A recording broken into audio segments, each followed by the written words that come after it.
cannot hurt me. I was merciful. Crawl back to your domain, Hela. In this timeline, the machines will rule. Embrace, the doctor has conjured a portal. Ultron is like a plague. We must be the cure.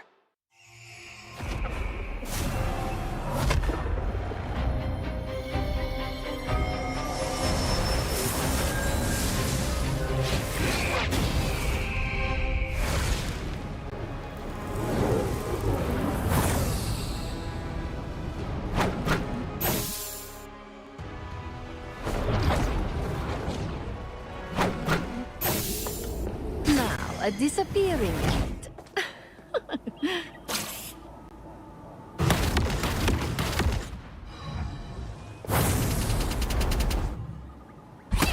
You are under my spell.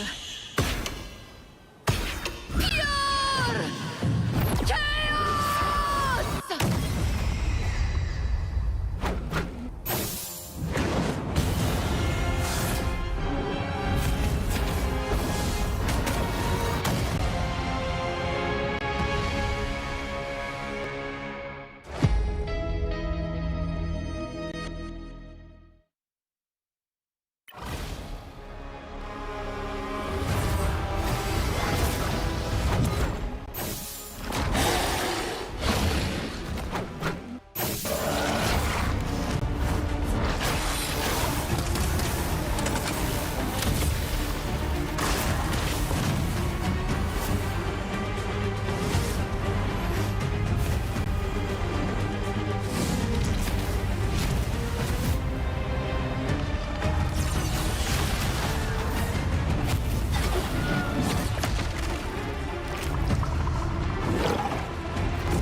We are done chasing spiders. We have bigger enemies to conquer. You're ours now. Time to toughen up. We are Venom!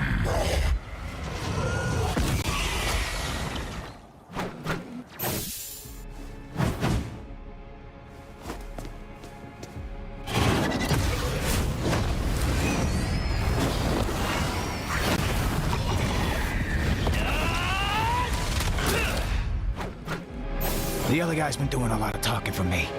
You remember old Eddie?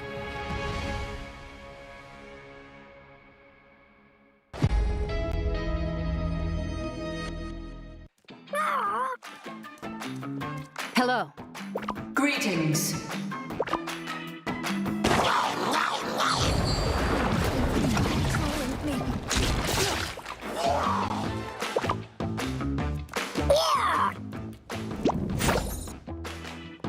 You cannot hurt me. I was merciful. Crawl back to your domain, Hela. In this timeline, the machines will rule. Embrace, the doctor has conjured a portal. Ultron is like a plague. We must be the cure.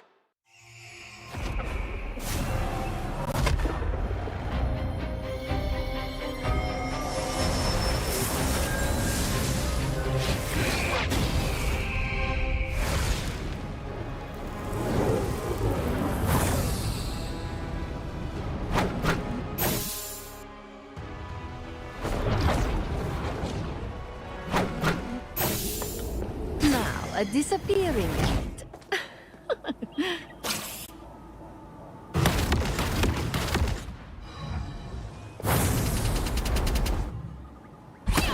You are under my spell. Pure chaos!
We are done chasing spiders. We have bigger enemies to conquer. You're ours now. Time to toughen up. We are Venom!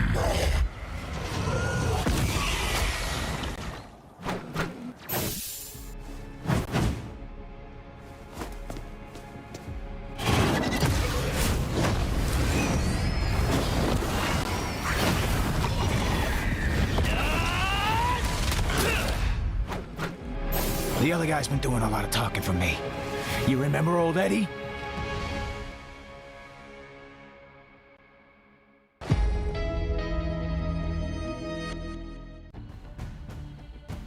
Hello heroes, villains, and time stream entanglers. Welcome back to Marvel Rivals Championship Season 3. I'm Like Day, joined by the very handsome Ryan Central. Oh, you shouldn't. I was going to start this by going like, I like that. It's your dad. I'm on Zoom because the setup is. It doesn't feel as like mise en scène as maybe it has been in the past, but it is just for this weekend and the final weekend of the Marvel Rivals Championship. So a good chance to sort of check in with teams before we see some interesting action for the next season. Yeah, the next season of Ignite is coming with Season 4. Not sure if we're going to have Angela straight away, but she's going to be coming to the game for your comp game, so that's to look forward to in the coming week. But we have to do our capstone for Season 3 and see where the Abyss is finally going to be awakened. And we've got a lot of teams in this bracket, Ryan, who we know very well from Ignite, because there was a little bit of a gap in the Ignite schedule for mid-season finals. A lot of the teams that were active in Ignite last season were allowed to play in this version of MRCs. We've got teams like Verdus Pro who are in the bracket right now, and definitely a team that's pretty thoroughly feared throughout EMEA.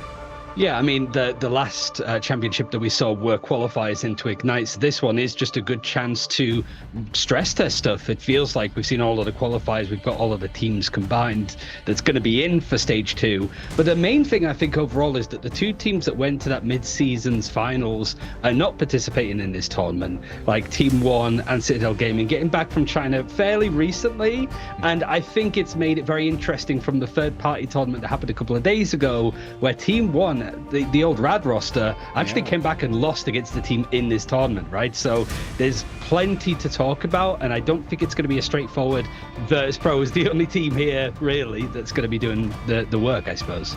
Yeah, plenty of new things to stress test, but if you get stabbed by one of the heavenly icons of Angela, you're going to be stressed as well. This is going to be coming the way of Marvel Rivals in Season 4, and it's a flying Vanguard, Ryan.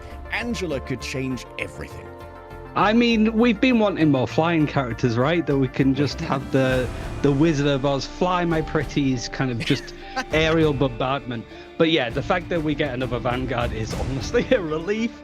And I think we're both Vanguard players mostly, right? So yeah, it feels like we need to be able to play them before other people because we've been in the trenches playing Vanguard for the last couple of weeks. So it's really exciting. I'm also really excited to see what the Devil of Hell's Kitchen can do in the future, but that's almost just like a tease. We'll have to see exactly what happens with Daredevil later on. Yeah, not gonna lie, I've been running it down on Thor recently.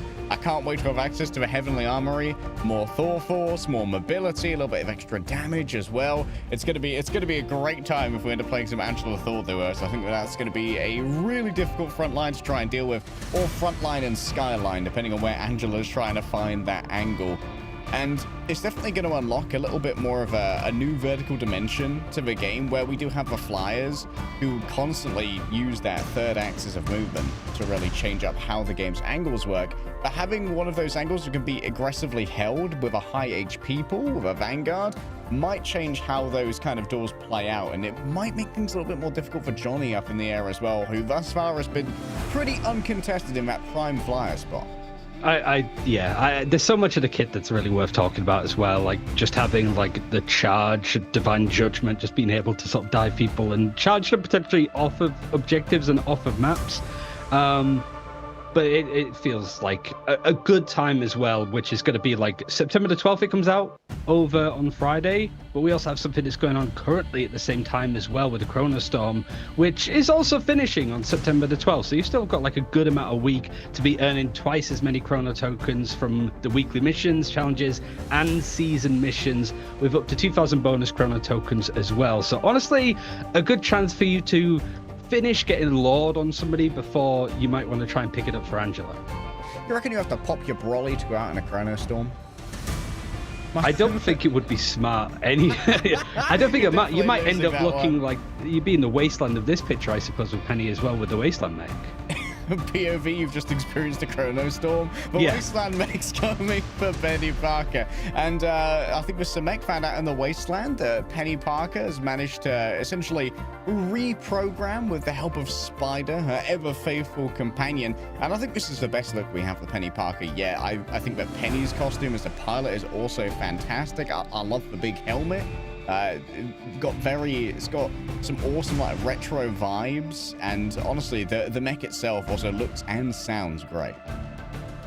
For sure. That's going to be September the 4th, so that's currently like in-game now as well to be able to be checking. But so yeah, it's a good amount of time. There's plenty to be working on as we sort of get to the end of season 3, and I feel like this is like a good celebration. It's also a good litmus test, I think, of where the meta is, because we do get to see the continuations, I think, from mid-season finals with what characters are strong, what characters are just not as high of a priority. But because we have different bands to Ignite, it feels that we can see teams try to push themselves without feeling like they're showing too much before the real prize of like being involved in that finals later on in the year is what teams are going in for. This is like the appetizer, I suppose. Yeah, it's like a flashpoint as well of this particular balance patch, because mid-season finals happened on the 3.0 patch. It's obviously on 3.5 with Blade. Has got to count. The schedule has already shaken out. For those of you who are aware of what the day is today, we're on September 6th, so we've already gone through 2 weekends, Ryan, and we've whittled our teams down to only 8. So we're going to have to choose from those top 8 who's going to be moving on towards, I believe our top 3 is going to be all who survive through to tomorrow, with a lower bracket final and the finals going one after the other. Yeah, there's plenty to be watching, and there's a lot of, I think, all recognizable names, not only seeing some of the organizations or just like team clans like All Business that we saw in Ignite Stage 1 that we'll see again for Stage 2, but also teams with different names but similar faces, or teams with the similar names before but a completely different roster. It's really been like a melting pot for a lot of these teams for the last couple of months, because they weren't involved in the mid-season finals. They've had quite literally months to try and prepare and make the strongest team to gun for those grand finals in around like October, November. Yeah, well, I'm looking into the melting pot. I'm trying to get some of that cheddar cheese, baby. Dollars on the table, 14.5 grand is the total prize pool for every region and every platform. So that's available to you as well. Even if you're playing on EMEA console, there's 14.5 grand up for grabs. And here's a look at how our bracket is shaping out. Zabs over there is All Business, for those of you who are a little bit more Ignite-pilled. Yeah. I mean, even then, it just feels like a very different team with losing out on Tuzi and some of the vanguards as well. I think it's been a good way to sort of look at it too, with like what players were on roster. You know, All Business especially, I think, is a really good example, because they were also in Marvel Rivals Championship Stage 2. Like a top 3 finish. That's where they really got noticed, and how they were able to just keep building up consistency for the last couple of months. But we've seen such a big change for them. It's also like Al Qadsia. I've heard really good things of how they're progressing, but the fact that they're going up against Verdus Pro, I don't think that they're the kind of team that's going to let this kind of thing slide this early on. Yeah, like you said, Al Qadsia have actually had like an excellent glow up between Ignite Stage 1, where they're a little bit underwhelming. But coming into MRC Season 3, it really seems like they've kind of hit their stride. They've kept a majority of their roster. It seems like they've really committed to integrating with each other, figuring out all the nooks and crannies of how communication is going to work, and figuring out those synergies.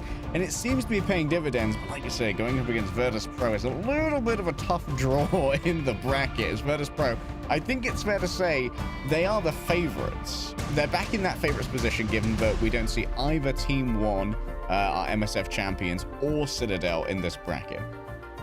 And I think the fact that we never saw Verdus Pro actually make it to the first LAN, that's still got to be weighing on them. Like, there's not really much else to say about this. It's the team that had never really lost a game or a series up until that Ignite tournament, and then they started losing all of the important games. I think for them here, though, because we don't have that Ignite ban system of banning enemy picks, for one. Instead, when you ban it for both sides. It's Verdus Pro have that advantage where it's like every game is going to feel like a mirror match, and just individually, pound for pound, they should be beating all of the other teams here. Realistically, it's going to be hard to anti-strat them without cutting off your own nose to spite your face. I guess it was probably the cleanest example of it. So yeah, Verdus Pro are probably feeling like this is a good rehearsal, good test for what's to come in Ignite. Yeah, hard agree with your power assumptions here about Verdus Pro when it comes to how the MRC ban system seems a lot better for them. It really did feel like they were losing a lot of games in Ignite to just not being amazing at the non-mirrored bans just yet. I felt like they still had a little bit of work to do when it came to figuring out how they wanted to protect their own strats and how they wanted to shape the enemy's assumptions. Definitely felt like Rad were a bit ahead when they got sucker punched for their first loss by the 4 strategist bans. We're like, oh, what do we do? Yeah. We weren't ready for this one. And like, they've been caught off guard before, but when it comes to these mirrored bans, when you introduce like the need to play awkward comps, generally you're gonna have to try and mirror them, so it could be a lot less productive to try and ban out all of the best strategists. Yeah, and it feels like a point as well where teams are just going to be, frankly, like, we don't know much about what they're planning sort of behind the scenes. Like in other third-party tournaments, we get a bit more of a look. But again, people are keeping their cards close to their chest.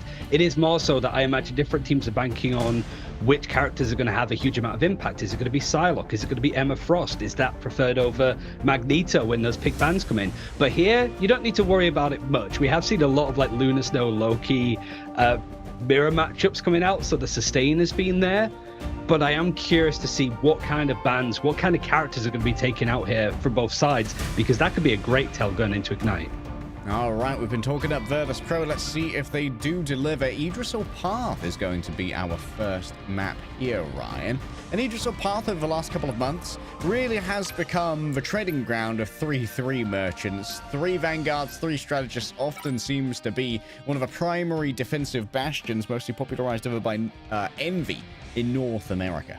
For sure, yeah. And I think when it comes to like places where these key fights happen, for the attacking side, which is going to be Alcadzia first, it's like coming out of the gates flying, try to take as much space, try to get Verdus Pro away from that S shape, just that little bit of high ground that they can perch up on. But I guess more notably, that second point, that horseshoe of going all the way around, if you can get through there uncontested pretty much as the attacking side, it's such an advantage, because if you lose that payload at any point there, it feels insurmountable to try and retake it back. But key characters taken out early. Jean Grey Phoenix has been the one that I haven't really had much of a chance to cast, but her stock rate, I suppose, has been absolutely soaring.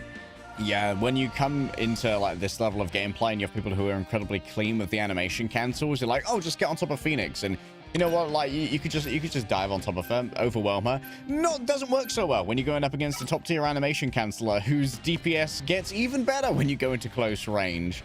Next Protect gonna come on through. I like that the Emma Frost has been taken out here by Verdus Pro. Despite having some very adept Vanguard players, it definitely felt like their spike in power, their most dominant time was before Emma Frost and her Carbon Crush was dominating the Vanguard meta. And it means that Nevix and Fincy can really leverage their Invisible flexibility. Woman Protect. Are they just more worried that other strategists are going to be taken off the table? Or because you're not going to have that synergy with Human Torch. He's out, and he's out for both sides, as we keep saying. So we're not going to see any Mantis available, no Emma Frost, no Loki. And Psylocke's going to be protected. So you do have that team up available for both these sides. The Invisible Woman Protect is weird, though, because I feel like there's so many better options, unless they're picking up Mr. Fantastic or the Thing. I doubt it. Yeah, maybe... Maybe there's a world where this allows Nevix to play the Thing, potentially, and have that Fantastic Force team up.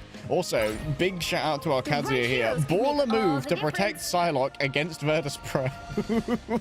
when you're going up against Sparker, you're like, nah. I'd win in the Psylocke duel. Like, Ballas here, that's a brave maneuver, and I respect it. It's pretty much a balanced approach, I think, with all of the vanguards as well. But gonna have a quick little fly around before we get into game in this one. Alcancia attacking first. Verdus Pro have a statement to make.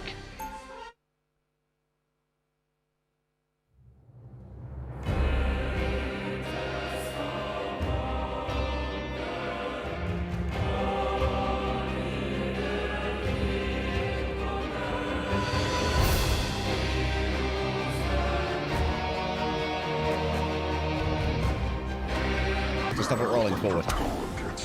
And Fee actually being on the Doctor Strange just allowed for like fast teleports, I suppose, to be getting into these engagements quickly, because I think one thing that Verdus Pro has mastered over time is just knowing like any amount of stall, any seconds bought on his defense could go a very long way. A bit of Moon Knight spam as well coming out from the tilt to just get the ank down, push people back a little bit. But Verdus Pro playing a very high line here. Yeah, Alcancia with the damage boost for the entire team as well off the back of Ballas Storm is going to allow for incredibly fast ult generation from Tilt. That was an aggressive use of a Cloak of Levitation from Fire, so disengagement options are going to be limited. Fire's going to be looking to, at least if they do fall first, have the remainder of their team fall on the cart so we can all teleport back as a singular unit. Yeah, even the Rocket Raccoon Beer back, just sustain, making sure that there's as many fights that can happen here. And even though you've got a couple of picks being traded out, it feels that Verdus Pro has just got such a forward hold on this one. It's hard really for Alcancia to gain any momentum off the back of it. I mean, the objective has moved 5 meters at most, and a minute on the clock has been bought up. Snapping a little room on the right is being absolutely brutal. Fire just runs down Ballas, and even without that storm, Alcancia thinks there's an opening to try and play with here, and so the invisible boundary is drawn on up. Moon Knight ultimate on top. The strangling prison is brutal for Fire and Finzi, but now Verdus Pro are just going to try and reset on the cart. They'll probably TP back as a unit.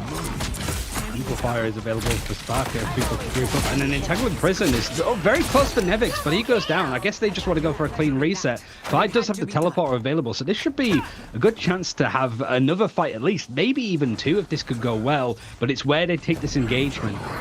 Paul's going to go up onto the high ground, so they're going to try and drop down and catch Alcancia out. Yeah, instantly going over towards the cart, halting that momentum, trying to get potentially a third fight if they do end up losing this one. And Alcancia cede away a little bit of ground to get their bearings once again with how this fight is going to be managed. Verdus Pro have essentially 6 ultimates ready to go, so there's a huge amount of power racing in their hands in towards the back. 2 players already stunned. That Lynch got stunned out of the Eternal Bond. Perfect timing from the Agamotto there from 5. It's heading towards the back here with the Omega Hurricane. Cyber has to bring up the invisible boundary in response to that to deal with some of the damage. 3 stuns coming through from an Eye of Agamotto. Finally drawn back by the Battle Recall Beacon and instantly reinforced as well by the Cosmic Yarn Amplifier, allowing for Ballas to easily be found up in the air. And now Alcancia have ran out of momentum with Verdus Pro's retake complete. It's starting to make a lot more sense why that Invisible Woman was protected from Verdus Pro. When you've got both groups out, that Entanglement Prison, it's just at a brute force. But also teams have been getting very good at shutting down these Eternal Bonds from Cloak and Daggers, just being able to CC them out from getting multiple stacks in. So Alcancia, not really enough done, I think, movement-wise over on this objective. They have a lot of brute force ultimates to make some space. The Entanglement Prison is going to be the first one to go. The wall's making it hard, and the synergy with that Hand of Khonshu allows some picks, but not enough. This payload is not going anywhere. Yeah, all in onto Fire means that it's all in on the res as well from Trigger, bringing back their Doctor Strange for Sorcerer Supreme back on the field. And, well, there they are again. They are going to be put on back, I imagine, by the Battle Rebirth Beacon. Fire just moving in and out of the realms of heaven and hell, ready to be met by Angela. That's so many players inside of a strangling prison, and yet there seems to be more than enough here to try and defend them. With the shield resurrected in the way of the Meteor M in the back. Fire manages to stun up 4. It's absolutely brutal, but a shield in their way for Seraphim protect the stunned member. 2 souls were separated from bodies. Fire can be overwhelmed into a back. Milkwood doesn't get anything. A quick pushback with the Force Visit from Cypher was enough to peel for the remainder of Verdus Pro as the Bears stand strong for now. This is 20 seconds left, and now the Storm Ultimate going to be just thrown on top of point. I think everything at this rate is just going to be thrown on top of point. There is another Hand of Khonshu. It's just whether this can string together at this rate. Fire and might have another portal ready to go, and he entangling prison combo is there yet again. Really just to dunk on Finzi and push it back as much as possible. I don't know if Verdus Pro are going to have a clean engage to stop this one here. I felt like that felt kind of personal onto Finzi right there, but it might well mean that Verdus Pro's re-engage is going to be a little bit scuffed. Indeed, it is instantly vulnerable and executed. Finzi taken down, enough count delivered. Milkboy starting to absolutely dominate on this point. Availum can quickly come back and get the last contest inside of the invisible boundary. Side pace taken down. The ultimate is cancelled, but Dreedra, the hero with the karmic revival, is making sure that all the karma's going the way of the Bears for now. There's so much sustainability throughout County there inside the Eternal. Stuns once again from Phi, but a counter from Milkboy gets just as many. The souls are separated. Corporeal forms are punished, but Ballast can't get away from the daggers of Denak. They're spewed from the hands of a Sorcerer Supreme, and despite Alcatia's best attempts, they are scuppered in the final meter of their offense. It's just Verdus Pro giving themselves enough leeway to have those fights consistently happen. And even though we don't have like the Loki Lunar Snow just copying the fate of both worlds over and over again to keep those fights going, you could tell how much of a focus it was to just brute force, kitchen sink style with some of these ultimates to get some progression, right? With the Storm, with the likes of the Moon Knight that was played pretty much the entirety. Maybe beforehand we saw him for like the start of an objective or like a minute or some strange portal play. That might be one of the first few times that we've seen Moon Knight just in its entirety in a full round, right? Yeah, the Moon Knight Merchants, they are a feasting today, and of course he's going to get buffed going into Season 4 with a second charge of that Crescent Blade, as well as potentially good synergy with Angela, who has an ultimate that functions vaguely similarly to the Strangling Prison, while also giving her that additional damage output. So maybe there's a world where we could see Moon Knight have a bit of a competitive resurgence, because he was, I think it's fair to say, meta around Season 1 in when they had that slightly stronger ultimate, often combined with the Strangling Prison. Groot's been a little bit more out of the meta since we saw Emma Frost come onto the scene due to his ability to easily be bullied by something like a Wolverine or an Emma Frost repositioning him. But when Emma's off the table, this is where Nevix is able to really flex these kind of old head muscles on the group. Seems to be like the comps have flipped around on the other side just to be that attack defense favored element of like the be right back for Rocket and the Moon Knight to just be able to spam stuff out. But the fact that Kaya's gone down this early on Groot is just really nice for Verdus Pro to keep things going.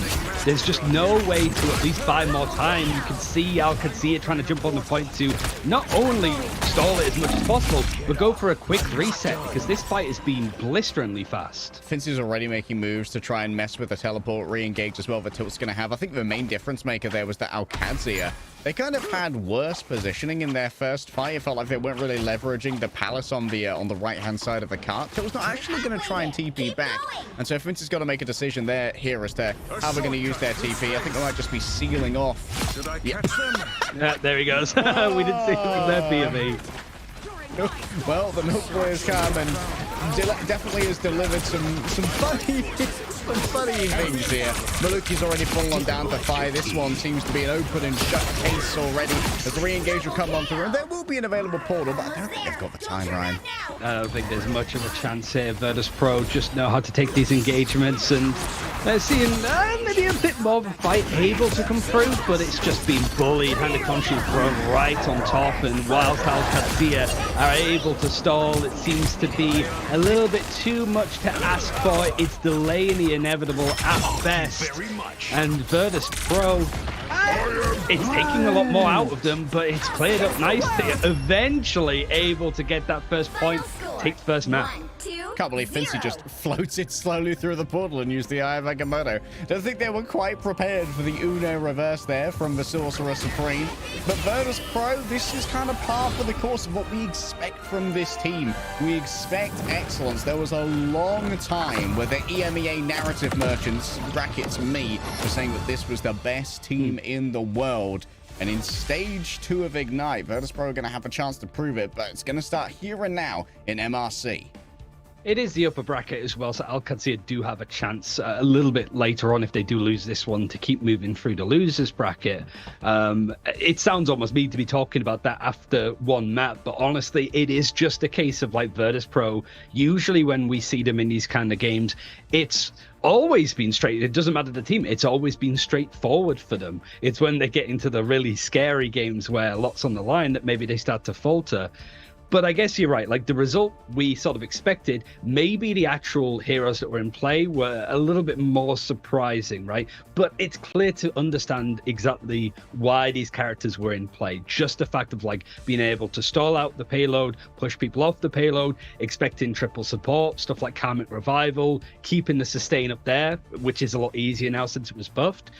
It's just interesting that these were the comps that we saw first. Remember, for all of our audience watching right now, if you happen to be an aspirant pro, all of the games here in MRC are viewable live in game and as replay, so you can dive back in and watch exactly how it happened from any POV you like. But here in the broadcast, we're just going to stick to the highlights, Ryan, and show off all the things that went down. Yeah, I mean, I always like these kind of events because not only is it very grassroots that anybody up past a certain rank with a clan can push and play in these games, but it is just feels like a good warm-up to cap off what's been a really good season, but also make us excited for what's to come in the future. And I think that if Verdus Pro keep moving on, like if all of these games, even going up to tomorrow, can be very clinical from them, they're going to be feeling really strong for Ignite. It feels that all of these teams are really using this as a good way to test stuff out. So I'm curious on what the other maps are going to show us. Yeah, it would be a bit of a confidence boost for Verdus Pro after heartbreakingly missing out on going to Guangzhou. And for Alcacer, this is kind of playing with house money as well, you know? Like, people don't expect Alcacer to beat Verdus Pro. They've already had some very impressive showings here in MRC. And they say that losses, although admittedly this is a best of 5 and there is a lot of leg to this series remaining, like losses, especially ones like that on Aegis or Path where you kind of got a little bit pantsed by the 3-3, are where you learn the most about not only your weaknesses as a team, but where you can most improve. Mm-hmm. And getting this out of the way before Ignite for Alcacer could be like a huge power boost for them if they have like the coaching throughput to try and fix the issues. Yeah, it feels like at least they're playing Verdus Pro, because some other teams have gone, yeah, nah, we're out. We'll move ourselves to the losers bracket. So yeah, Alcacer treating this properly, and they are the kind of team that can surprise. It's been said as much behind the scenes, and honestly, it was a good showing from them in like the third-party tournaments earlier this week. So yeah, Verdus Pro, I don't think it's going to be that straightforward for them, but you almost expect them to be the front runners here, and the first map seems to show that. And you can expect map number 2 after this break.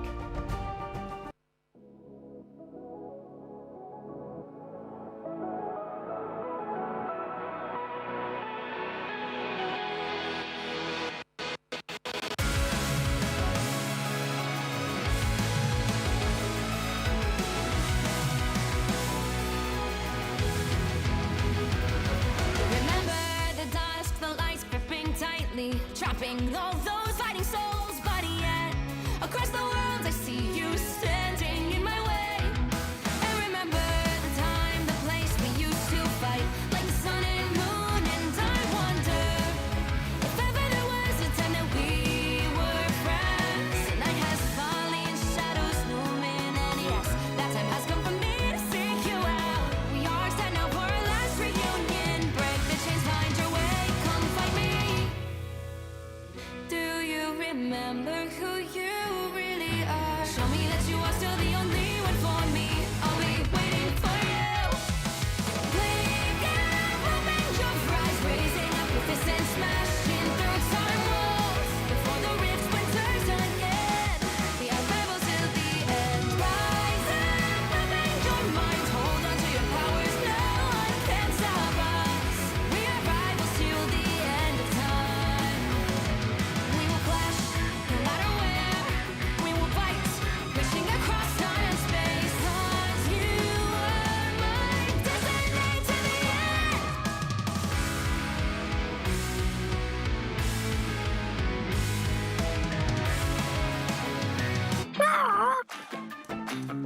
Hello. Greetings.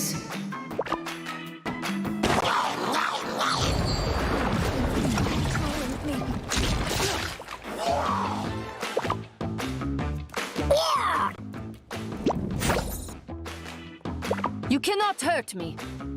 I was merciful. Crawl back to your domain, Hela. In this timeline, the machines will rule. Embrace, the doctor has conjured a portal. Ultron is like a plague. We must be the cure.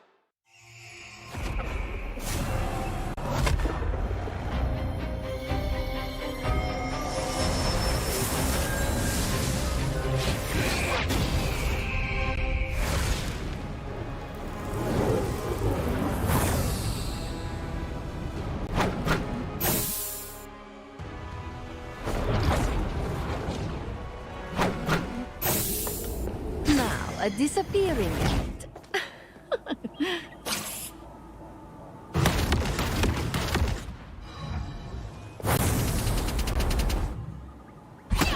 You are under my spell.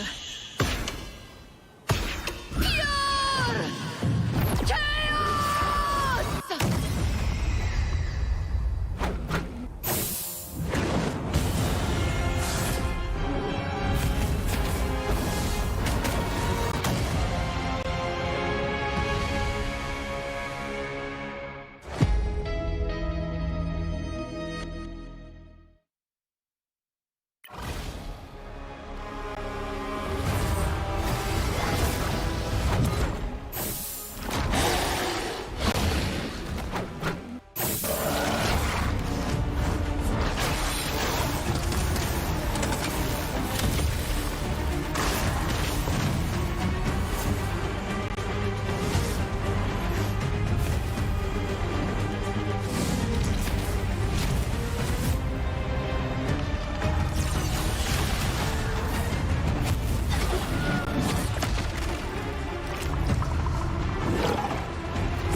We are done chasing spiders. We have bigger enemies to conquer.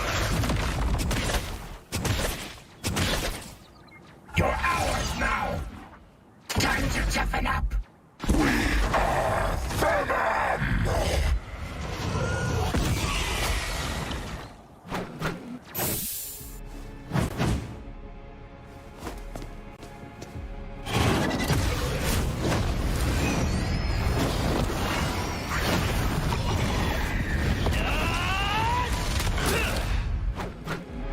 The other guy's been doing a lot of talking for me. You remember old Eddie?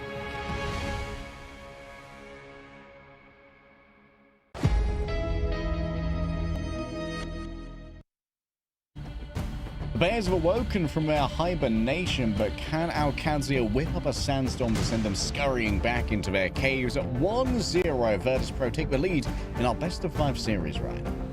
Yeah, it's at least a way for Alcazia to try some stuff out, and now having choice of like map being on the losing side, they want to take us to like Hell's Heaven, a domination map where I wouldn't say that it's been bad for Verdus Pro, but if there was a game mode in particular that you would try to band-aid your way a win, I think it would be domination, because if you can get some clean fights to begin with, you can sort of pinch yourself around or maybe even a full map. So it makes sense why Alcazia want to go here.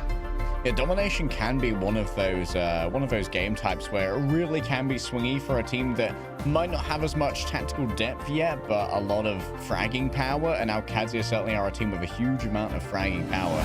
And while they are by no means under-resourced when it comes to their tactical depth, they are going up against Verdus Pro, who have been essentially a 6-person squad for as long as the game has been out. The only real addition that's been made to this team was Fincy, I believe, during maybe at the end of Season 0 before Ignite Stage 1. I think he was added just before the first Marvel Rivals Invitational in EMEA, where previously he was on a team called Niceland. Funnily enough, I believe, with Milk Boy, who's on the other side. I don't know what it is about Iceland as a country, Ryan, but they pump out so many good Vanguard players. Frankie Boxing's from there too.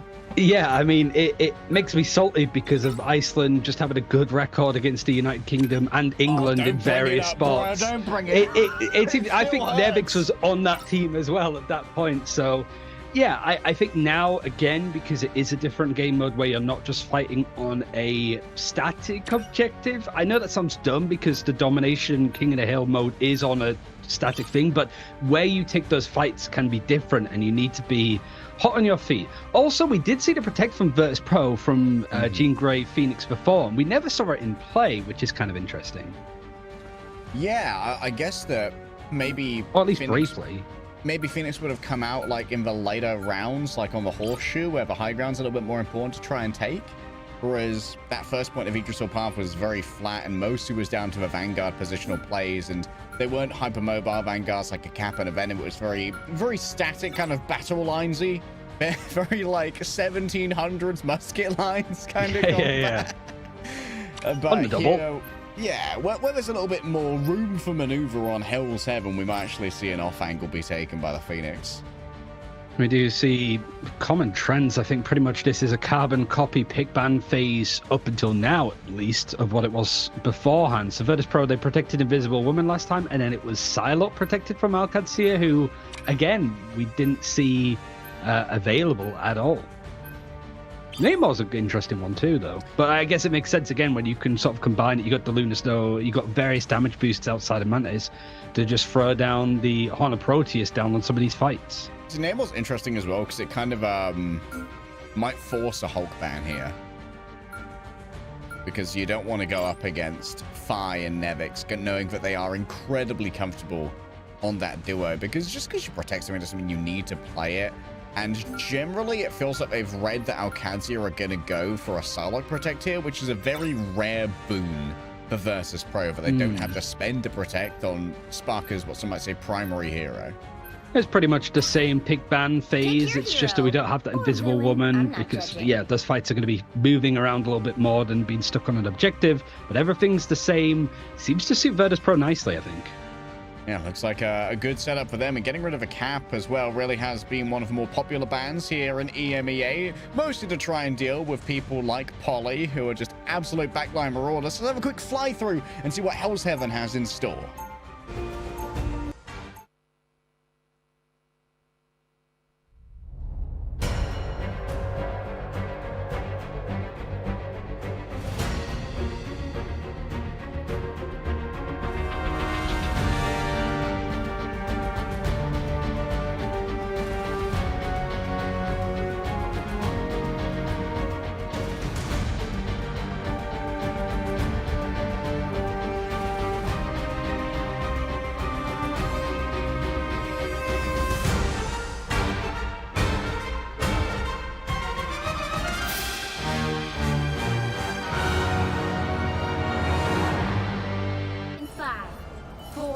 We finally see the Phoenix in action here, Ryan, and it's going to be able to destroy any deployables in short order. So Kaya's wall is definitely going to be on notice. Same for Nevix going up into the mirror here against Ballas. And 2-2-2 as well. We're not seeing the triple Vanguard, triple strategist. It's more of a balanced approach as much as you can possibly much it up. Actually, there is three Vanguards over on the side of Alcadzia to try and fight this, and Tilt being the one on the Strange to go for some portal plays, trying to take this space a little bit early on. But Verdus Pro, I'm just going to give it up for free. Interesting that Alcadzia have actually left a Luna on the table here with their triple Vanguard. Admittedly, with this much meat that's going to be stacking together, you can get some excellent cleaving heals with the Invisible Woman.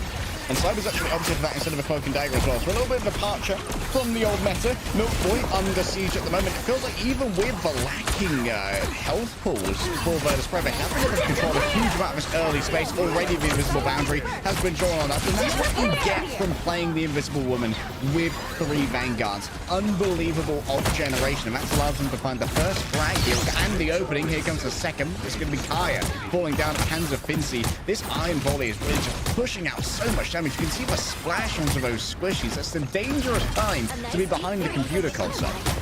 It's hard to make Magneto look good. The ultimates are coming out in good fashion. A big explosion coming through.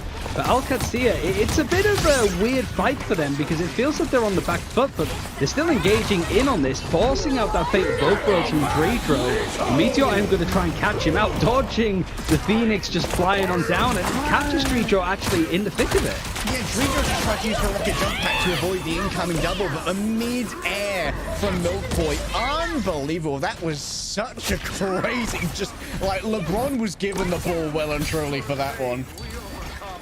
Yeah, Verdus Pro, this is where damage has been done from them, against them from various teams too, because now if Alcatia can keep this gravy train going, you do have another invisible boundary for Maluki, and when you've got an entangling prison for Nevix ready to go, Spark has moved over towards the Wolverine to be a bit more of a threat up against the group on the other side of Kaya. Feels like it's really a case of making sure that Nevix gets no value from this ultimate on Groove.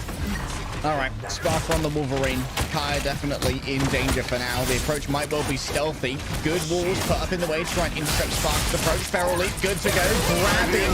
Oh, even with the invisible boundary. Still going to be a double stun onto both Sparker and Nevix. Neither of whom could be followed up onto very appropriately. Both sides have got their own invisible boundary to try and answer this one out. Akadia needs to keep one member on the point at all times. It's not going to be Lockwood, though. He's been sent elsewhere. Tilt moves on forward. So going into both the animation cancelling of the Phoenix and the Wolverine themselves, was really much staying power for the Sorcerer Supreme. Eventually able for Verdus Pro to get on the board.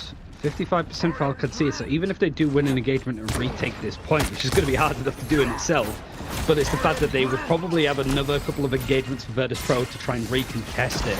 But now it's whether you can sort of take a little bit more space, force Alcatia out some big cooldowns before you even get onto the objective itself.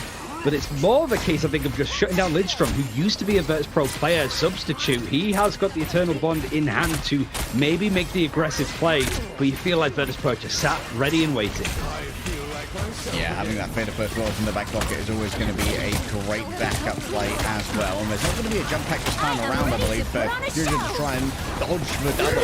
Then shot opens up, everyone's trying to get in onto Dredro. Question is, what will they choose instead? Sparker has earned the personal ire of Milk Boy as Mitorem is dropped on top. Oh, Finzi doesn't need to see. We do it by feel alone over here as the bear strikes down exactly where it's needed. The invisible boundaries, the Venn diagram, the feeling has been drawn on up and the battle lines have been drawn as well, but as the dust settled, it would appear the battlefield was very much in the hands of Verdus Pro. Pretty much all going to plan when it comes to just following through with the strategy. There's not many better teams, I think. Verdus Pro making no changes from their surprise exit of stage 1.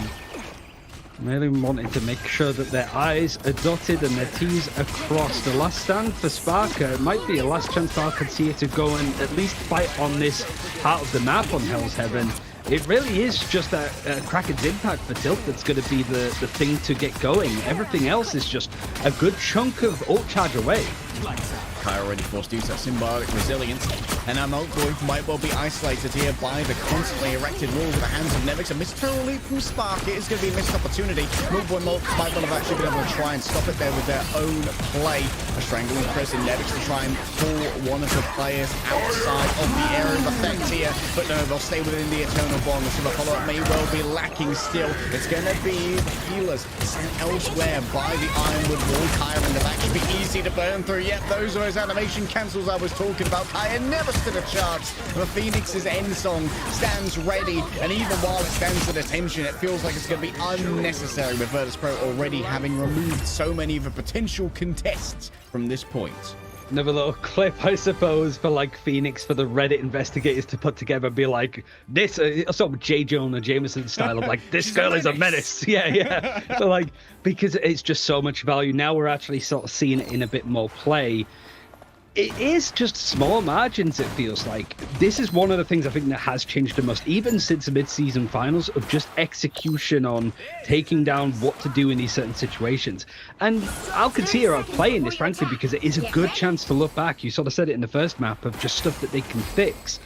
It almost feels that you have to be very pedantic if you're Alcatia to work out the issues that you're making, because they're so minor. But that's the difference now between these teams at the top level. And I think Alcatia is climbing up that tier list, but Verdus Pro might just be sat at the top. Yeah, Ballas has been a particularly interesting breakout here in MRC. Hadn't really heard of Ballas prior to MRC Season 3. Has definitely put up some very impressive performances against teams that we would consider high tier. Maybe a couple of comms falling through there as a couple of players forgot that Kai was going to TP. Just going to grab the high ground to start with. I would open it. Kai sending them through. Oh, interesting. Rollouts of plenty. We're Nice seeing a bunny bit more Venom consistently too as well, and so 50% over on the charge too. It means that we are going to see that symbiote come out. Perfectly executed here by Ballast. If anything, it just made Milk Boy's ultimate a little bit superfluous there. The Meteor Ram can't grab too much because the damage had already been done. It was perfect play from Ballast, and once again, Alcancia win out the first fight, just like on the Frozen Airfield. I think that's one thing that everybody said about Alcancia, even going back to stage 1. Granted, there's a couple of like roster changes, but like rollouts, right? Anything that they can actually do server time on to get these executes as swift as possible. You can see just how clean it was in the end. But Verdus Pro just decided to opt out for the fight. That end song is going to come through, not really taking anybody down from Verdus Pro, and in fact, Tilt is the first to re-exit for Alcancia, and quickly Verdus Pro going to up the ante to try and take this objective. A little bit of patty cake trying to share out that healing, but unfortunately extra players have entered the server inside of that little rumble. There's a little bit too much, and the point can't quite decide where it wants to go after being capped again. Bit up and down. Now, I mean, this is what the practice is. It's like, okay, in this situation, Verdus Pro have got the point. They've only just got it, so we have a couple more fights. This is what we have. This is what we think they have. How do we go and fight this, especially with both Venoms ready to go in this engagement, to go for these dives? Verdus Pro chipping away at people. Seems they can reset Alcacia just before they could even go for a clean engagement. But you have to look again at Eternal Bond to be the way to get into this fight and put pressure onto the point. Already, I think that symbiotic resilience having had to be used there by Kaya, moving in towards the back. That's a huge terror cave, and it means an easy combo for Kaya with the Feast of the Abyss, chewing on metal, chewing on microplastic. Spark heading towards the back. There seems to be a mechanical outplay here onto Maluki, but gets shut out early. She managed to take down. Oh no, she's fallen right into the hands of Sparker. A quick stun coming through from the right click of the Phoenix. Now Ballast has Rijo in their sight, instantly pops the personalized dance of the butterflies. A performance just for their love, and Spark is up next. Oh, I see why you protected for Psylocke now. Ballast might well be that guy. Maluki taken down here, though, by Nevix. Verdus Pro still in control of a point. It's a bit of a sneaky bag with the officers of Fincy. Nevix next to fall on down. He's got themselves a great angle here. They need to try and chase out the Phoenix Spy on the other side, who continues to do so much damage. Ballast managed to move in, get Saipe once again. The healers are constantly being assaulted here by Alcancia, and they should be able to find a flip. Even then, like, it's like Alcacia had to work hard there, especially Ballast, to just find the picks and just keep Verdus Pro whittled down and able to group up as a full 6. But a good portion of time was still bought. I think it was like 40% when we started to see Ballast get those picks. It finished at 80% before Alcacia could take it back, and now Verdus Pro looking to go in with another Dance of the Butterflies for Sparker. Really feels like it's a case of the Battle of the Psylocks to see who can do more damage to that backline, especially onto the strategists. Yeah, Ballast almost already having another one as well. Is very impressive damage done for now. Maybe doing a lot of warding away of those Vanguards. Tilt the first pick again. Something's going wrong with the positioning of this Phoenix. They constantly get caught out by Verdus Pro. And that's going to force out the usage here of the Fate of Both Worlds from Lindstrom to make sure that everyone's going to be nice and healthy in towards the back. Maybe a damage boost onto the Feast of the Abyss.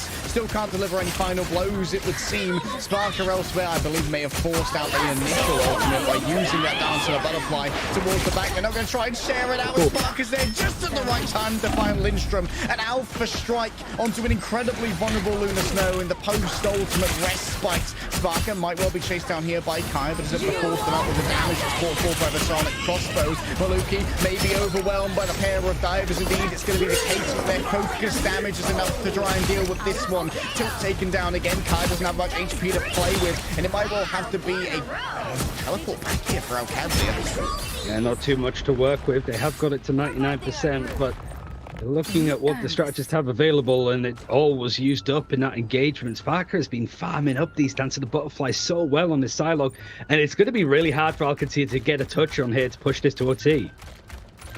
Has to be the portal, and there it is, straight out onto a point. Lindstrom for now just staying in a safe position, make sure they don't give away too much of their health before they're forced to emerge from the portal.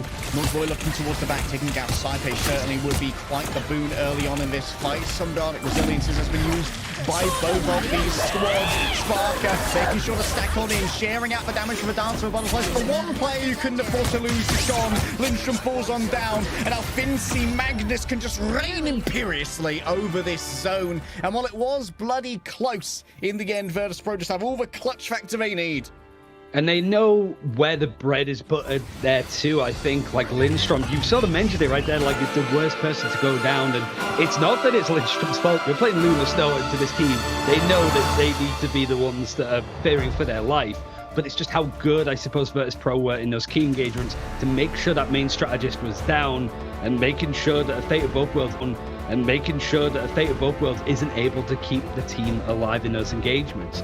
But in this best of 3, 2-0 up, pretty much match point for Verdus Pro. Alcancia hoping to go to Hell's Heaven to do a bit of surprising damage on Hell's Heaven. I'd say with that second point, with some of the rollouts and set strategies they had playing off of each other, there's a lot to be excited for with this team.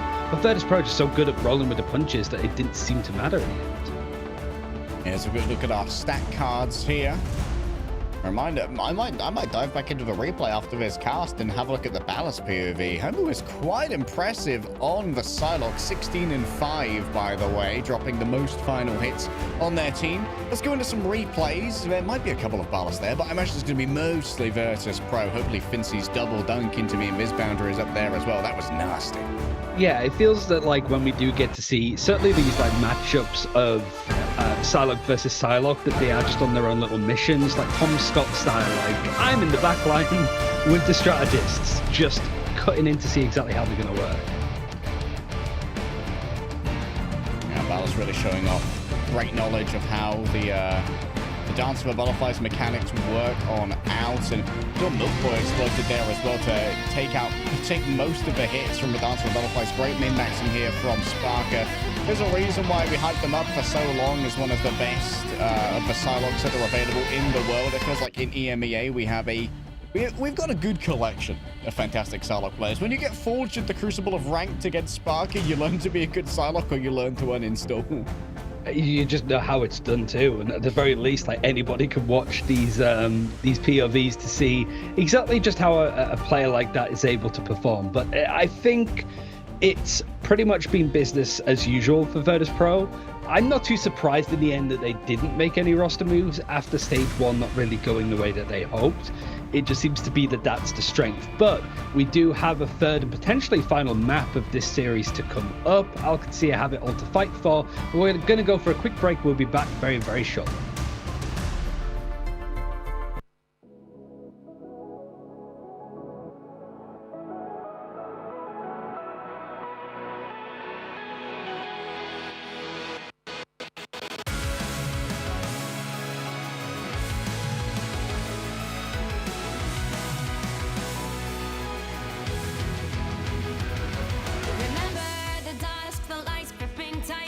Trapping all those fighting souls, but yet across the world I see you standing in my way. And remember the time, the place we used to fight, like the sun and moon. And I wonder if ever there was a time that we were friends. The night has fallen, shadows looming, and yes, that time has come for me to seek you out. We are set now for our last reunion. Break the chains, find your way, come find me.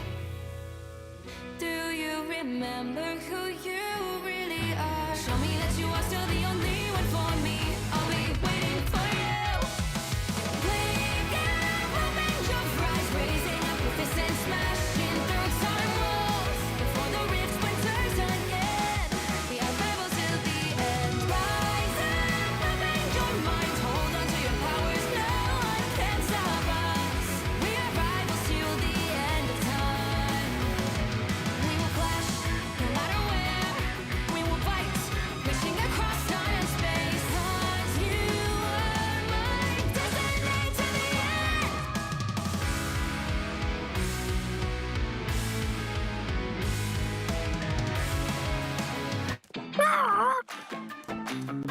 Hello. Greetings.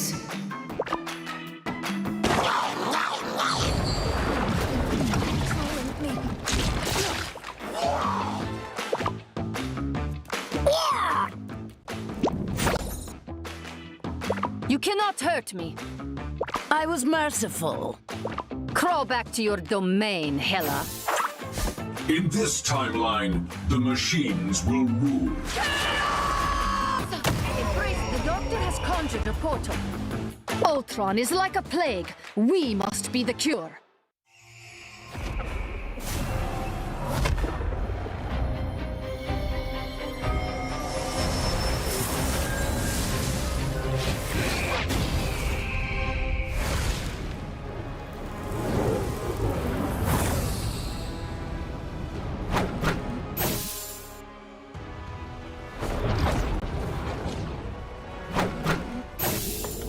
Now, a disappearing act.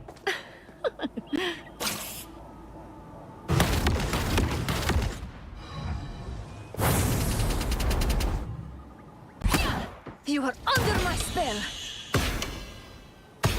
Pure chaos!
We are done chasing spiders. We have bigger enemies to conquer. You're ours now. Time to toughen up. We are Venom!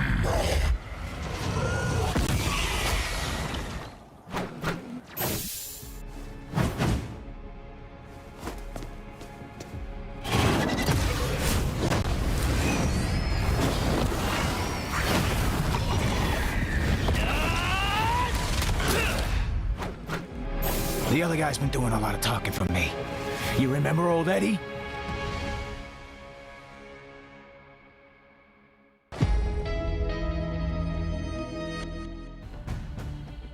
Warmed up and ready to ignite the battle. Verdus Pro 2-0 up against Alcazar at the moment, but they are not without being tested right now. Alcazar have certainly put up quite the spirited fight, especially on Hell's Heaven.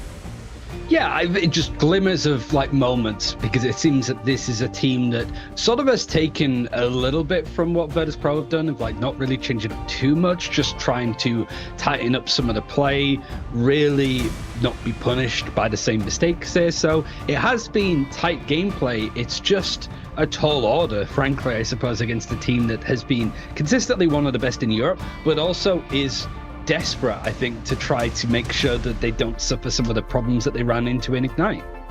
Yeah, like, as you said, both of these teams have gone for the kind of mostly stick together and try and tighten up the play level of like in between season. We've had some real roster mania, North America.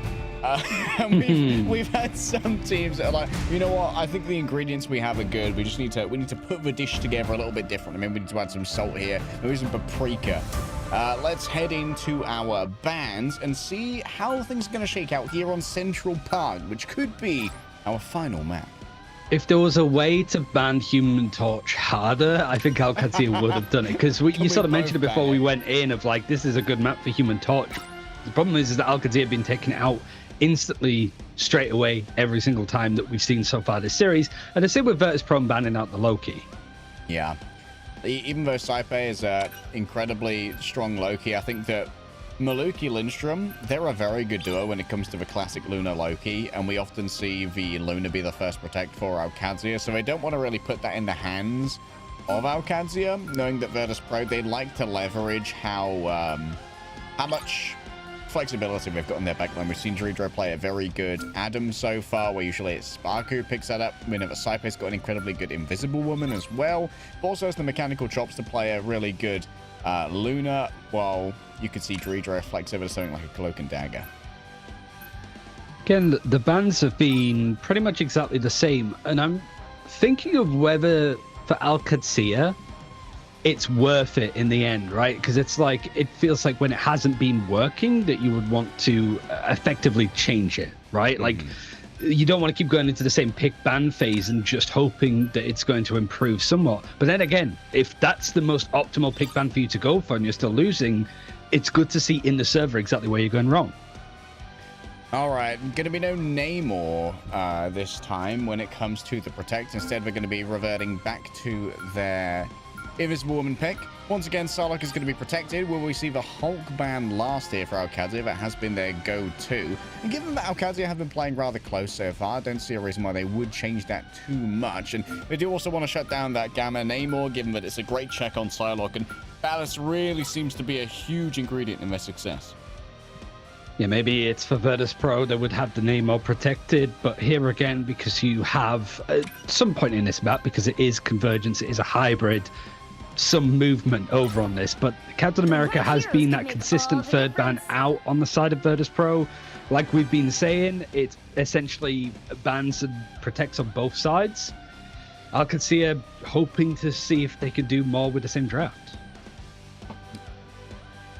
All right, getting ready to head into Central Park for Alcadia. One last chance to stay in the upper bracket, but the lower bracket could remain if they can't get it done on Central Park.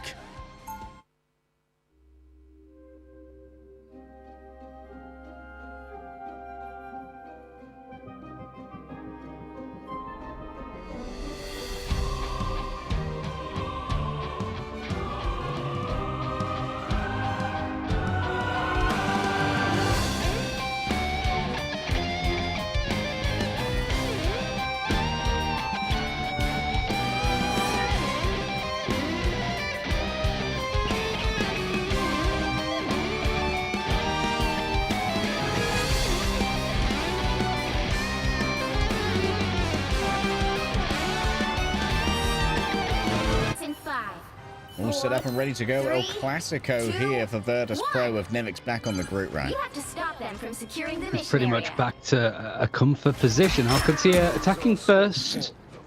It's not just a case of pushing the payload as many meters as you can. You have to take this first point. And Verdus Pro playing this actually very conservatively, it feels like. Just a perch up on the high ground, but instantly reverted to try to fight up against this death ball that Alcatia is throwing at them. Oh my goodness, the speed boost that came from Jeff Bubbles has been everything here. Ballas instantly throwing out those live streams. The off angle here from Sparker, yeah, it's a little bit threatening, but it seems like up against this death ball, it's very intimidating to try and move forward. Claiming the high ground could allow for an early access onto Ballas here, but just so much healing is being pumped out here by Saipe, and Ballas eventually falls down to it in the end. Saipe is just filling the frag feed right now.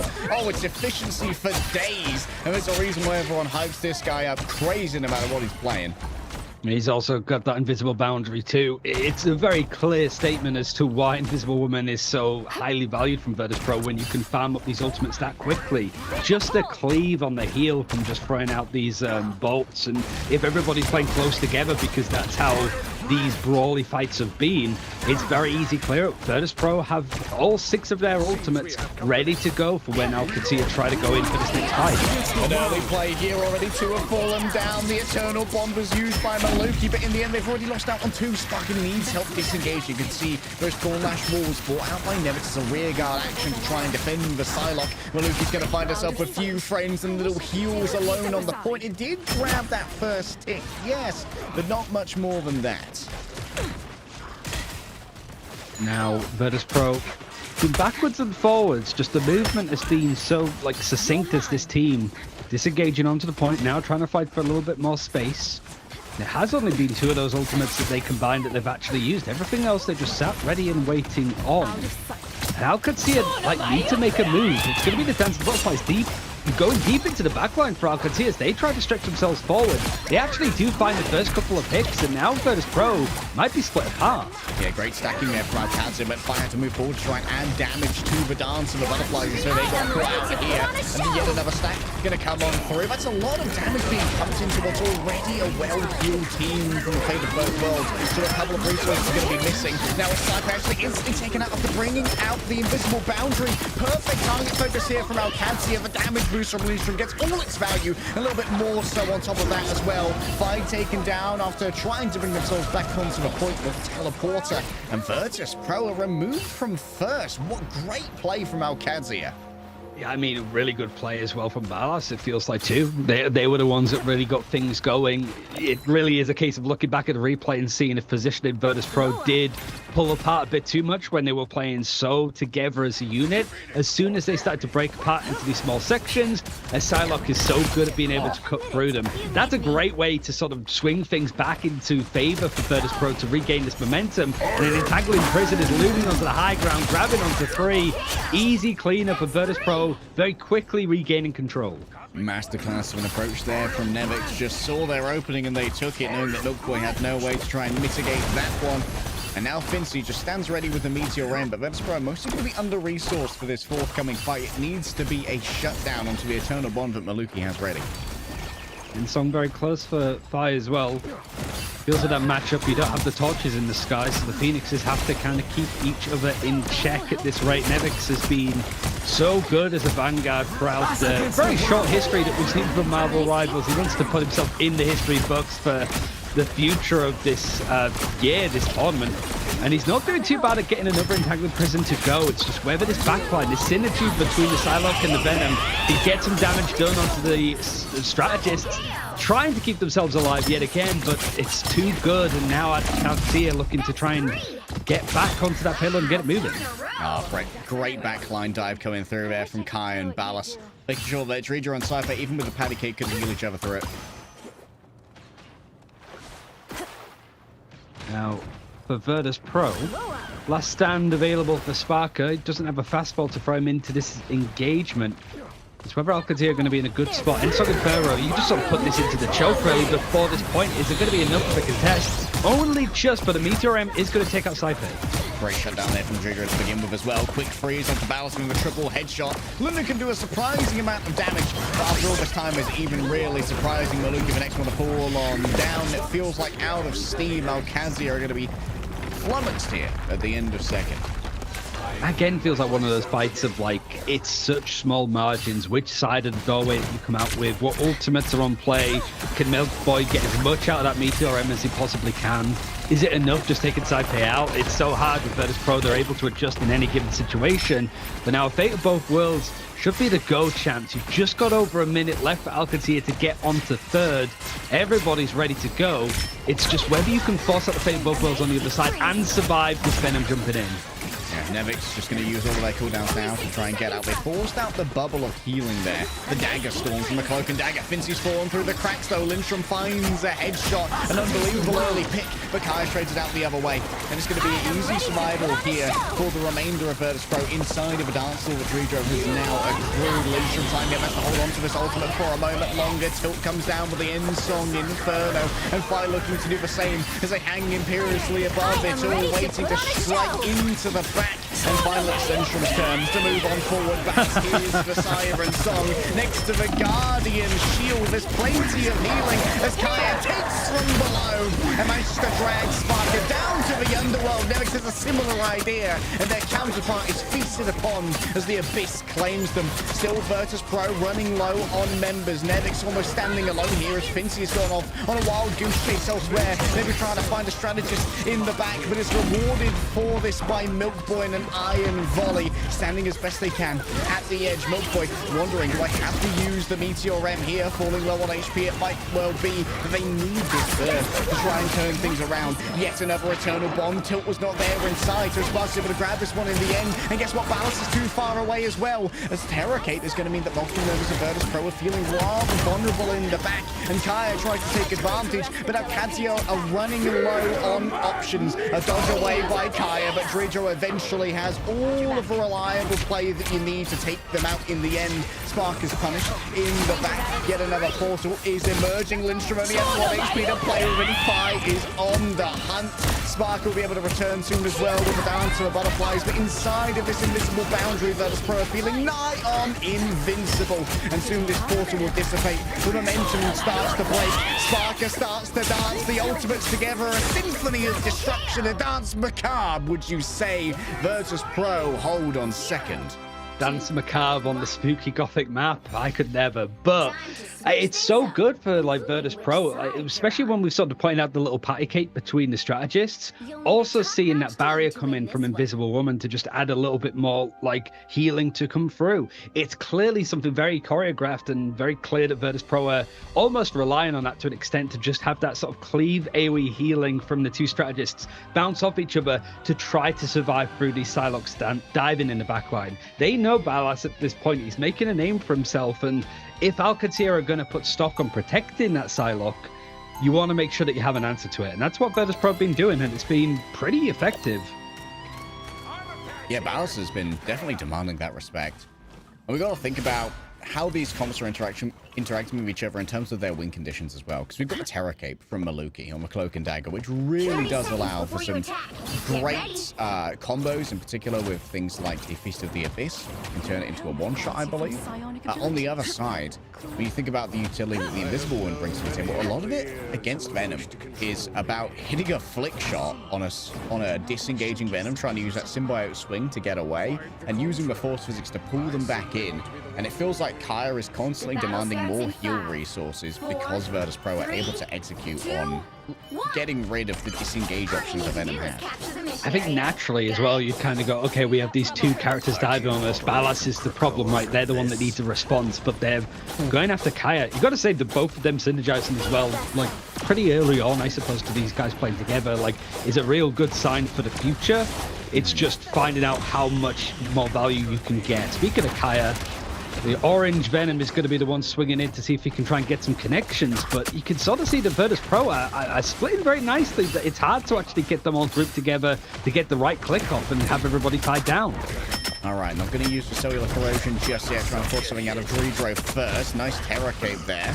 And you can see the Kai just doesn't want to go in too far. He's going to be pushed back here by Saipe, so this might be an option to go in, as they know that is now on cooldown. Heading in once again towards the back. Cellular corrosion is going to be used, but look at this. Symbiotic resilience needs to be used. The disengage is going to be good. The pulling attempt is coming forth as well, so Kai could be overwhelmed. The Sparks aligned on up. It's an aggressive play from Sparker. Milk Boy ready to dunk calm down, but do you have the Fincy LeBron within you? Oh, what a shot. They can't hide from that one. Spark is going to try and turn it around, but it's Fi, the hero, who is summoned here to try and get themselves a catch for the remainder of Verdus Pro. Tilt's reset, but Fincy's forward. And portal play means that there is going to be a chance for Alcatia to try and recontest this Eternal Bond too, so if you can get it down on the ground, it feels that there's just going to be so much for Verdus Pro to stack and CC this out. In fact, they're actually giving up a lot of space to just give Alcatia that room. They don't think that they're going to be able to take the point now. They're buying their time and seeing if they can get something else out from Alcatia before they try and dive in, and that's, I think, what they're waiting for. That Eternal Bond is out. Now they can go on to the aggressive. Strangling Prism already did a bunch here. Down on one Vanguard, an attempt to try and isolate Kai. You can see that Ironwood Wall has made sure that Kai can't get any healing. Has to take to the skies instead via climbing. And as Nevix moves on forward, is given the bubble. It's going to be Lindstrom now forced to use their own ultimate just to try and survive this one. An all-in dunk onto the Lunar Snow in towards the back. Kai doesn't have any healing as you saw that Lindstrom was forced to flee away from the threat of both of those ultimates. Maluki's ran down by Fincy. She never stood a chance against the mag cannon. And while no one's on the point, Verdus Pro certainly are there to cap it. And Ratatoska is freed. It's such a shame for Alcatia, because when we saw the Meteor M and the Ensom come out from Verdus Pro, that pathing to get into safety, to get into the little sheltered area, was really nice from Alcatia. Nice and quick and efficient. But the problem is that a couple of players stayed on the point. They completely split themselves up. Verdus Pro spotted that, smelt blood in the water, and just throw the Meteor M down onto where Kaya was playing from. He doesn't Feast of the Abyss, and right now it's just a case of if he can get back this objective as quickly and as efficiently as Verdus Pro were able to do a med defense. Kaya feeling spicy, can't quite convert on the one shot. A single little bit of damage from anyone else on the team would have got it done. Nice tech to disengage, quick jump from the edge of the symbiote swing, but pulled back in again. This is what we were talking about before, what the Invisible Woman brings to the table. The force physics means that Kaya is constantly on the run, and while Kaya demands those healing resources, guess what? It's Milk Boy who falls through the cracks, and there still isn't presence on this cart. Ratatoska continues rolling forward towards those castle doors. A Feast of the Abyss is going to be declared, and already a Dark Fourth Dimension teleport has been used. There's no disengagement available. There's no healing that remains as Spy and Sparker have been able to deliver on this. A stack up within. Incoming huge damage from a trio of ultimates, and Dredro's going to be the one to pay for it, yes, but Saipe still stands ready, stands firm, and stands tall. Verdus Pro, they rear up on their hind legs, and the bear roars in rage as the healing is going to be delivered by Lindstrom. Oh, Milk Boy still went down, almost went down even just with the damage, even through the fate of both worlds coming in. Now Verdus Pro, they have Alcancia exactly where they want them, completely split, and the Meteor M might be the full stop on this series in the upper bracket. It's a chance to clear on through, and the last stand is just taking everybody as far away from that objective as possible. But Alcancia trying to just throw bodies in, buying as much time as they can, but there's still 2 minutes on the clock. There's 0.3 meters left to try and hold. They're doing their darndest, but it's not enough. Verdus Pro, a nice emphatic 3-0 win in this upper bracket, takes them pretty much to the upper bracket final, I think. Away from the objective, away from the eternal bond, and away from the upper bracket indeed, Ryan. 3-0 to the side of Verdus Pro. Commiserations to Alcancia, but it definitely seems like we might see them again in the final if they can keep up these performances. Dredro's going to walk away with the MVP. Was definitely instrumental on the Lunar Snow to Verdus Pro's dominance, but Saipe really had a good showing on the Invisible Woman, who many people are rating as kind of underpowered right now. But guess what? She's getting a little bit of a buff heading into Season 4, where we're going to be playing our Ignite patch, so she is going to have that stronger ultimate, I believe. And that might well bring her back into the fore. Lunar Snow as well, taking a little bit of a hit, just pulling him down. I think Loki as well, right? Like, it feels that that combo, whilst it's more available in this tournament because it is like the double protects, double bans mirrored on each side. I think we saw a lot of that last week, wasn't it? Just a lot of Luna, Loki, a lot of Sustain, a lot of Captain America. But now that those characters have not really been involved as much, it has given room for Verdus Pro to play on their comforts. And also shout out to the observers that we're getting a lot of POVs from the strategists too, because I feel like we haven't seen much of like how crisp Saipe and Dredro are hitting their shots. Yeah, we've been seeing a lot of Saipe, we've been seeing a lot of Kaya really showing off what the strategists and vanguards can bring to the table in these matchups. Just a quick look at our highlights, and of course Ballas is going to be well featured here. This was a perfect strangling prison here from Nevix. Good platforming, great read on the ability to shut that one down from someone like Milk Boy, who maybe could have been able to hit that one with the metallic curtain, but it's a very difficult timing to hit. Yeah, I'm very excited still for both these teams. It feels like Alcancia, you know, when I came into like doing Ignite, it was a team that a lot of people were like talking about, just well put together, well tenured, I think, in hero shooters as well as an organization. I feel like we are starting to see like that bearing fruit, honestly, and there's still a long way to go. You sort of mentioned it, like they kind of went out, not really bombed out of Ignite back in June or May, whichever it was. They had as far as I can remember off the top of my head, I think they just had a really nasty like bracket to fight through. But now it's like, if they get a little bit of luck on their side with a good bracket, and honestly, if they go up against teams that are in and around them, they have a lot of really nice set plays and really nice synergy for a team that is still trying to find that time together. That honestly, this is a team that you want to be watching because they could be a top 6, top 4 finish potentially for Ignite. They look that good. Definitely could be. To give you guys some updates from around the bracket, I believe the Vicious have actually forfeited against FaZe, so FaZe are going to be moving on in the lower bracket into our top 6. Next up, we should be able to cover our other winners bracket matchup, which is Zabs, also known as All Business, going up against Choppity, who have recently been able to take a series off of our MSF champions, formerly known as RAD Team 1. So this is a team to watch. You're not going to want to miss the next winners bracket matchup. Catch us after this break.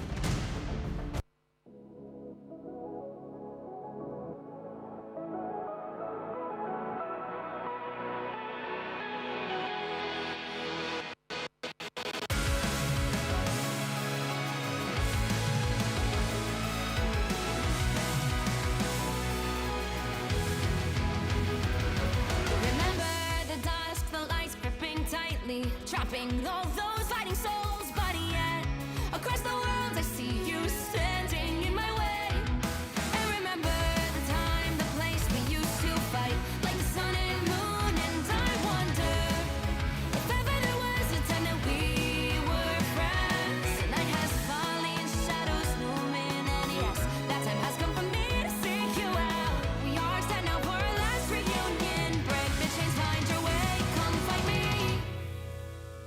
Do you remember who you really are? Show me that you are still the only one for me.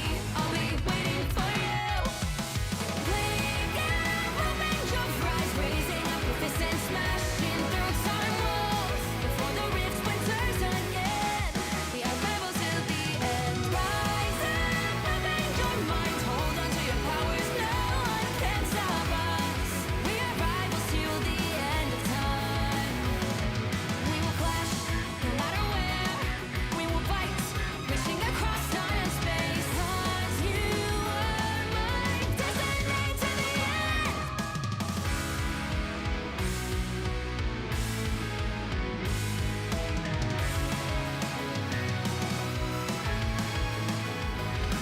You see the dawn, the flames burning brightly, shining on those memories. And yes, across all time I see you turning the tides. And do you see now our time, our turn? We can still fight like the wind and fire, and wonder no more. That now is the only time your heart is mine. Light has fallen, darkness grows, and yes, we fight for our destiny and fate. New days smiling for the past and future. Break those chains, lead the way, fight with me.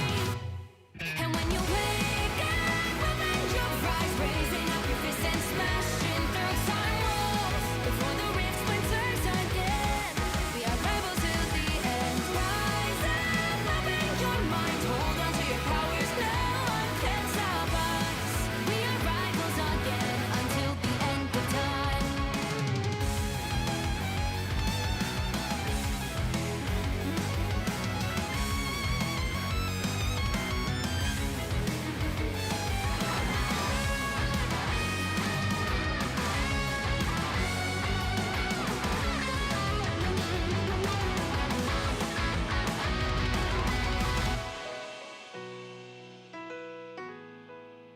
Show me that you are still the only one that matters for me. I'll be waiting for you. Wait up, open your hands, holding on to your heart. Look inside you. Can you feel it? The sparks in you. Add it up, unleash it. Wake up, open your eyes, raising up your fists and smashing through time walls. Before the rift splinters yet again, we are rivals till the end. And rise up, open your mind, hold on to your powers. No one can stop us. We are rivals till the end of time.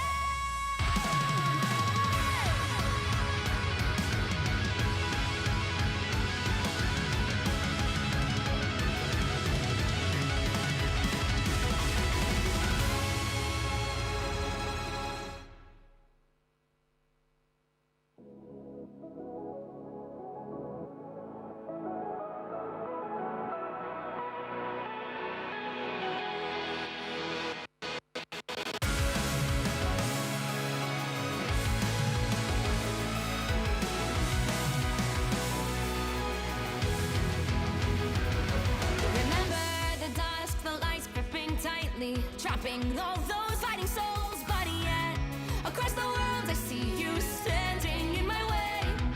And remember the time, the place we used to fight, like the sun and moon, and I wonder if ever there was a time that we were friends. The night has fallen, shadows looming.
burning brightly, shining on those memories. And yes, across all time I see you turning the tides. And do you see now our time, our turn? We can still fight like the wind and fire, and wonder no more that now is the only time your heart is mine. Light has fallen, darkness grows, and yes, we fight for our destiny and fate. New days smiling for the past and future. Break those chains, lead the way, fight with me. And when you wake up, open your eyes, raising up your fists and smashing through time walls. Before the rift splinters again, we are rebels till the end. Rise up, open your mind, hold on to your powers, no one can stop us. We are rivals again until the end of time. Hello. Greetings.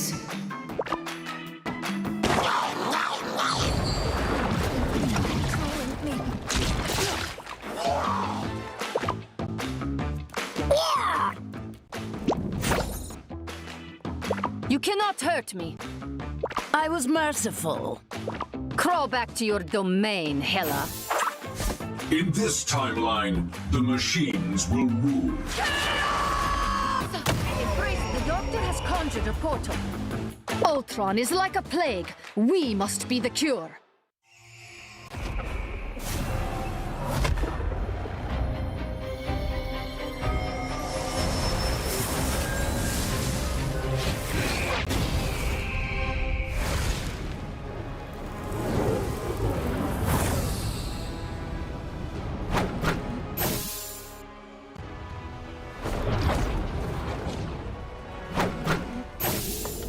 Now, a disappearing act.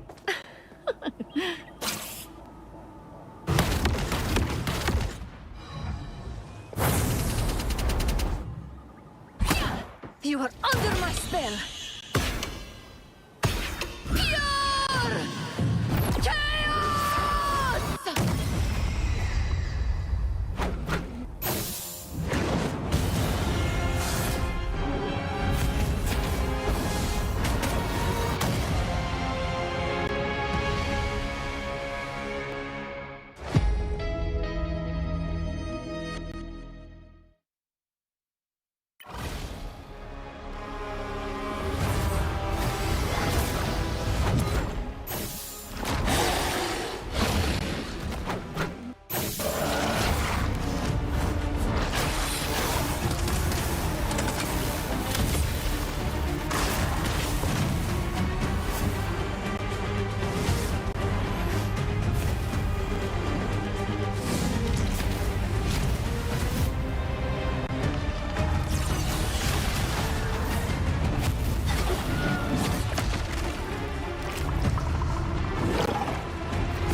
We are done chasing spiders. We have bigger enemies to conquer. You're ours now. Time to toughen up. We are Venom!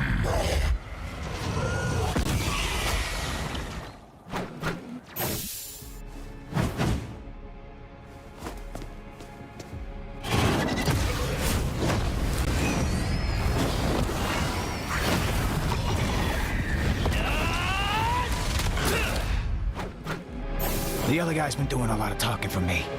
You remember old Eddie?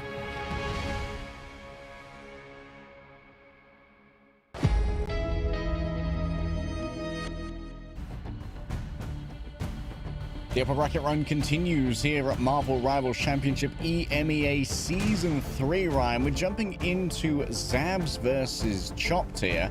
Zabs, also known as All Business. This is Tuzi's former team, but now Tuzi is on Chopped with a bunch of other superstars. It's a little bit of a mixed team from across EMEA that was formed in the Dark Zone after Ignite Stage 1.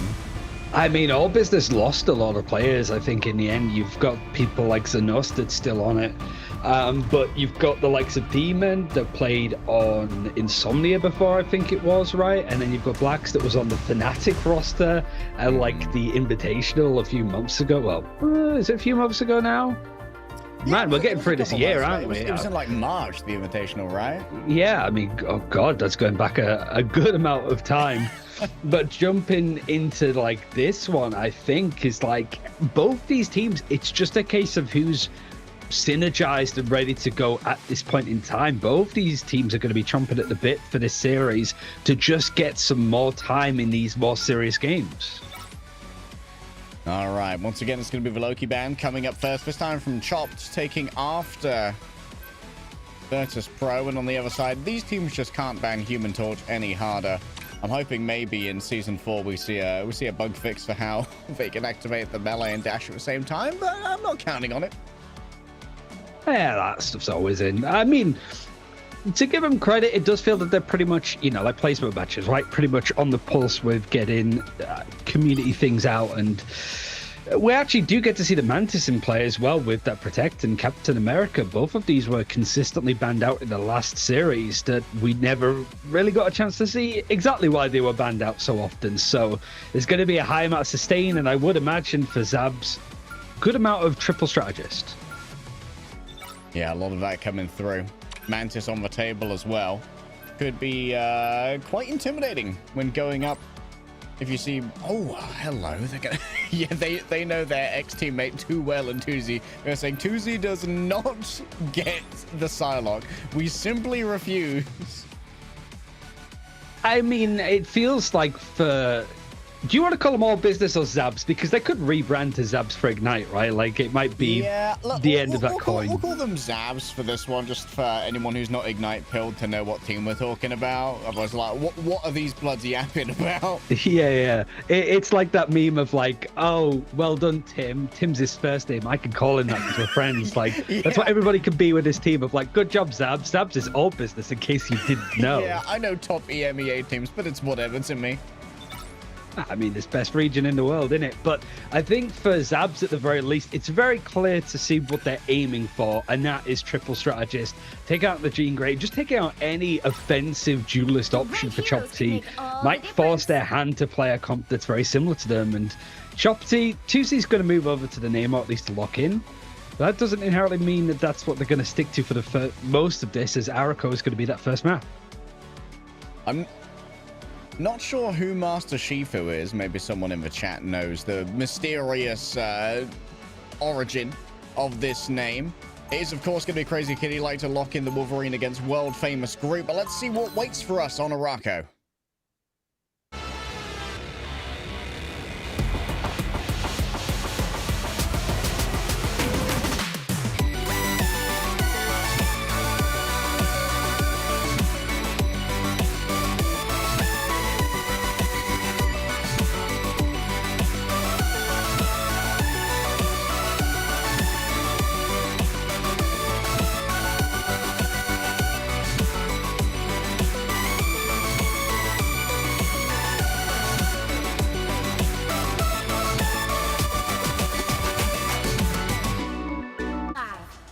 Tuzi on the Winter Soldier here. We didn't really get to see much of Tuzi during the time when Winter Soldier was the defining factor of the game back in the Invitational times. The thing was in the hands of Beetle, but moving straight over towards this Captain America.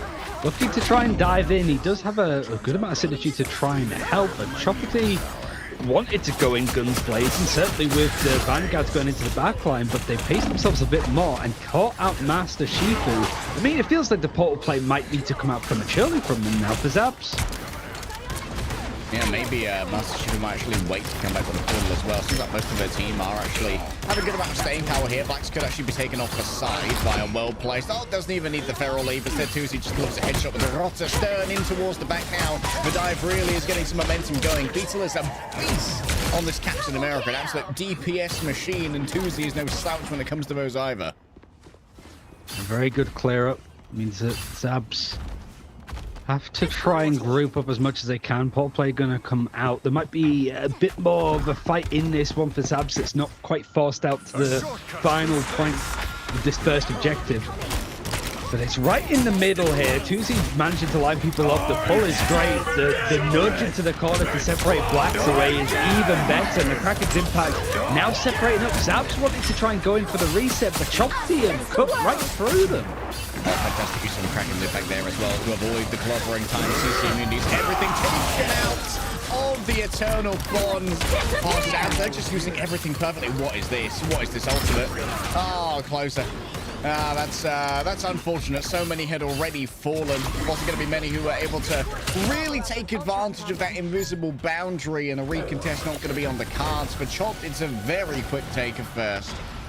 It was almost like a judo throw from Chopsy to take that quickly, but it's also just the movement mechanics that they have, right? You've got the grab from Tuzi on the Winter Soldier, the leap from Crazy Kitty. It's pulling all of those players from Zabs apart and well away from the objective, the payload, so it's moving pretty much uncontested. That, though, DRP just delivering himself as a parcel to allow Zabs a chance to maybe take back this objective. Yeah, might give him a chance here. Still going to try and get past Crazy Kitty, who's yet to lose their passive, I believe. So still has that regenerative healing factor. Good to go. It's not going to be played on through here. It's a big strangling prison, but fairly easily dealt with. Vertigo. Oh, that's a lot of stuns coming through. The Horn of Proteus. Giganto weighs in on this one, and Master Shifu certainly has been quite the menace. You know, little tidbit of a lore here. Maybe the Master Shifu reference is because in his Ignite interviews, Zenos dropped a Master Oogway quote about the present. Yeah, the present. And he had that weird, was it a German like poster in the background, which he essentially said was like, this is just nonsense, honestly. What's all this nonsense? Oh man. But Zabs have like done well to try and compose themselves here. It really is a case of like how well these dives are going to be. You've got the Captain America trying to time with DRP and the Beast of the Abyss. I think mostly trying to keep him alive at this rate. He was so low, so the overhealth was able to keep things going. And now the re-engage for Zabs going off the back of this ultimate from Mantis is going to force out the fate both worlds on the other side. Yep, Mash now. Trying to deliver some healing in the nadir of the Dance what was laid on down. Snoster's fallen down already. Closer now forced to use their red ultimate to keep the remainder of the team sustained, but it's mostly going to be them who's responsible for healing. Oh, a personal delivery of Giganto there onto Vertigo. Master Shifu has had enough of your nonsense. Look at the platforming that's available to the Hulk, by the way, with these Thornlash walls up on the side. Interesting mounting, but it gives so many more angles for Isidore to play around. It's a niche strat, but it's a cool one. He's just going parkour, just constantly. Parkour! Yeah. And it's also good to see the Hulk because we didn't see that at all again in the last series too. Isidore's going to be... Usually we'd see him maybe doing the fastball onto Demon playing the Wolverine, but because he's over on an Ultron, it was the Wolverine on the other side. Both sides sort of switching over to be a little bit more sustained, knowing that this high ground bit is just more a case of brute forcing as many of these fights, trying to get dives in the right places. Black Sow needs to be a little bit careful. He did get stunned out for a second, but full HP is going to force out that Project Ultron to just keep that consistency up. Now Chopsy, can they go for something a little bit more lethal here? Oh, Beetle did a great job to not hit Master Shifu there so that they couldn't pick up the health pack and couldn't be stolen away. Oh, that's a big grab onto DRP. It's the midst of their own team, though, so it's a very safe landing for the Sorcerer Supreme. Rage of Ultra now potentially going to be cancelled out here. Attempt to try and burst on through it in front of the Gamma Squid. Things really are difficult. For now, all are surviving as fists are flying either way in towards the back. Forces out the usage of the Lunar Snow Ultimate. DRP, multiple stones. That's 4 right there. A quick damage boost given over onto the Dark Maelstrom, but not really able to deliver that much as well as extra health given over by the Soul Resurgence. Big usage of the Strangling Prison. Master Chief has already grabbed 2 before the Invisible Boundary can even be erected. A quick berserking there of the double squids and hiding away behind the extra wall that was given over to the group. You can see that still Zabs have control of the Flora Colossus as well. It's not moving forward this entire time. Running out of steam here are Chopsy, and we've only got 40 seconds remaining. I mean, that was a really good fight from Zabs. Chopsy seemed to just have them on the fence. You saw initially Master Shifu starting off with the Horn of Proteus with the damage boost from Zenost. And then on the other side, Chopsy just able to sort of survive, going a bit more aggressive in nature. But Master Shifu able to just survive and keep that damage consistently going out. Tuzi's also on the Namor on the other side. It's whether they can get a pick through all of these bodies. It's just these balls of force trying to go in and fight. And Jompy have hit a bit of a roadblock here with 10 seconds left. Can the Furious 5 become a successful 6 here as they roll on forward, matching, moving forward. DRP doesn't get any stuns off the back of the eye of Agamotto.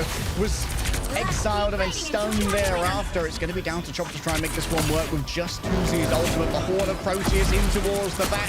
Seems like most of these abs have been able to survive this one. Yet another strangling prison. Black So is getting so much done. He's been cranking 90s all day and he manages to crank out yet another one. Vertigo exiled away from the point, which means overtime continues to tick on down. And Zabs holds strong at the top of second. It's not often that you see, like, I guess Tuzi not be the Namor to highlight in that situation, right? It was a grand performance, I think. There's still a way to go.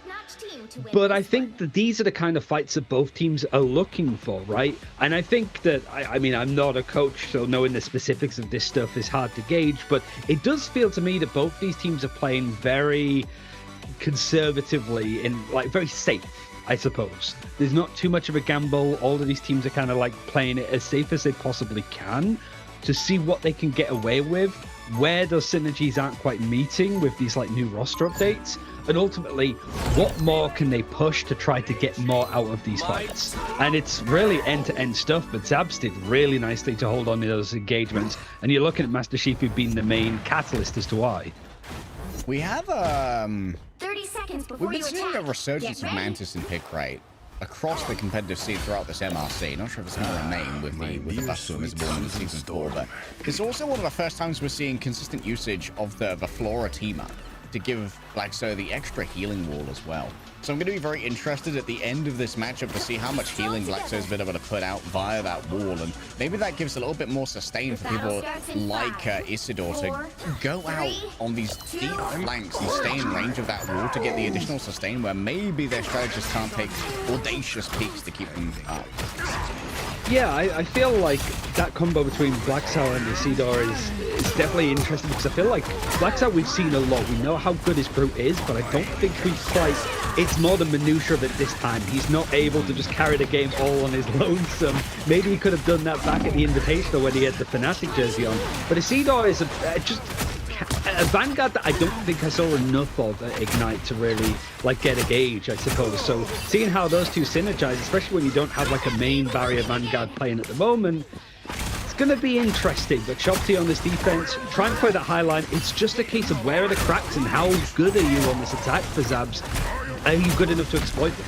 I love this closing fist formation here from Chopped as well. They continually try and wrap around the outside. But if you manage to get flanked on by a Groot, everything goes out the window. Cormash Walls do a bunch of damage. Another Rage of Ultron's going to be adding to that as well. It's going to be Crazy Kitty rolling on forward, just making sure that everyone else on Zabs is forced to power for a moment longer. Quick interruption given over by the Exile of the whole Gamma Squids are pushing out so much damage. But Chopped is still forced to give away all of his space. Thanks so much. You're halfway there. We sort of saw it in the last series of Verdus Pro, like giving up space is fine if you can keep everybody alive and keep them in this line of sight, certainly from where Mash is playing. So Chopty building up quite a lot. They do have the Eye of Agamotto from DRP, and he's sort of skulking, ready to drop in as and when this fight is needed. And it almost feels like the Horde of Proteus was there to try and catch that sort by surprise, but it's Master Shifu on the other side that's able to get enough but traded out from Tuzi. Oh, just wailed on top of right there after being dragged into a single position. Top still thinking it's winnable though. Mash is caught in here. Can't break through all of these walls. Isidore's got brand new plans and Hulk is very angry. Tuzi already clapped away by the Gamma Energy. It's just an attempt to try and stall the Colossus here from DRP, who should be able to TP back. But Isidore's holding so much space here that a re-engage is going to have to potentially come in wholesale from the portal. They can't make it in time. Zabs have 4 minutes to try and break through second. Notably, it's still not as fast as what Chopty were able to do, and we were stuck at this point for a good amount of time. It's whether there's enough tempo here, I think, for Black Soul. He's not too far away from having another Strangle in prison, and there's no strategist ultimate outside of the Ultron one for Crazy Kitty, but that's not enough if there's enough synergy behind Zabs' play here. If they get that Strangle in prison and there's enough bodies firing down, Chopty might lose. Rage of Ultron used here just to try and control the high ground. Claiming this space can be essential. As Sedation from a long way away. Black's already once again hit the ultimate. Seems like it's mostly been shielded out for now, so no fatality is going to be reported off the back of it. And Master Shifu takes a peek too far, and Encephalo Ray claims them. In that Rage of Ultron from Crazy Kitty was really effective. Nothing was gathered at all from that Strangled Prison. And able to get a pick as well, forces Zabs to reconvene. This is a trickier area to try and manage. You have to put equal pressure on the low and high ground because Chopsy are mobile enough to be able to hop between them, especially when you've got the Ultron, the Hulk, and also the Namor too. Kind of Rage of Ultron there from Damon. Plays out the high ground temporarily, but you can see it's going to quickly be repopulated by Beetle and Tuzi as a dynamic duo. Plenty of ultimates going to be available for Chop. In fact, all 6 of them, and already they've hit the go button. It's going to be the fate of both worlds to try and open this one up. Drags full flash to Choppity, but for Zabs, just a very clean disengage. They're going to waste most of his time and counter-attack with their own speed boost off the back of the Soul Resurgence. Nosh drags everyone forward in towards the back. Mash can't stand up to the biomassive Giganto that's given over. Crazy Kitty up in the air, doing their best to golden round. Plenty of healing as well. Closer caught out by a return horn of Proteus. It's Tuzi on the angle yet again. The devious licks he's getting in right now are kind of disgusting. And while their squids will be cleared, it seems like Zabs have been scuppered in their forward momentum. It's so tricky for them, but these fights are so well disciplined and so clean from both sides. Chopty, if there's enough pressure on the low ground, they're just so good at sort of sheltering into where Tuzi is at the moment, just really hanging right. And if they get pushed on the high ground, they just hang towards the left. They're playing off of each other, but an out of position Tuzi here could have found a lot more than he bargained for, with the Hulk finding some issues. But Isidore peels really nicely, forces him back, and it's just irritating. Zabs cannot find an opening, and Isidore's actually found the pick first. They track the cooldown there of the Blessing of the Deep, knowing that Tuzi couldn't escape. They all leaned onto it. The RP in the back, 2 stuns onto both of the Vanguards. Isidore and Black Soul are going to be well cared for, though, and guess what? Black Soul once again has access to that all-important Strangling Prisoner. Zoning ultimate from the Horn of Proteus means there's no capacity to touch for Zabs. This one might be an upset considering the recent results have chopped. A great turnaround here on Araco. A really good performance, and you know, I think we saw with like the Verdus Pro Alcatia game, there was an element of like Verdus Pro are good, but it almost felt like patronizing on Alcatia played well. This game is just kind of like, okay, both of these teams are genuinely very exciting. I can see why they made the roster moves that they did. It doesn't feel like any of them are weaker as such. We have to gauge it with some of the other teams going into Ignite, but there's a lot to be excited about with how these teams are playing. And honestly, just all of the players have got better, more disciplined, and they know how to play these engagements. That really could have gone either way down. Yeah, I wonder if part of this is down to the comfort of Isidore versus Beetle on this Hulk. We know Beetle, but I don't know much about Beetle's Hulk play, to be honest. It feels like Isidore is very confident. You can see the Lord icon over there, obviously. If they have a Lord icon, they're very good at the character. Hulk as well, yeah. You're a psychopath. I mean, I'm not gonna agree with you, but he is right. If you have Lord on Hulk, you've spent a lot more time doing some risky stuff than I would ever do, and it really might well have been a difference maker.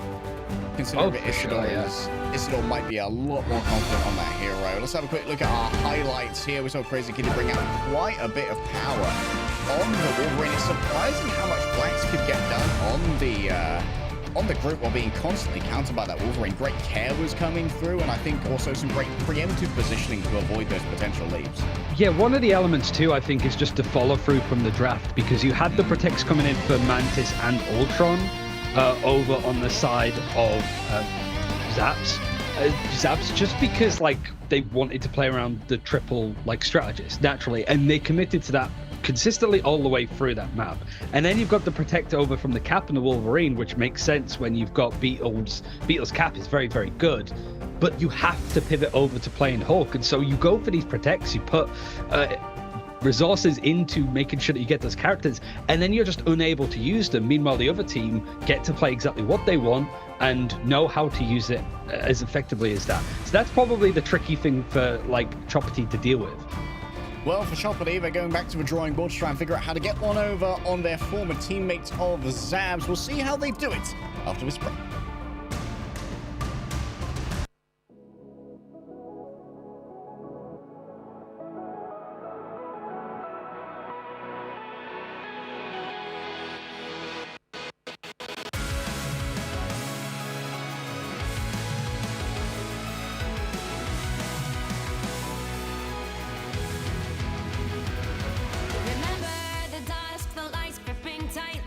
trapping all those fighting souls. But yet, across the world, I see you standing in my way.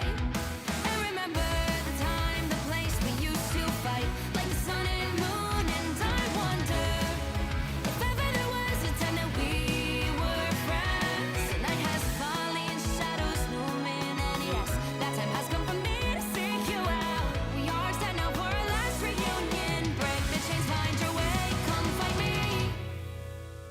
Do you remember who you really are? Show me that you are still the only one for me. I'll be waiting for you.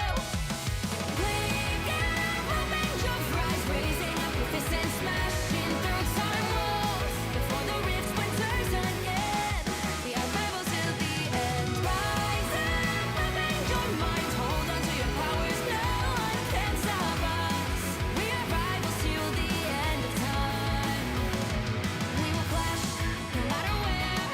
We will fight, reaching across time and space. 'Cause you are my destiny to the end.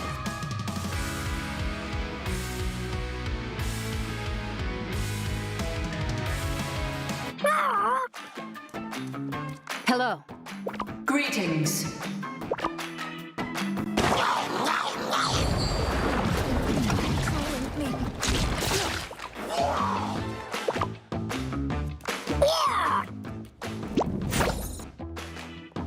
You cannot hurt me. I was merciful. Crawl back to your domain, Hela. In this timeline, the machines will rule. Embrace, the doctor has conjured a portal. Ultron is like a plague. We must be the cure.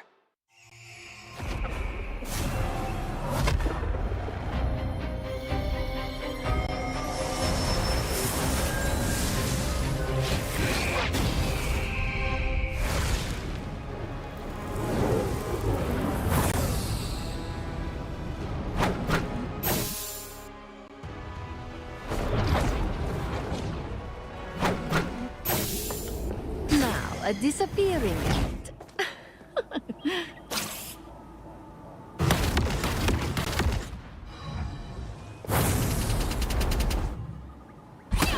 You are under my spell. Pure chaos!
We are done chasing spiders. We have bigger enemies to conquer. You're ours now. Time to toughen up. We are Venom!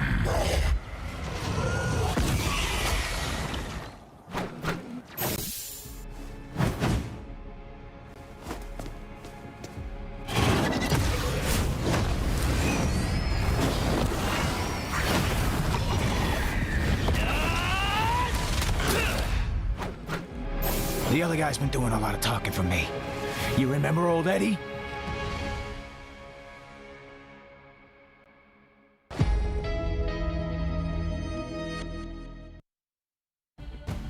Chat, is this chopped?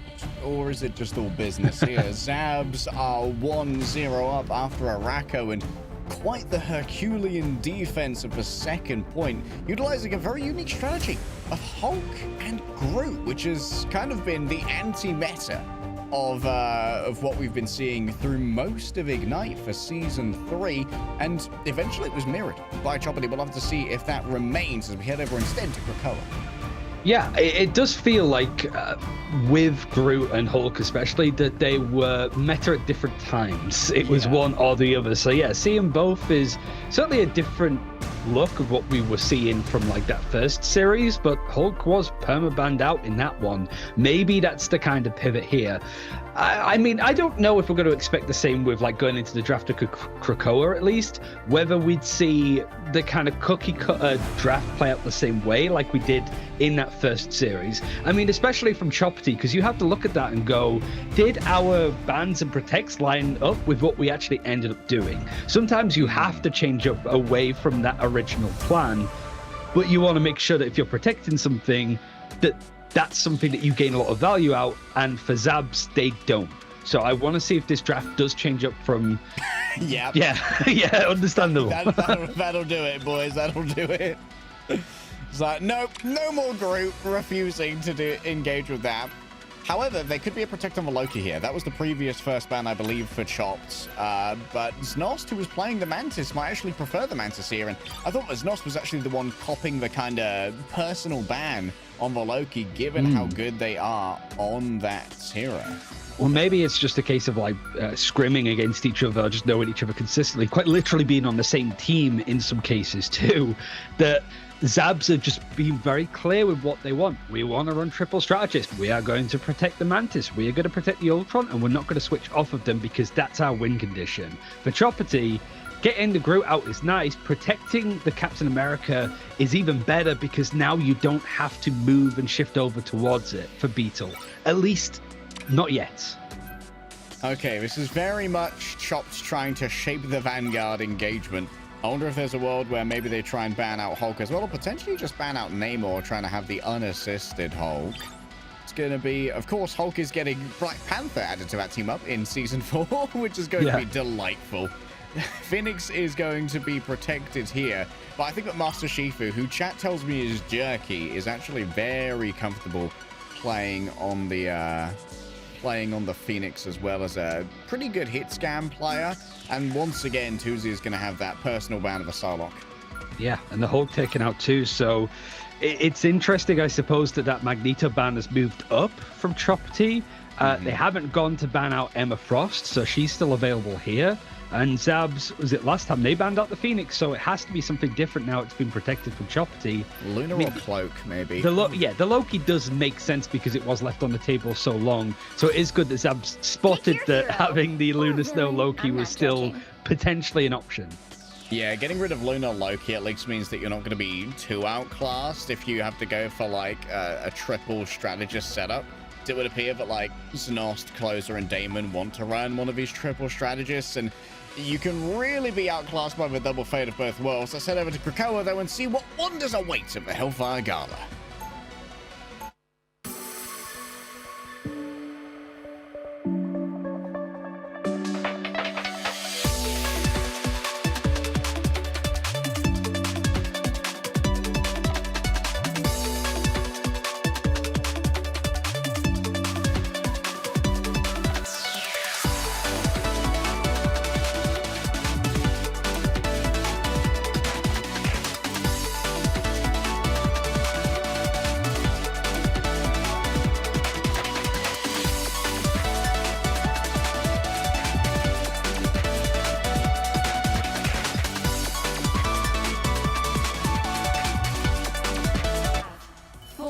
Okay, let's see if Closer sticks on this Jeff. It might just be to bubble out here for the speed boost and then swap on over to something like Luna Snow. Yep, there it is. And while I did talk up Isidore being the Lord on the Hulk, Isidore, I believe, is mostly a cat player from their previous competitive showings. Yeah, I mean, I'm trying to remember the moments that we saw from him with Ignite, but Beetle over on the cap as well is going to feel a little bit more comfortable. Seeing Jerky versus Tuzi, though, on the Phoenix is nice. It's what these teams have probably been preparing and putting a lot of time onto over the last couple of months. This is a great chance to show exactly what you're made of on one of the meta-defining duelists at the moment. All right, Axos used here by MASH, seemingly unconcerned with the approach of the Captain America.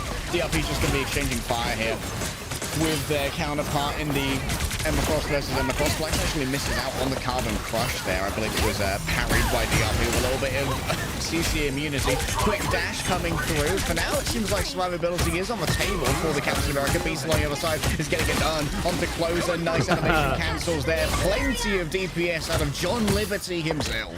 Oh, that's crazy, like, movement as well, to just hop in and really put Zabs back to a point where they wanted to disengage, reconvene with their numbers after losing out on closer. But they have to back out even more now because of the pressure that Chopper T have put in. Like, Beetle just gets the pick just in time, able to get in and out, but how quickly he's able to dash forward and backwards. He's now in a 1v1 with the counterpart on the other side, but he's noticed that Captain America is astray from the rest of the team.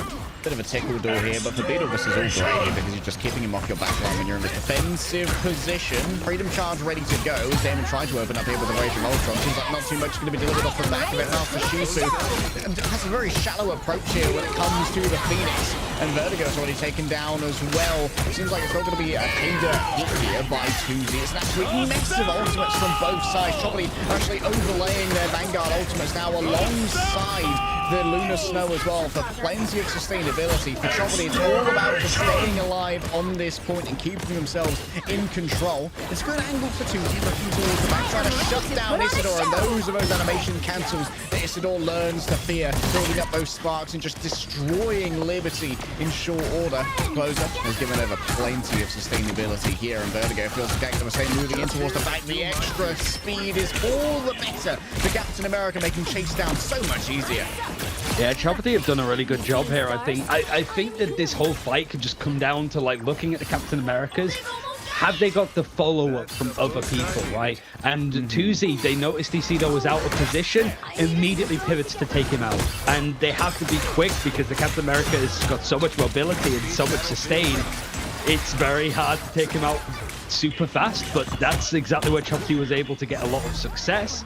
And now Zabs, are they going to even be able to touch it? It's 98% on the board. Now they've just been able to grab it. But that end song is about to chime in. It takes out Zanos. Disgusting angle. It's going to be a while for Zanos to get back as well.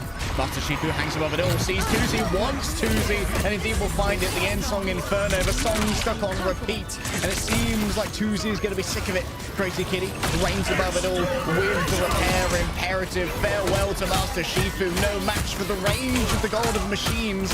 And now it's going to be Beetle in the back trying to once again beat down closer. It's a little bit of deja vu here for all the poor Lunar Snow players. DRP going to get a quick bit of mind control, but no Isidore just about manages to outpace it. Can't outpace the beam damage though. That is absolutely brutal. And the Vanguard can't stand up to this one at all. 2Z runs down the Rocket Raccoon. Master Shifu didn't see this one coming. Tai Lung has struck back. How'd they escape prison? There were Rhino guards. Oh, it's a good bounce back, I think, for Chopty, losing that first point. Really nicely done. I think just, again, with their priorities, how they focus, and just knowing that there's a time limit on getting a pick before a big ultimate comes out, especially when you got the Lunar Snow and the Ultron and the Mantis triple strategist, but then a Captain America as well that could just, with the Freedom Charge, make it almost like 4 strategist ultimates. Chopty need to be very clinical with where they're taking these fights, and it's one of the reasons why that looked incredibly easy for them. Yeah, just the audacity to try and take that damage boosted flank for 2Z as well. Definitely a set play for Choppity. And we saw that Beetle was like kind of blockading all business up on that high ground as well by playing in LOS of MASH, having the Ultron drone as well, just being essentially immovable. Just planted his feet on the ground and said, no, you move. Yeah, I mean, that's really good for these, like, Domination King of the Hill modes, to be fair. It's what they're going to be playing around. But Chopty have a really nice advantage here, just having that Freedom Charge and the Fate of both worlds to go for an engagement. If Black Cell knows this, if they have a suspicion, I think that Silent Seduction could come in very timely here. Okay, swap up here. Master Shifu no longer on the Phoenix. Instead, going to be bringing out the raw DPS of the Punisher. Of course, can be very dangerous for a Vanguard to go up against and something over to the Adjudication Shotgun. Once again, there's going to be the usage here of the Fate of Both Welsh to keep everybody sustained over on the point for all business. They really prioritize early control over the objective, but the second Fate of Both Welsh coming through from Mash is going to give so much momentum over to the side of Chopper. It has to be disengagement from Zaps. They're going to give away a lot of space on the point. Rage of Ultron now going to be popped in response. They're not going to really be using it so much for healing as they are for damage. Tuzi went a little bit too far out right there. You can see they have the ult available, but unable to pop it due to the absolute zero being here. What a critical stun. Really important. It wasn't the ultimate that got things for Black Cell, but it started off that fight. And he's able to be there and end it. But Final Judgment available for Master Shifu. There isn't really that many barriers to deal with. Sure, like you've got the Captain America and the Emma Frost on the other side, but if you've got enough firepower to break those barriers, that Final Judgment can be pretty free with doing the damage. And Zenost able to just keep Vertigo on the back bit for now means that Chopty have to wait even longer before they can re-engage. Damage with the Punisher, kind of filthy to behold, to be honest. And you don't really have a great way of breaking apart this this culling turret either. Really, just all of this like silence and waiting. Yeah, Chopty trying to pull themselves apart, seeing if they can get this dive with Beetle going in. He's trying to get onto the point to force Zabs back into this engagement, and it has found enough of an opening, a crevice to be split apart with a silent seduction. Zabs were trying to pivot as they moved across, but ended up just falling flat on their faces. What a turnaround there, just forcing the attention of Zabs, knowing that this triple strategist team is at its weakest when it's commuting, you know, when they can't stay in place and coalesce around their Punisher. They got caught by DRP with a perfectly timed seduction. And communication's going to be a big thing as well for new teams. Like, what's the priority? What's the focus? Who's making that call? Who has all of the complete information? And now Zabs, they were sitting pretty. They had all of these ultimates to go with. Now it's time to up the tempo. And with the Freedom Charge and Final Judgment, at the very least, it's going to try and force stuff back. You can see it used on the other side for Beetle to try and keep himself alive. And it was working for the most part up until he ran right into the sightlines of Shifu. Now it's still time to vote for Chopty, but this fight is looking like it's eventually going to go Zabs' way. Oh, that cap won't be gone for long, though. He runs through real fast. The Adjudication Shotgun gets its job done. Mash is going to try their best to disengage a follow after with the zip line. And Zabs, well, they managed to retake it real fast. Good to go. Very quickly. It's really like, again, we saw it from Alcazir earlier, just when there's that, okay, we need to take the objective, these are the set plays that we're going for, this is how we position. Some of this stuff has been stellar today. As somebody that hasn't really had much of a chance to cast them since stage 1 of Ignite, this is something that teams have leveled up at massively. Vertigo, with the ultimate for Mantis, wants to try to be the thing that gets things going, but Demon's going to sort of put them out of it for now. 85% on the point. Rage of Ultron's going to be used to try and start this fight early for Zabs. Demon has to counter away. Tuzi's going to try and meet them in mid-air. Can they connect the last shot? You better believe it. Tuzi's a mechanical demon. I want you to know it. Gets in close. And now, so many sparks easily blown on up. It's not destroyed by the Ensong Inferno. She wasn't, well, you know, just a grass type. She's weak to the fire damage. It's not her fault. DRP burned as well by the beams of Emma. And Zabs at 99% lose control. I feel like it's the Jessica Rabbit quote of like, I'm not bad, I was just designed that way. It's just counted hard. But yeah, Chopty regaining things for the time being, but if there's one thing that they need to be careful of, it's how they position. They did a really good job of splitting up the fight last time, but knowing that Zabs, they do have that soul resurgence for Zenos to get things, and that seems to be such a key thing for these teams of like, with that Mantis ultimate, using it as a go button. The side of Seduction is going to be used over on the side of Chopty. Blackstar's very close to having his own. That's teleport coming on through. No mind control gain for now. DRP just tries to parry the incoming use of the Carbon Crush using their own CC immunity. But now it means that you can't bring up the shield in the face of the Punisher ultimate. So much HP. Look at how much HP he has. Finally, it gets taken away, but Vertigo gets taken from the other side first. Once again, gunning down Emma Frost, moving over to the shotgun, but damage being delivered, getting in real close. Tuzi thought it was time for some animation cancelling, but Master Shifu's cancelled them. Found some questionable tweets from 2013. Beetle and Mash fall to closer, just spray transferring, and that's going to be an evening up of the scoreline on Krakoa. is what we would want to see, right? I think this series is probably going to have a lot of backwards and forwards elements to it. Not a clean 2-0 for either side, but some of these fights and that pivot over from Jerky to go over to that Punisher seems to be a really good defining factor. That's the one thing I think that All Business have been good at so far, is just kind of having the idea and convictions of the draft and being able to play around it. Choppy a lot better with the draft this time. Sorry I didn't dress up. Weren't really expecting that pivot, and they might suffer for it. So am I. Yeah. Full surprise being drawn here. For Choppy, though, I think that they're going to have some time to discuss the inclusion of the Punisher and how they're going to try and counter-strat it. Maybe, I think that Magneto's been banned as well here, which is kind of shooting themselves in the foot. I believe Choppy banned the Magneto. So they don't have the Meteor M to deal with the Final Judgment. Yeah, well, I mean, I think last time Choppy banned the Emma Frost and then the Magneto third and fifth in the draft, right? So, I mean, the Emma Frost was left out open, and I think that's been a help. And when you take out the Groot and the Hulk, which caused you issues last time, seems to be a lot more in favor and in theme, I suppose, of what we've seen these Vanguard players on consistently. Well, I'm happy to see that Zabs aren't one note, you know, wouldn't just be the Groot and the Hulk, and then if they can't play that, they kind of cook. DRP tries to block their own soul crystal, but Blackzo manages to find the edge of it anyway. Zabs has great control on the point right now. Carbon Crush might well have been given on over to Z. Almost a direct impact, flies it directly into Emma. Close has fallen down, and now Damon needs to be dealt with the Rage of Ultron up close and personal. There's certainly a sight to behold. The beam on Tuesday is finally healed through, and now the extra damage is going to come through as well. Inspiration applied by Mantis. Tuesday wraps around the back. It's an audacious flank yet again, but Tuesday is nothing if not audacious. Just lives for the audacity. Rolling forward once again. Oh, the damage boost. Oh my Lord. The animation cancel. It's rancid. It's disgusting. It makes my eyes recoil, and what a day to have eyes to witness such damage. I'm just brightening up the screen, really setting some fuses on fire. The open the sky, it's just unrelenting from Tuesday. And throughout all of that, we were seeing it from Blacksal's perspective as he goes down.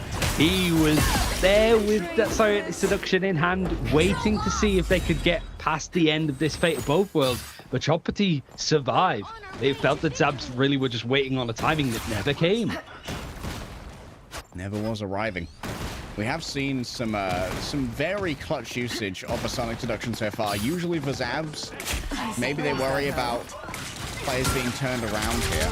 Already, Sentient seized by DRP, could be blocked off temporarily by the Mind Aegis of the opposing Emma. A quick disengagement perhaps to escape the Rage of Ultron. With so many things already broken on down, it's an easy pop of the Sonic seduction heading in towards the back. What an opening that DRP has found. You can have the extra speed as well from the Soul Resurgence of the Mantis, really making use of the additional utility Mantis brings. Oh, I mean, this isn't just like a freeze on screen, guys. This is just cyberbullying, honestly. POV or Tai Lung, and you're finally about to have your revenge. This is all your fault. A panda instead of me. Oh, what a classic, age-old classic. I don't think a Beatles in the fighting five there, but it's looking whether this fight is going to go the way. Choppy, I think for both these teams making such big changes, especially for All Business too, that I think was mostly just like a group of friends that came from another game in another esports scene to make pretty sweeping changes. Now you're up against the Choppy that have turned heads this week with some of the performances they've put out. They've been able to battle things back, but on 85% on the board for Choppy, maybe even a little bit more if they're able to hold on and get bodies on to solve things out a little bit more. Zabs need to hold on here. This could be the final fight. To be honest, I think that Choppy kind of missed the trick here by disengaging so hard from that final judgment, and it really meant that they staggered out. They've lost a lot of time here. Could have got it to 99% potentially. Zab's not too far away from actually matching them. It was 40% before, but with that stall out again that they've been very good at, it's now pretty much up to like 10% difference. Do Choppity have enough about them to actually go for a fast engagement here? No, because Demon on the Ultron has forced things back. This is getting dicey now for Choppity. Yeah, they weren't overly committed though, so this engagement's fairly easy now. Tuesday with the Ensong Inferno in the back pocket. Look at all those sparks ready to ignite. They need to destroy the Phoenix, and indeed they do. The aim is good. Tuesday shut on down. Rolling forward though. Plenty of momentum here for the side of Choppity. DRP start to seduce all and sundry. They'll walk on forward aimlessly, but they still have more than enough health thanks to Closer moving forward with a fade of both worlds. Zab now in a defensive position. We're going to have an overtime in their favor. Raxus still has their own ultimate as well. Double Vanguard ults as it still takes to the backline to save their team, who are under assault from the forward momentum. Suzy Stars with the animation cancelling, and the damage is delivered, yeah. Moving on to the Mantis, the next victim up, and it's going to be a little bit more of a meaty target that stands in the way now. Beetle playing Vanguard at the edge of the point. Rear guard maneuvers. It's going to be a quick freeze onto Isidore. Many headshots delivered by Mash to remove the Captain America from contention, and Choppity are back in control. We've got Master Shifu over on the Doctor Strange, so portal play, was it used beforehand? I think it has. I don't know if it's even physically possible at this point, but he's going to have the tries. But Black Sabbath's moved over to the 4 to just try to have enough to try and dash in. His body's trying to block the overtime push from Zab, but it's not enough. They've got people on the objective. You can start to see the numbers going up, and that Rage of Ultron from Demon alongside that Soul Resurgence. There's enough pushback for Choppity, haven't gone down yet.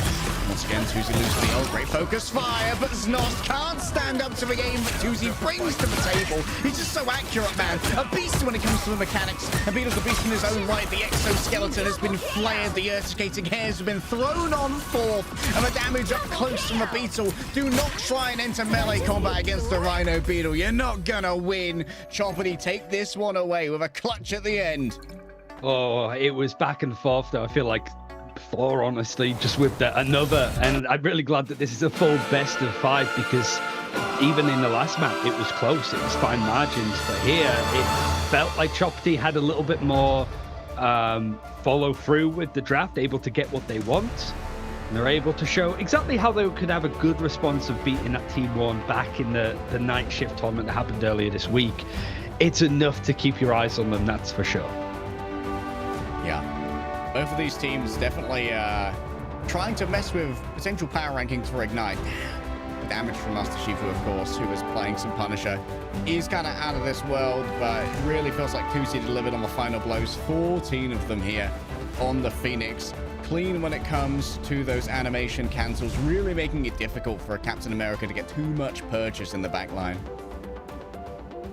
Yeah, it's so much really to look at. I mean, the damage that's just Master Shifu's been able to put through pretty much matched perfectly for Tuesday. I think that head-to-head was a lot more interesting, a lot closer between them, but it was like the force-ups changing over towards the Punisher, for example, whether that was enough of a curveball that you honestly want to show now, right? Because it was so effective. You've got Ignite in a couple of weeks, and now you know that if all business feel like the barriers in front of the team are a little bit more open because of the Vanguard line put forward, well, a Punisher can just find so much impact and damage there. And he's been overlooked, I think, a little bit in meta currently too. Yeah, he can be a little bit vulnerable during that final judgment due to the wide hitbox that he has with both the miniguns out, but we saw an interesting combination of the Freedom Charge alongside it as well, which allowed for it to have, I think, about 700 HP at some point after having stood in the Freedom Charge for long enough, which makes him an absolute beast to try and deal with. And that beast may all be slain in our third map, which we'll be going to after this break.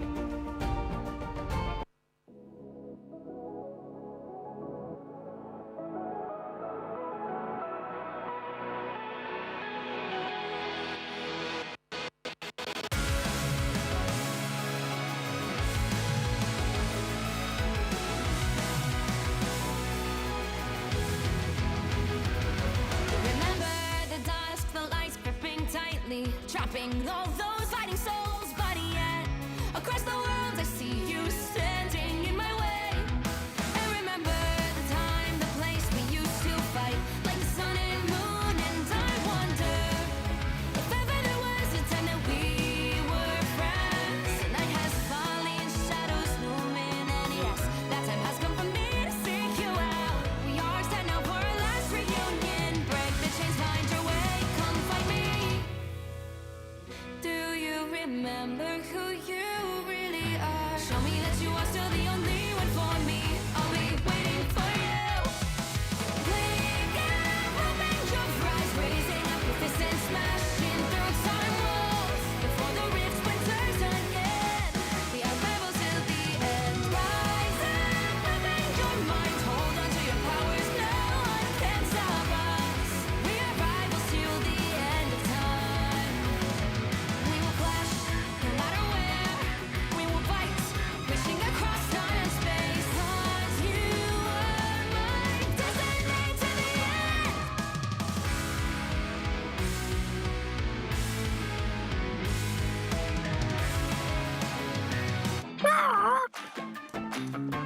Hello.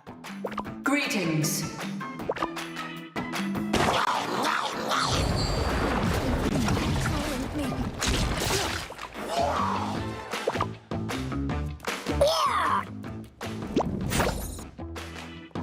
You cannot hurt me. I was merciful. Crawl back to your domain, Hela. In this timeline, the machines will rule. Embrace, the doctor has conjured a portal. Ultron is like a plague. We must be the cure.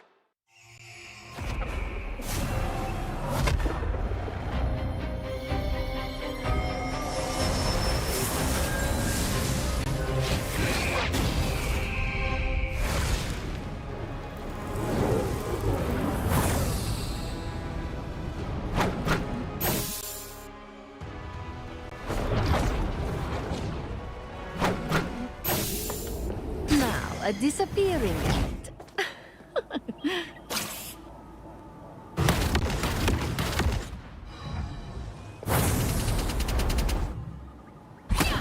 You are under my spell. Pure chaos!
We are done chasing spiders. We have bigger enemies to conquer. You're ours now. Time to toughen up. We are Venom!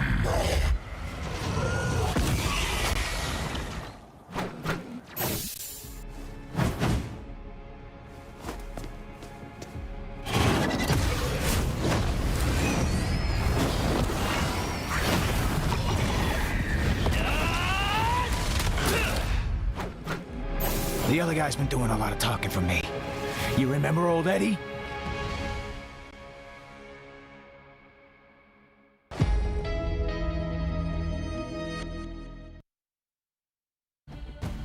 All tied up as we head into map 3 between Choppity and Zab. Both of these teams are going to be taking part in Ignite, Ryan. And for now, our power rankings are all over the place. These have been some evolving drafts, and it could have gone either way. Yeah, and I think it's going to continue to be backwards and forwards. And for any of these teams, like whoever wins is going to go up to the upper bracket to face Verdus Pro a little bit later today, I think. So we'll have the honors of watching that one. I think that both these teams can give Verdus Pro a run of their money, and I think that them playing up against Alcazar, it really does feel like there's less of a gulf between those top teams of EMEA and then everybody else in the end. So this one, it does feel like the melting pot of players going between rosters really is giving us some tasty food to eat. I mean, it's very refreshing as well, given that EMEA for the longest time in terms of like esports and competitive was Verdus Pro and then about 6 tiers and then everyone else. Yeah. But now it's a real mishmash. The power level in EMEA is very consolidated.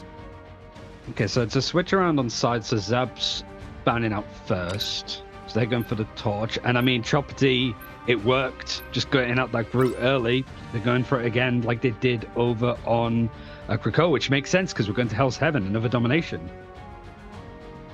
All right. Yeah, getting rid of the Groot definitely seems to be this continuous.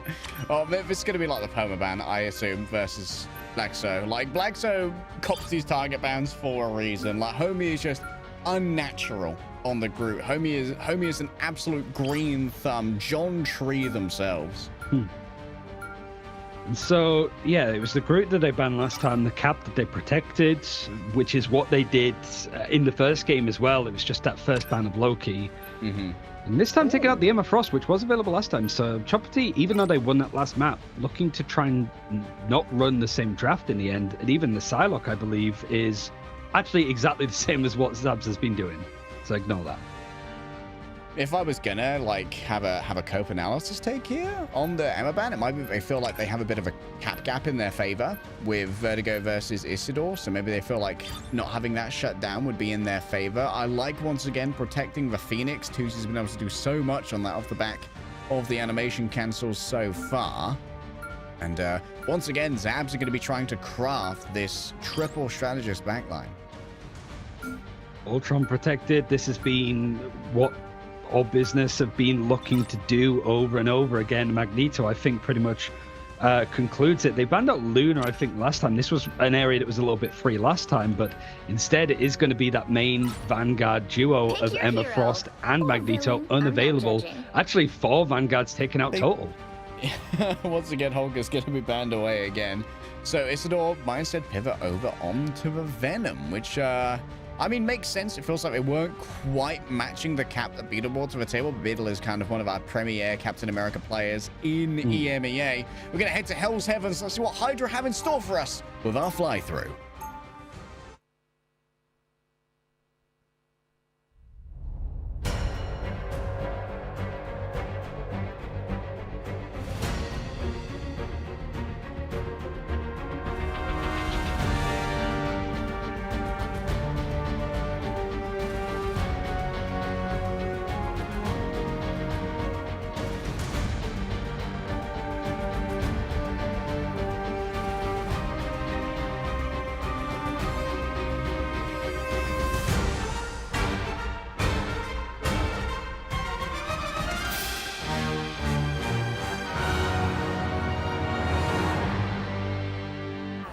Okay, Tuzi might be cooking here with the long-range portal cancel.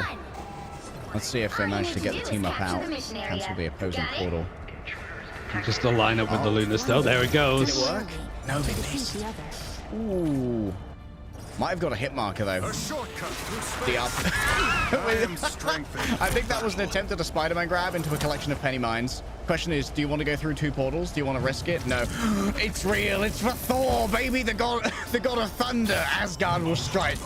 And this is before any other buffs that he's actually going to be able to get, which seems to be the main thing of like, okay, now Thor could be in play, but no, Black Cell's going to go for it instead. He doesn't have access to the Groot or the Hulk. Maybe he feels forced onto it, but nevertheless, he's chosen it. He's going to be duoed up with the Venom, and that's a hell of a shot from Tuzi. He's cleaning up house. I mean, mechanically, it's just disgusting. Like, at police, can we stop this man? He's, with love, I suppose. Choppity managing to pick up Tuzi from All Business. He was also like, I'm not going to say like the black sheep of the team. Like I said, like All Business, like Zabs before in Ignite, they were pretty much a group that played in other games of like hero shooters, MOBA-esque elements. Other than Tuzi, who was sort of a little bit different, well known from another game entirely. He was sort of on his own and alienated, and now he's on a different roster with different players. He's still shining. Oh, into the back. Here comes John. Animation cancel again. Just popping up right to the high ground. So clean on it. Doesn't want to invest the ultimate here already with 2 strategists down. And so Damon's allowed to take that frag away. Crazy Kitty on the chase. You can't get up too close. It's a little bit dangerous. And, well, Damon's going to try and get in close and personal to raise that threat level. But Choppity, they feel unperturbed. I think this whole like comp as well, just with the one duelist triple strategist, suits Choppity when your duelist is Tuzi, because he seems to just play as 2 people consistently with the amount of damage he's able to put out. But I think the Crazy Kitty has been really good over on this Ultron. It's a comfortable position to be in, and now he is being forced back a little bit more. You can see the dive come through from Black Cell and the Isidore together, but there's just not enough there to actually be a threat to Choppity. This has been dominant. Oh, Black Cell baited in, and that's going to be Snost and Closer incinerated by Tuzi. Stuck him in the air fryer that you clearly do not own. Damon. Gonna be staggered. Master Shifu gonna be a little bit luckier and is allowed to return to spawn rather quickly. The food always tastes better in not your own air fryer. That seems to be the golden rule. It's common as well in Marvel Rivals, clearly as well. Grass is greener. The food is crispier. Ice Art's going to be popped out here for Choppity. We still have plenty of options to try and play. We're going to be opening up, of course. Oh, here comes the Eye about it.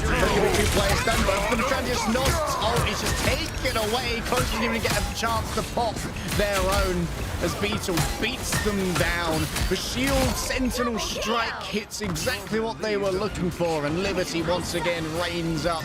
What is a kilometer? You got to look at moments like Tuesday getting a 2K with the animation cancel, where he's able to just sneak in behind. Granted, he is like a pretty known Psylocke player, so he knows about these like little windows that he can sliver through. You just don't expect Jean Grey to be doing it in some of those instances.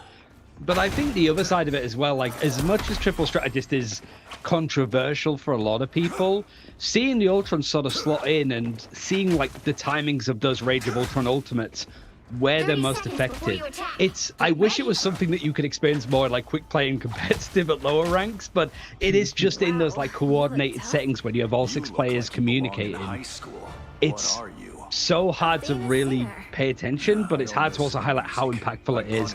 To the fact that Demon, who is a known duelist player that plays pretty much all of the characters, he's almost exclusively been on Ultron on the side of Zabs.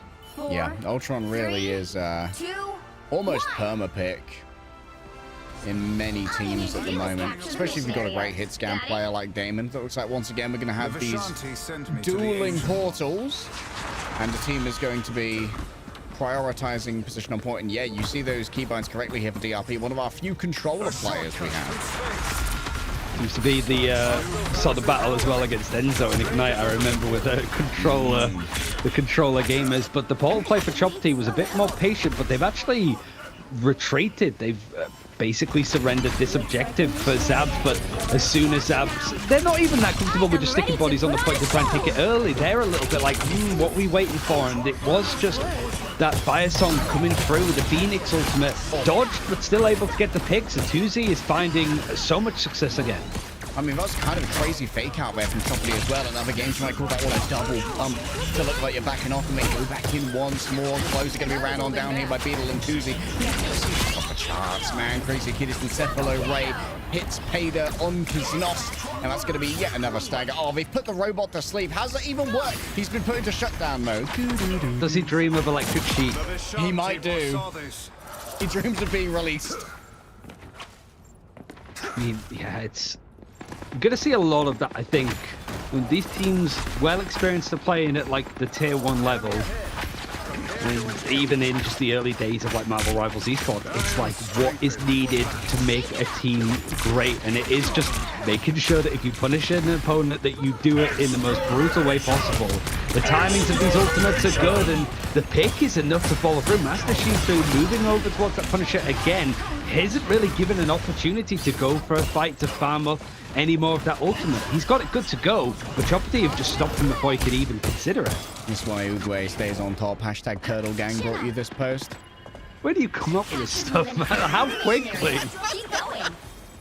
I'm just a big Kung Fu head, you know?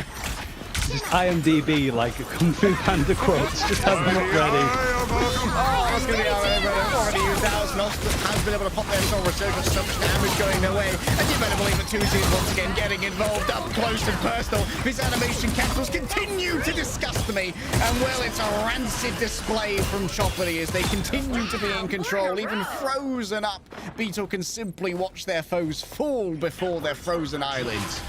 It's just all coming together, just everything's been put through. The Vanguards are on their like comfort for the most part. It is a little bit more skew if I suppose we're having a Strange and the Captain America, but Beetle has been keeping things going. Eye of Agamotto is going to be used from Blacks Out, unable to find anything. Everybody's backed up from Choppity, and you've got the end song trying to come through. It's not going to get an elimination, but it is going to keep Zab's force back.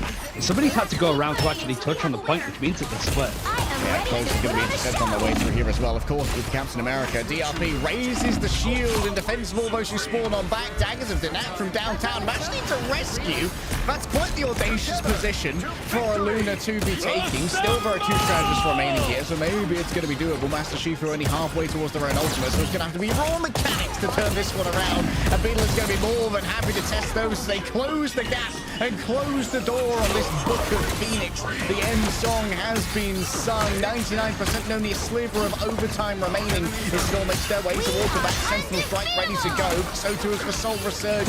Additional HP. A little bit more on top of that. Off the point by centimeters. Isidore can't keep it contested.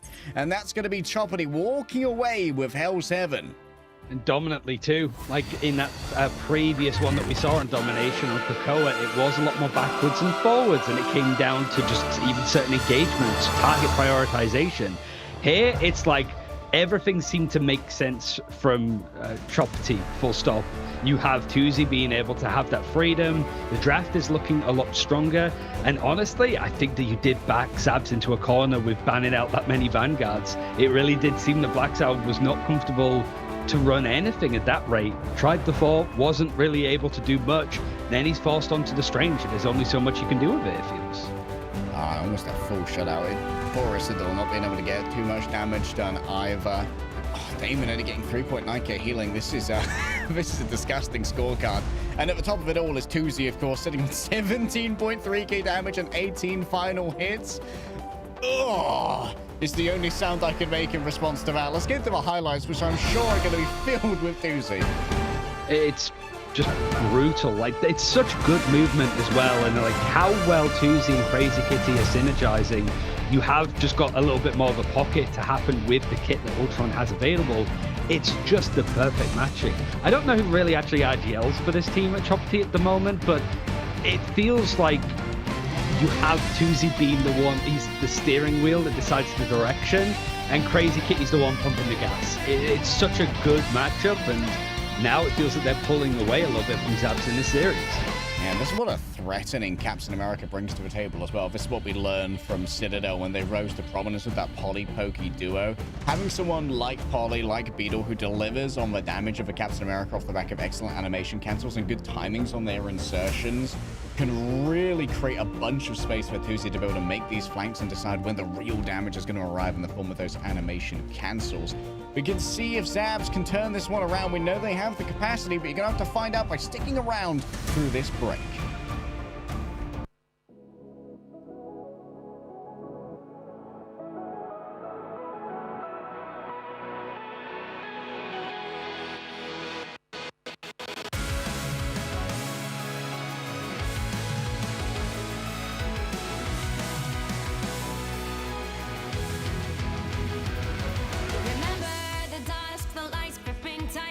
Trapping all those fighting souls, but yet across the world I see you standing in my way. And remember the time, the place we used to fight, like the sun and moon, and I wonder if ever there was a time that we were friends. The night has fallen, shadows looming, and yes, that time has come for me to seek you out. We are set now for our last reunion. Break the chains, find your way, come find me.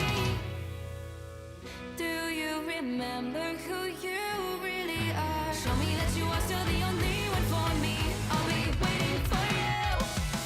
Blink and open your eyes, raising up your fist and smashing through time walls. Before the rift splinters again, we are rebels till the end. Rise and open your mind, hold on to your powers, no one can stop us.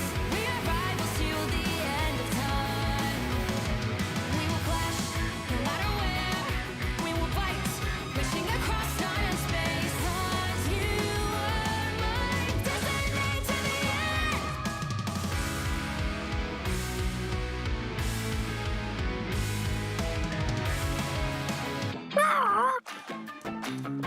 Hello. Greetings.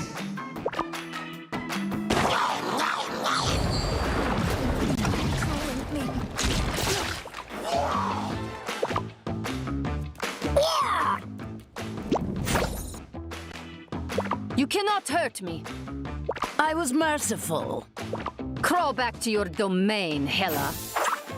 In this timeline, the machines will rule. has conjured a portal. Ultron is like a plague. We must be the cure.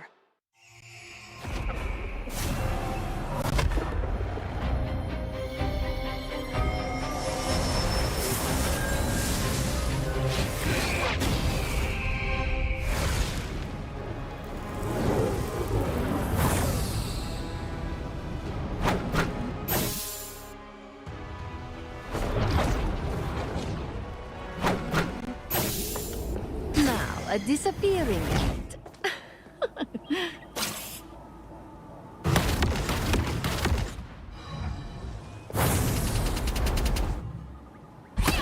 You are under my spell.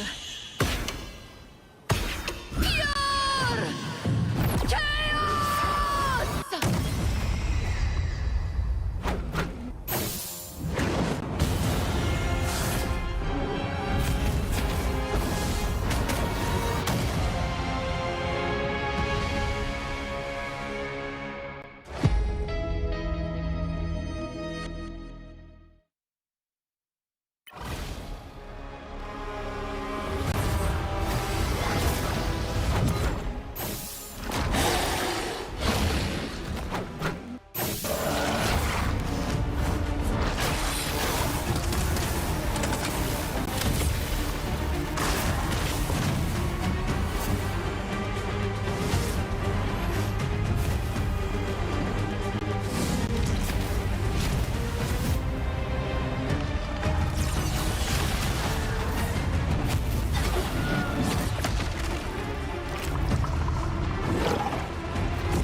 We are done chasing spiders. We have bigger enemies to conquer. You're ours now. Time to toughen up. We are Venom!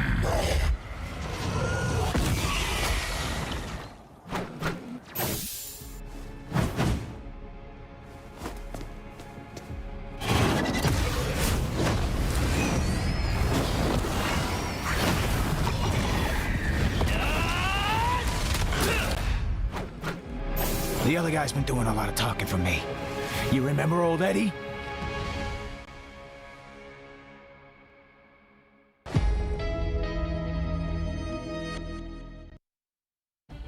Back in the kitchen and chopped up, certainly 2-0 right now to Choppity as Zabs find themselves banned out of the series thus far, with Hulk and Groot having been taken away from their intimidating vanguards.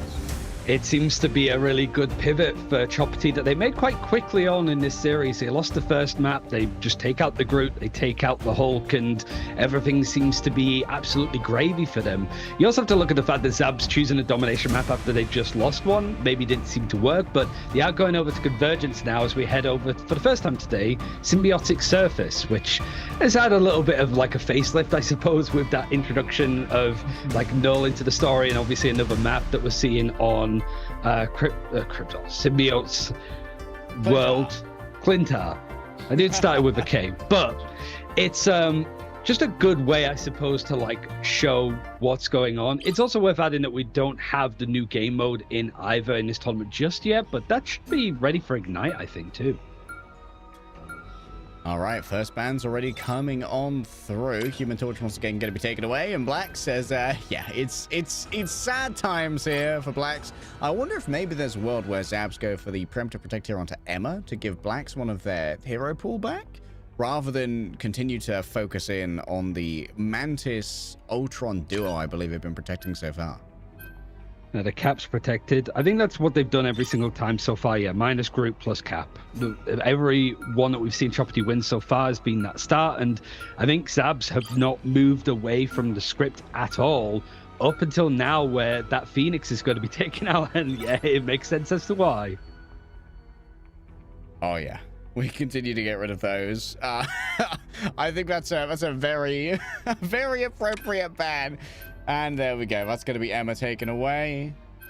Maybe this will force Second Protect onto Emma. But then again, if you protect Emma, maybe there's a world where you see the ban come through onto Ultron, and you're unlikely to see a very successful Mantis Luna duo. It's going to be a protect onto Psylocke. That's usually been the ban. So Tuzi is going to be a menace either way. But maybe Master Shifa can match them a little bit easier in the Psylocke versus Psylocke. Yeah, the Ultron protected. So, yeah, what did they... Where's the change-up? So it was Phoenix that they have banned out this time. Last time, yeah, it was the Psylocke and stuff before. It just is a case of, like, pick your poison, really. What are you willing to give 2Z some space on? But you're right. I think, like, if you do allow the Psylocke, you at least allow Jerky that chance to match him up a bit more, because maybe that's where the difference has been. All right, hold round out again. You are risking here going up against something like a Cloak and Dagger low-key from the side of Choppity if they want to invest in that. We'll have to see what they're actually going to end up deploying here. Of course, on Symbiotic Service, this is a rather long map. If you're not TPing, the sightlines can be a little bit unforgiving. Oh, for sure. It's a tricky one, but it's going to be a fight over to see exactly if Choppity can clear this one up or not.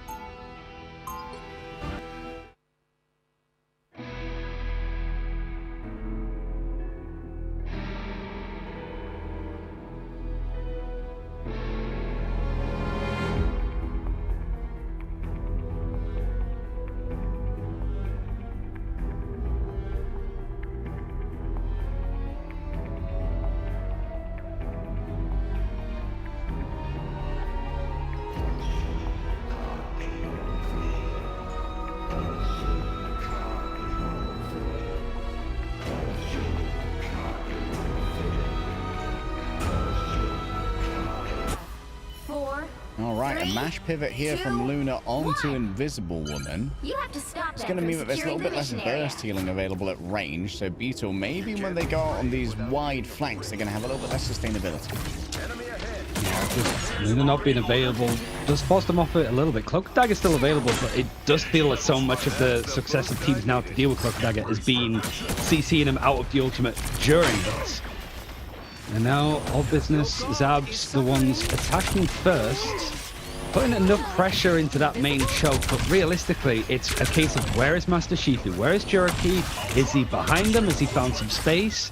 Or is he trying to just brute force through the front door with the rest of his team? One of the things worth thinking about here is what's not is going to copy with the God of Mist here. Not the amazing options in the Soul Resurgence. Okay, goodbye 2Z. That's a great combo there from Isidore. Likely with some help from downtown. Great movement here from Captain America, and now can just corral the remainder of this team into this little pocket over here. This is probably going to be the first hit coming on through almost instantly. Great positional play from Zab with Mash down. It might actually be sealed already. I don't know if there's even going to be time to try and TP back if you happen to be a member of Choppity. There's going to be the dance from the butterflies over onto Crazy Kitty. Oh, the imperative firewall. It wasn't enough to try and sustain through this one. Vertigo over next to fall on through, and Zabs have got their mojo back, Ryan. Able to keep things going as well, so it's not only taking the point, but look how much space that they've able to grab up in this end. Zabs, it's been a pivot, I suppose, to try and give themselves more freedom. The Psylocke, you've given it over towards 2Z, sure, but if you can match up nicely with that Poke-Poly combo, like you said, for Citadel Gaming, with the Captain America and the Psylocke, you can take a lot of space here for free if Choppity aren't able to match. Alright, Raven lost one already. Oh, later, Gator. DRP just, that one felt a little bit personal, not gonna lie to you. And now Choppity are gonna be in a great position to try and turn this one around with all of the flank pressure of Zabs removed. And now moving into the second point of Clintard from an offensive standpoint, going into a team that's set up on the defense, it can be real difficult. And for Zabs as well, because you have this low-key, so much of the healing output that you can have, like you need to be able to set up these clones to get into position, and I just don't think the 2Z Beetle is going to allow him to do that. They're dealing with the clones quickly, the dives come through, and they're disengaged for a second to then dash back and re-fight on it. The Meteor M for Black Cells found some space at least as the Psylocke's been taken out on the other side, but a Rage of Ultron from Crazy Kitty might be able to keep things going for now, as Soul Resurgences are used on both sides too. Flax, I don't need to see you. He can smell you.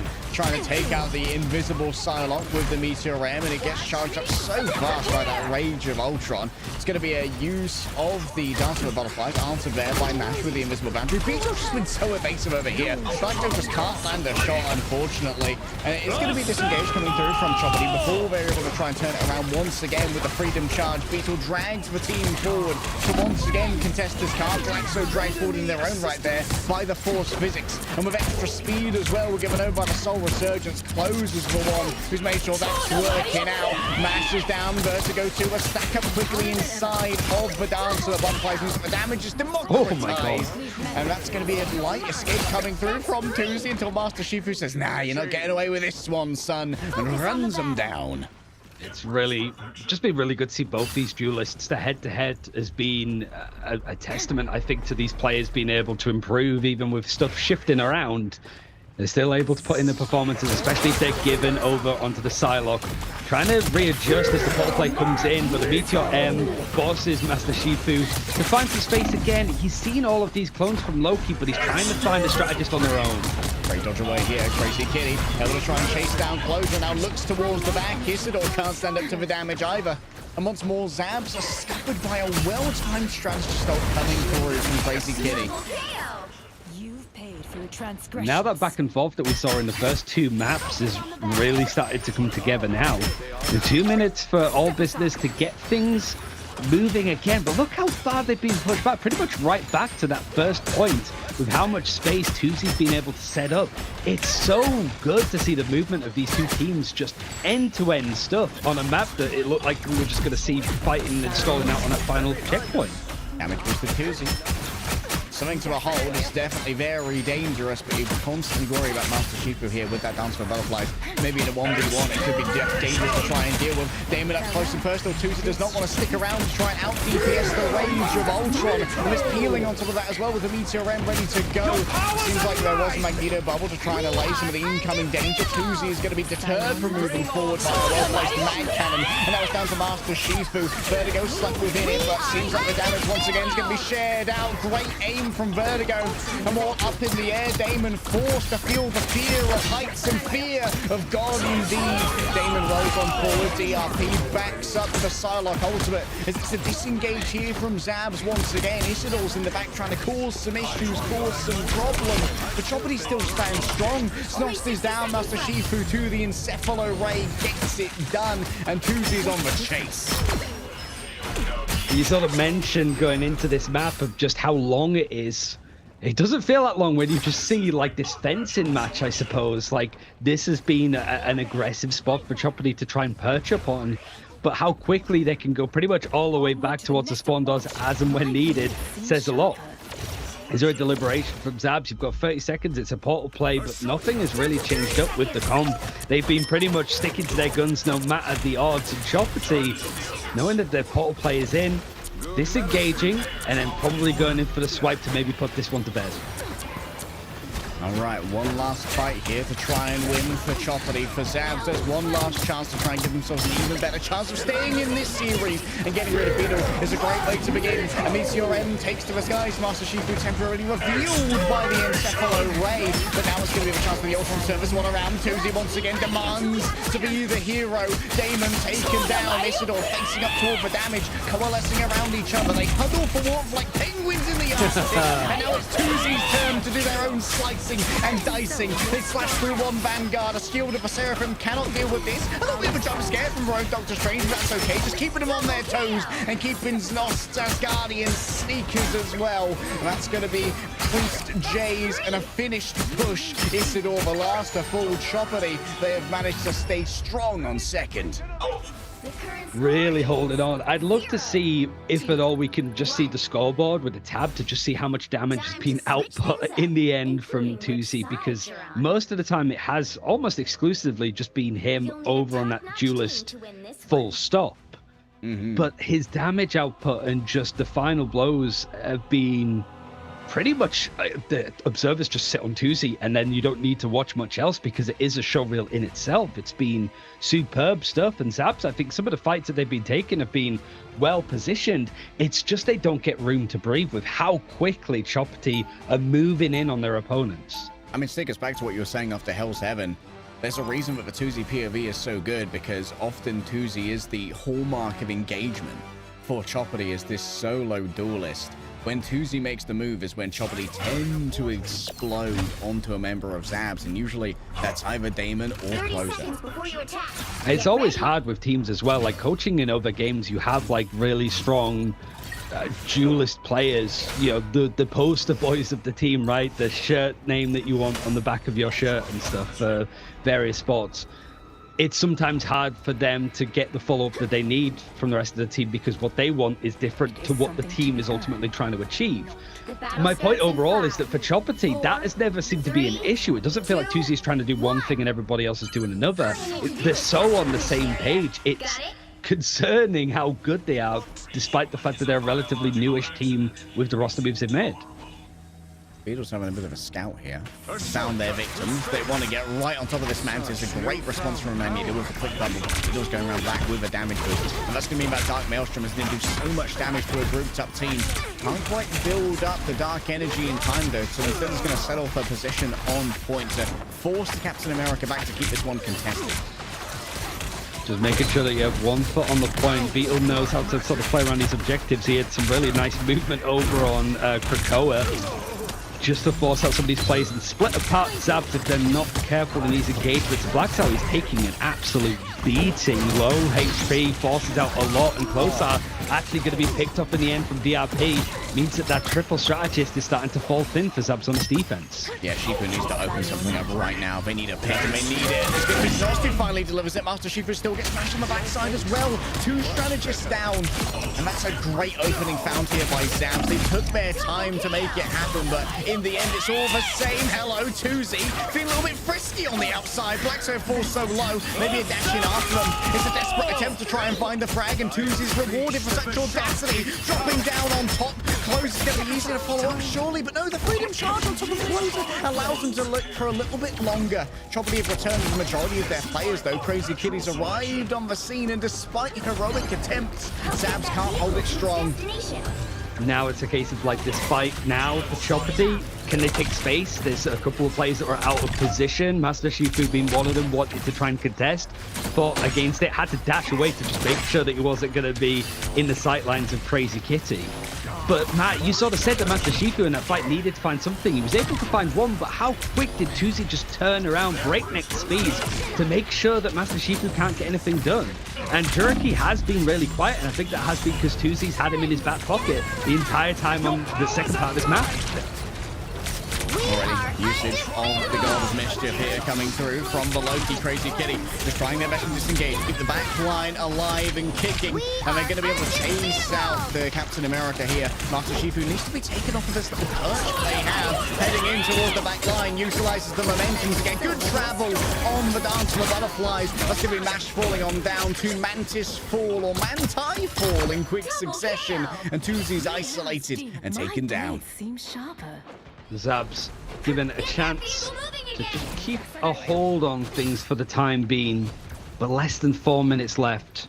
And you know, it's not even right up towards the end of the second checkpoint. There's a good amount of space in between it because of how well Choppity were able to fight for the space. Zabs need to do the same, but that Rage of Ultron is going to be the thing that comes through. Meteor M, I think, just thrown into this, create some space, but not enough, I think. Zabs still under a brunt of offensive power. Oh, Meteor M for DRP, just a little bit better. You can see the isolation there of the Mantis. Tuesday wants to turn it around. Really just dig in the crowbar and leverage Blackzo being out of position. Just couldn't find any value off his Meteor M. Almost felt that like Zabs just under the hearing the Rage of Ultron from Crazy Kitty, just yeeted out the Meteor M, it wasn't able to get much, and it just provides so much space for DRP to get a little bit more value with his. And now this is a tricky fight and engagement to go for. You've got the Captain America wanting to try and put some power in, and the Freedom Charge coming in from one direction, forces Choppy back, but it forces them back to the payload that is still moving. Regeneration Domain already used here, and now following in after Captain America. 500 HP here, by the way, for the Psylocke. And now you can see with those Regeneration Domains already used, it's time for the dance. Oh, the Butterfly. It's instantly cancelled, though. Kuzi realizing that the big stack up is going to mean that the damage isn't quite as substantial. Still finds two players isolated, picks them apart with a Sonic crossbow, and only after Oni is staying here, as Sai managed to find her quarry on the streets of Clintar. And for Choppity, that's going to be a 3-1 in their favor. 2, 1. I think a win for them towards the upper bracket for Choppity was expected. Again, like they had a really good result in a third-party tournament earlier this week that you're thinking, okay, yeah, it seems to be maybe them versus Verdus Pro grand finalists potentially tomorrow. But I think this whole business team, this Zabs, whichever name that they want to go for when we see them in Ignite, and probably later today and tomorrow potentially, so they're down to the losers bracket.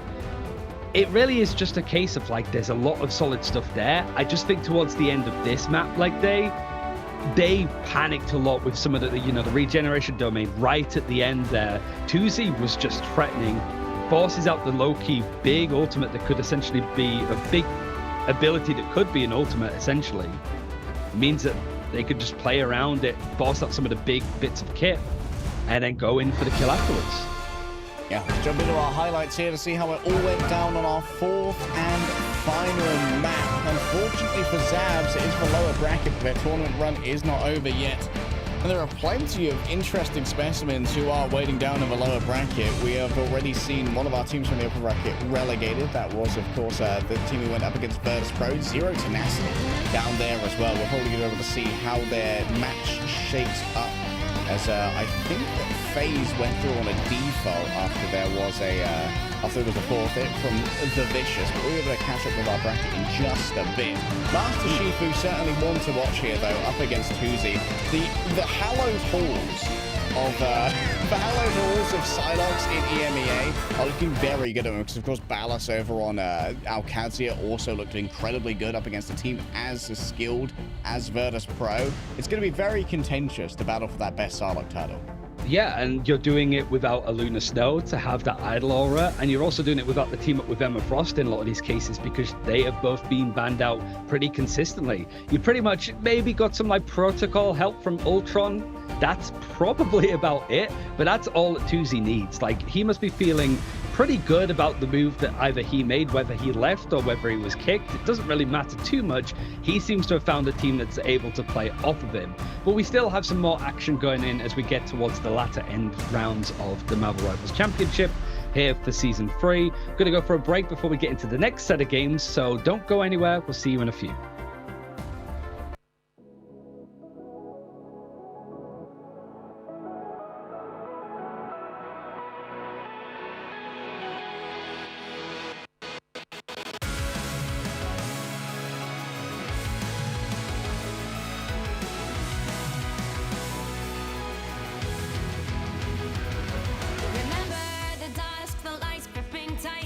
Trapping all those fighting souls, but yet across the world I see you standing in my way. And remember the time, the place we used to fight, like the sun and moon. And I wonder if ever there was a time that we were friends. The night has fallen, shadows looming, and yes, that time has come for me to seek you out. We are set now for our last reunion. Break the chains, find your way, come find me.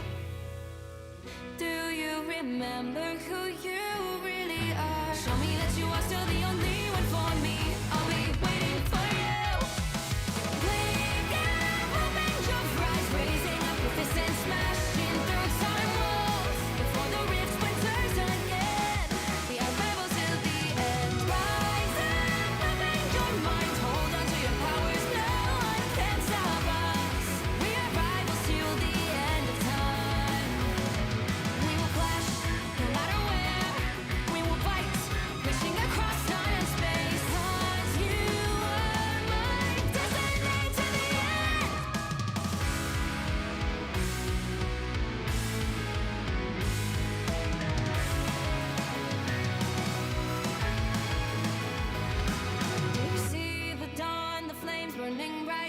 shining on those memories. And yes, across all time I see you turning the tides. And do you see now our time, our turn? We can still fight like the wind and fire, and wonder no more. That now is the only time your heart is mine. Light has fallen, darkness grows, and yes, we fight for our destiny and fate. New days smiling for the past and future. Break those chains, lead the way, fight with me. And when you wake up, open your eyes, raising up your fists and smashing through time walls. Before the rift splinters again, we are rebels till the end. Rise up, open your mind, hold on to your powers. No one can stop us. We are rivals again until the end of time.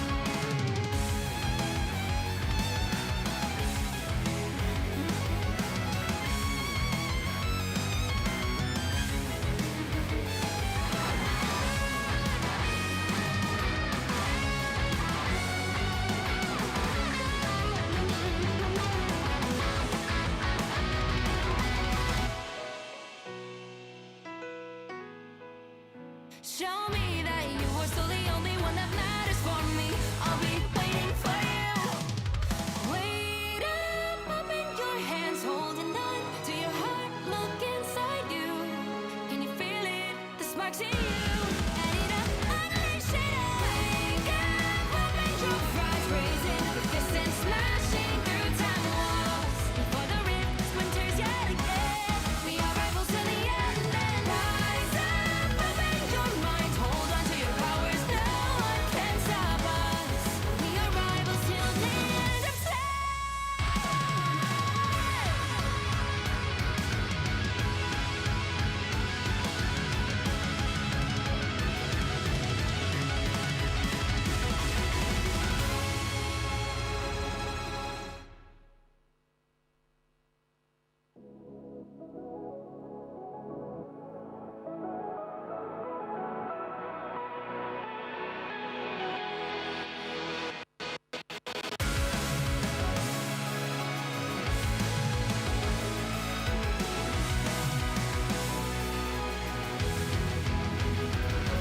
Remember the dusk, the lights gripping tightly, trapping all those fighting souls. But yet, across the world, I see you standing in my way.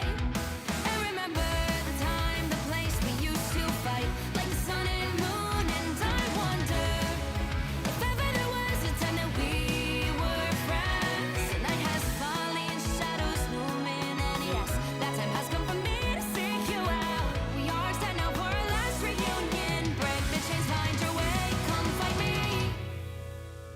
Do you remember who you really are? Show me that you are still the only one for me. I'll be waiting for you. Wake up, open your eyes, raising up your fists and smashing through time walls. Before the rift splinters again, we are rebels till the end. Rise up, open your mind, hold on to your powers. No one can stop us. We are rivals till the end of time. We will clash, no matter where. We will fight, reaching across time and space. 'Cause you are my destiny to the end.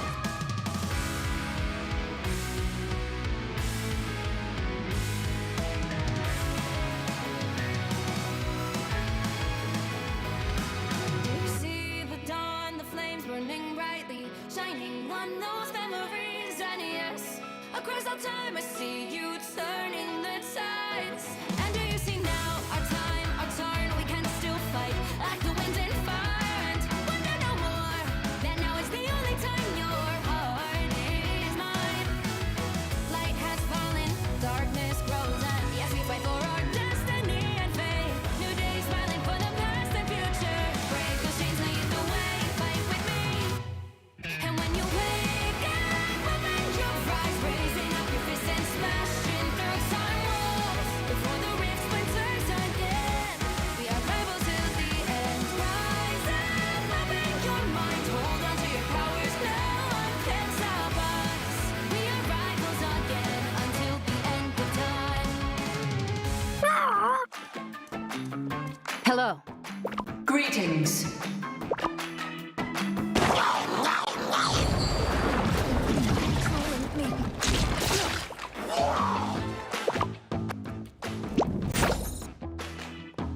You cannot hurt me. I was merciful. Crawl back to your domain, Hela. In this timeline, the machines will rule. Embrace. The doctor has conjured a portal. Ultron is like a plague. We must be the cure.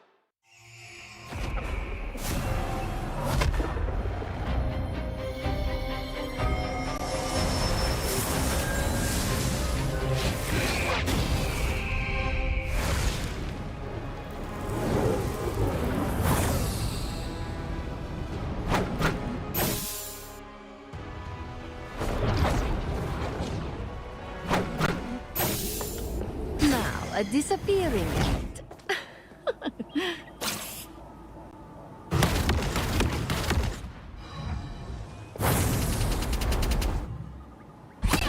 You are under my spell.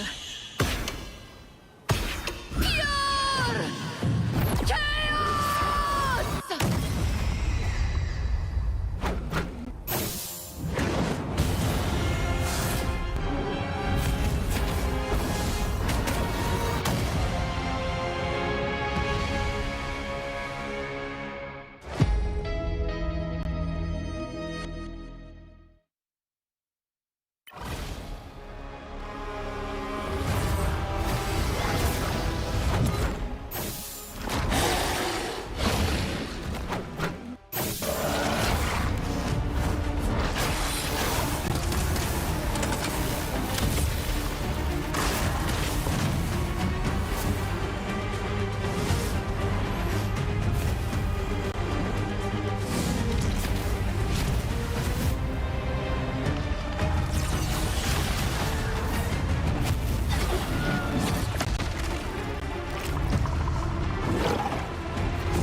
We are done chasing spiders. We have bigger enemies to conquer. You're ours now. Time to toughen up. We are Venom!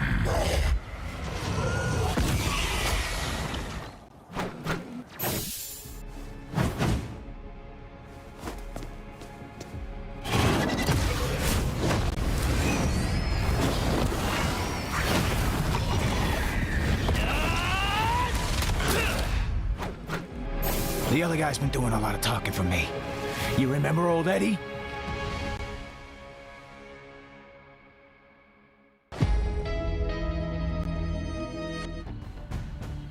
And so round 13 harkens, Ryan, as we head down into the lower bracket to catch up with Alcadzia after they were vanquished by Verdus Pro. They're going to be meeting FaZe, who haven't actually had to play that many games so far in MRC, as they've been met with multiple teams just forfeiting in their wake. Yeah, including their first game of today as well. So they're not going to be maybe as warmed up as Alcadzia, who I definitely probably wanted to go into this after losing to Verdus Pro to just keep that momentum going. They don't want to cool down. The fact that they've had such a tough game means that they should go into this one feeling a little bit more fresh, I suppose. But they also don't want to be on this Grim Reaper list, I suppose, that FaZe have been able to get, despite the fact of them not actually doing the final damage themselves. It's more self-inflicted from the others. But regardless, Alcadzia want to keep that going. It was a decent performance, a lot to work off. Now they want to make sure that they can go for as deep in this tournament as they can and play up against some of these other bigger teams. Yeah, they've definitely got an intimidation buff at the moment, but FaZe is certainly a roster that we're going to be looking at with great interest as people who with some with a little bit of stock in Ignite. FaZe is going to be a roster that does play there, and it's kind of like the mix team. Whereas Alcadzia basically only made one roster change over the last couple of months. FaZe is an absolute mishmash of Fire Strays, both Karyudo, a couple of free agents here and there. I believe Rosa was from Low 9. This is a roster that's like, okay, all of our rosters imploded, so I guess we're a team now. And Rosa wasn't also playing her a substitute for L9, but I think everybody else is quite literally from different teams. This is an infinity gauntlet from the Low 9s to Fire Strays and stuff. Just crazy actually that nobody seems to synergize and it's a whole fresh squad that's doing this well. Yeah, if I had to point out a couple of members on this roster that definitely get me excited, Crisis, I think, is one of the best mechanical aimers we have in EMEA, which is a lot considering that we've got some of the best Psylocks in the world here. And Binary. If we enter a Hulk meta, Binary is going to be incredibly scary. Binary is one of the best Hulk players that I have seen. Everyone on both of these rosters is obviously incredibly high tier. Every single person in this lobby is someone you don't want to see on the opposing team in your ranked games, you know? But if there's some real fire to be had here on FaZe, I think the Crisis could be their like 2Z equivalent. Yeah, I mean, I guess one of the things about it that is interesting, so Leolis is also like a duelist player, or at least was when he was on Blood Cariudo. So you have Leolis and Crisis playing off of each other, Binary like being able to go into the front line with Rosa, so we get to see a little bit more of them, and then Pig Clone as well with Oasis, which yeah, again, it feels like there's these players that we've seen individual bright moments from, but the synergies between the strategists, the vanguards and stuff, it's going to be one to keep an eye on. I think the other side of it as well is just Ballas, right? He seems to be the key for Alcancia coming in instead of Helis that's really cemented this squad to be a potential big dog for Ignite coming up. All right, Mantis Band's going to come first here from Alcancia. They do prefer a more classic backline approach. That much is for certain. They like having a Lindstrom and Maluki on maybe a Loki Luna. Of course, not going to be Loki, as FaZe are going to answer back instantly by getting rid of that. They don't want Lindstrom to have access to the God of Mischief. Seems to be the way forward. Luna's going to be protected. You could have the option for picking something safe for your vanguards. So it's going to be Emma Frost. I'd imagine that Torch would be next on the docket here for either team. Mm-hmm. Wolverine taken off the table at the same time as protecting Luna Snow is interesting for Alcancia. This is going to allow for Kai to have an easy pivot onto the group, but I think that Rosa is also very comfortable playing the group. For FaZe, how do they want to try and shape this now is the question. We can see Crisis hovering the Lord Phoenix for now, and it would be unsurprising to see the Phoenix come on through. A little bit toxic there from Crisis to ban Binary's hover, but it is what it is. Sometimes your captain just needs to, you know, show some authority. Yeah, General I mean, Pan style. So again, like this is the furthest that we've got in a draft without Human Torch being banned, but also the fact that it's Central Park, both teams might be thinking we kind of would like to have it. And it's almost playing chicken of like who's actually going to get rid of them. It seems that they're trying to be very meticulous of what they're taking out and leaving on the table, and some general interactions, right? Protecting the Emma Frost forces the other team to almost ban Magneto, because both teams having both of them is too much. Same with Luna and Loki. Psylocke is going to be protected. You could almost see that Alcancia were trying to line up the best that they could. Yeah, the Psylocke Protect here is great. We've seen exactly what Ballas can do already. Up against Sparker, Ballas put up quite a spirited fight, and I think that's going to be a large boon for them. For FaZe now, it's interesting to see Johnny survive this late into the ban phase, to be honest. This is a true rarity. It could be quite clever, though. Maybe it was just a case of Alcancia leaving it this late, because if Psylocke gets banned out, you can go for Torch. If Torch gets banned out, you can go for Psylocke. And now the Captain America is going to be taken out. So what is that? Like, it's two Vanguards on that side, and a weird mix, I suppose, of all of the different roles actually within this draft. It should be an interesting one to watch. We'll see if Ballas actually sticks to the Adam Warlock for now. Of course, it is going to be Central Park to begin with, so there is some real value from that raise. Let's have a quick look at all the wonders Central Park has to offer.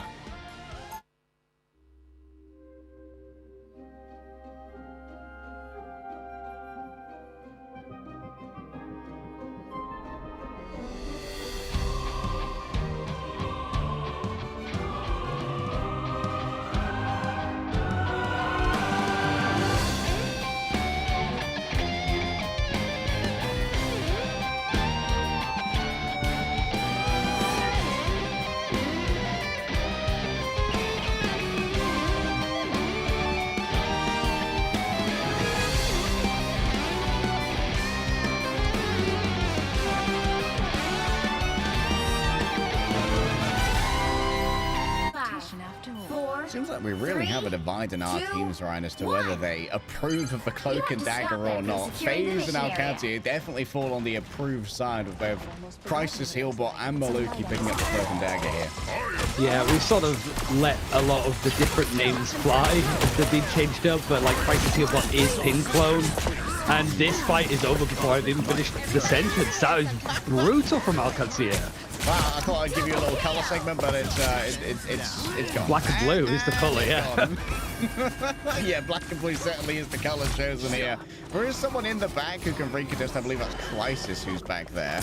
And here comes the portal as well. There's going to be a last-second recontest. Leolas is going to have a reasonable angle here to try and put out some damage. And moving it onto the other cross, that's quite the epic pickup onto Milkboy. But Tilt still has their own line of sight to try and leverage. Rosa around the outside. Got to be careful not to get in too close. You've seen what a Phoenix can do with those animation cancels. Rosa forced to scurry away. That's a big terror cape. 5 players hit with the vulnerable. But bringing up the Thorn Lash forward, plenty of healing coming on through. Soulbond coming on forward from Ballas, emboldening the remainder of the team to get aggressive. Binary's going to find themselves isolated during their own ultimate. Just carved down by the Lumberjacks. One player gets isolated by the fourth plus. A quick take from Alcantara. That was insane from Alcantara. And there's so much to it as well. Like, we were sort of saying, like, with the draft, okay, it's very clear what Alcantara are going to run. I didn't expect Ballas to just be sending it forwards on the Adam Warlock. And just clearly something went wrong for FaZe to just lose out on 2 players that quickly. But they could not have been expecting what Alcantara was about to do. And just a position from Alcantara as well. I like the teams now. They'll be trying to take the point. There's that re-engage with the portal. They're confident enough to get off the objective completely and fight in other different areas, like the high ground that Alcantara is in. The way that this team is taking these positions fights is really good. They're almost like setting a trend on this. They might actually have an answer on what to do in these engagements because it's been nothing but Alcantara storming forwards. Oh, it's just so much damage. They didn't even need a secondary ult to try and follow up onto the Groot strangling prison. Oh, man, Alcantara are just unstoppable right now. An absolute lawnmower. This is like Harlem Globetrotters, really. But it's like, one of the things that was said from Alcantara is just that they're well drilled, the coaches come up with a lot of stuff, and I feel like that is very present here in motion. Because Alcantara have basically just been playing to that hymn sheet, and everybody's on the same page. It's looking like the second point is almost about to be taken. Oh my god, it's brutal. Oh, that's disgusting. Another prison coming out, and finally the follow-up is going to be there. But guess what? It's res time, baby. Even more comes on through. Leolas still have their ult popped up in the top there, so there was some damage done. They need to reconsolidate their health bars before once again re-engaging into the back. Ballas falls on down. Leolas has the angle. Kaya going to be taken from the side. Leolas does get grabbed by the Carbon Crush, but it seems like a follow-up's not going to be there, and FaZe finally find themselves a little bit of stability. It's a big fight off the back of Rose's Entangling Prison. And honestly, like, they're the player that I'm excited to watch because we haven't really seen them all that much from Ignite. Maybe we saw them briefly, intermittently in, like, previous championships. But here, like, a big ultimate to actually make sure that this wasn't going to be a complete calamity for FaZe. But there's still a lot of time in the bank for Alcantara. Now, these are the areas that I think they struggled with against Verdus Pro, right? Where they have to reset and do something a bit more on the fly instead of something that's more coordinated. But it's a good chance to get your reps in. All right, battle lines have been drawn. High ground to be leveraged. Sentient seized here by Binary. But be careful to overextend their welcome Sonic Seduction. Now going to be splitting up most of the team. Lynchum has been isolated. And Milkboy can't stand up to the damage. Now down on one Vanguard, relying on Kai to try and hold all of this. I think that Binary may have actually just blocked Kai's ultimate using their diamond form while being CC immune. Unbelievable value there for a single shift click. And while everyone's got survivability off the back of strategist ultimates, this is a huge playmaking potential of Alcantara. It's gone down the drain. This is a really good, like, counter-attacking Crisis. He's just about to make mincemeat of Tilt. Able to get that timing pretty much perfect, and that is one thing that has been clearly evident from all of the games so far, of just upping the ante as soon as you smell a chance to stick the knife in a bit more, buy as much time on this defense. FaZe have been good for it, but there's still a lot for Alcantara to use when it comes to ultimates, and still 2 minutes left. Man, now they are just shoveling Alcantara back in this one. This is such a change in momentum from how quickly Alcantara took first. And Kaya is at least playing some disruption in the back on the Venom, forcing him back to point. Wonder how much the high ground is going to be used there, because that's one thing that FaZe haven't done, is just this more sitting pretty, bunkering themselves in potentially. So Alcancia, they can start moving up a bit by bit, like piece by piece. They can find themselves in a nice checkmate. Tank with Prison going to be used, but it's the dive of the backline with the ultimate from Phoenix and the Dance to Butterflies catching out Oasis. Fully combined Crisis, but what target focus there coming through. Even Maluki on the cloak was getting the Dark Force damage in, and while there is going to be a last second pick onto Lindstrom here, which could be fatal heading in towards a final fight on third. What great target focus from Alcadzia. I hear a portal. They're expecting it. They're just trying to work out exactly where it's going to come from. Tilt getting up onto the high ground. It's an uncontested position. Might be able to just poke on through. Not really that contested though with your backline. It's just going to be dove on from the other side. These Phoenix is finding a lot of value, but Leolus just pretty much bodies on the point to make sure that this objective can't travel any further. 30 seconds left for Alcadzia. It is just that Venom ultimate to hold on to. Turns out that last second pick from Crisis actually ended up being very influential. Meant that Maluki getting picked off by that Phoenix nuke was everything. No healing was available for a short amount of time in the fight. And up against teams that are as good as this, and they're going to be missing their shots, missing their opportunities. Multiple involves on forward. Carbon Crush grabs the Dwight, and he gets turned into coal under pressure.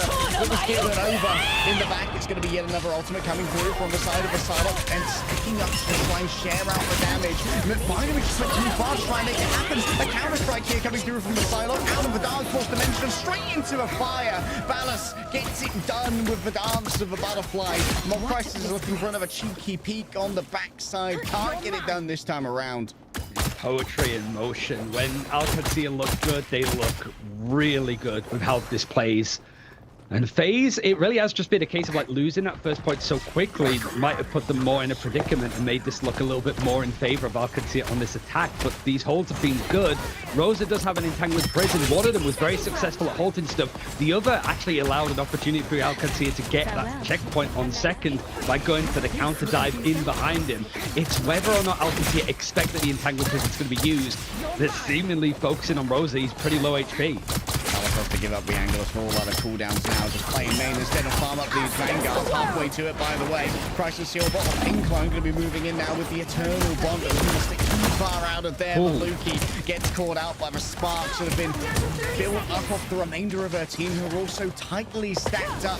That doesn't want to overextend their welcome. Managed to weave it past the Aegis here, and then brings up the blocking of multiple walls to stop the remainder of the team from getting mind controlled. Removing the LOS. Still Pinclone gets punished there. The Feast of the Abyss certainly do be feasting now. Just a turnaround from Oasis. Has the ultimate available in the back pocket if needed. Kaya can't pop the symbiotic resilience, or they're more concerned with the voluptuous temptations of Emma from the side of seduction. Crisis starts to channel, but the only channel that's going to be needed is moving over to the next channel for attack. Yeah, skipping across. Oh man, there's so many good moments in that. Like, I feel like maybe it's just a case of me getting more experience with like casting Marvel Rivals. Like, it's been a few months now, but when you start to see some of the decisions and like the clear coordination in some of these plays, it really shows you how much work these teams are putting in and just how well played FaZe have been, considering there are like 6 individuals all coming together playing up against a squad that's made one roster move in the last 2 months. Yeah. It really shows how much just talent is on the table. But just small things, right? When I said that Alcadzia, when they were kind of like scaling up on that second point, spreading out to try and go for these flanks, they also did it because Entangling Prism was available for Rosa. As soon as Rosa used it, that's when the dive actually came in onto the backline, and Alcadzia used the Phoenix ultimate, and they also used the Dance of the Butterflies at the same time to just clear out the strategists in the backline. It's so hard to follow through with like that flow chart of if they do this, then I do that. Especially when it's that quick from Kadzia. Yeah, that's so well drilled. And part of me, Ryan, always like has a little inkling, a little bit of bias where I kind of root for teams that stick together, you know, who try to tough it out and like work through whatever issues or weaknesses they have and just iterate and get better rather than go for the full reform. So I'm very happy to see Alcadzia being rewarded for their dedication to each other as a team. Yeah, and the org supporting the coaches, the managers that wanted that decision, because the orgs are like, no, we need to gut everything, start again, see if we can get them cheaper. It really does feel like there was so much positive stuff said about Alcancia in Ignite, despite the fact that their finish wasn't maybe the remotely strong as people expected. But yeah, everything's coming together when you've got players like Lindstrom that was on Verdus Pro for the longest time. It feels like he brings some of that cohesion and team mentality to this squad as well. Yeah, that was a great isolation earlier there onto Rosa. Good use of the walls from Kaya. Very intelligent player. Is a well-suited hero for him. That much is for sure. And as Milkwood continues to control the bottom, it's going to be Kaya who plays the primary entrance way here. And once again, we've seen another pivot over onto a Punisher. This time from Crisis. A well-known Punisher player. Rose again, once again, going to be the primary target. Seems every time these engagements happen, it's all about shutting down that Groot. It really did feel like if I think of Crisis, I think of the Punisher, I think of the Winter Soldier, but it was mostly just how they got the most out of that Final Judgment meta back in Ignite a couple of months ago. Tilt is very close to having another end song. And he is pretty uncontested, it feels like, because of this Punisher pivot. Means that the high ground pressure is a little bit lacking almost on the side of FaZe.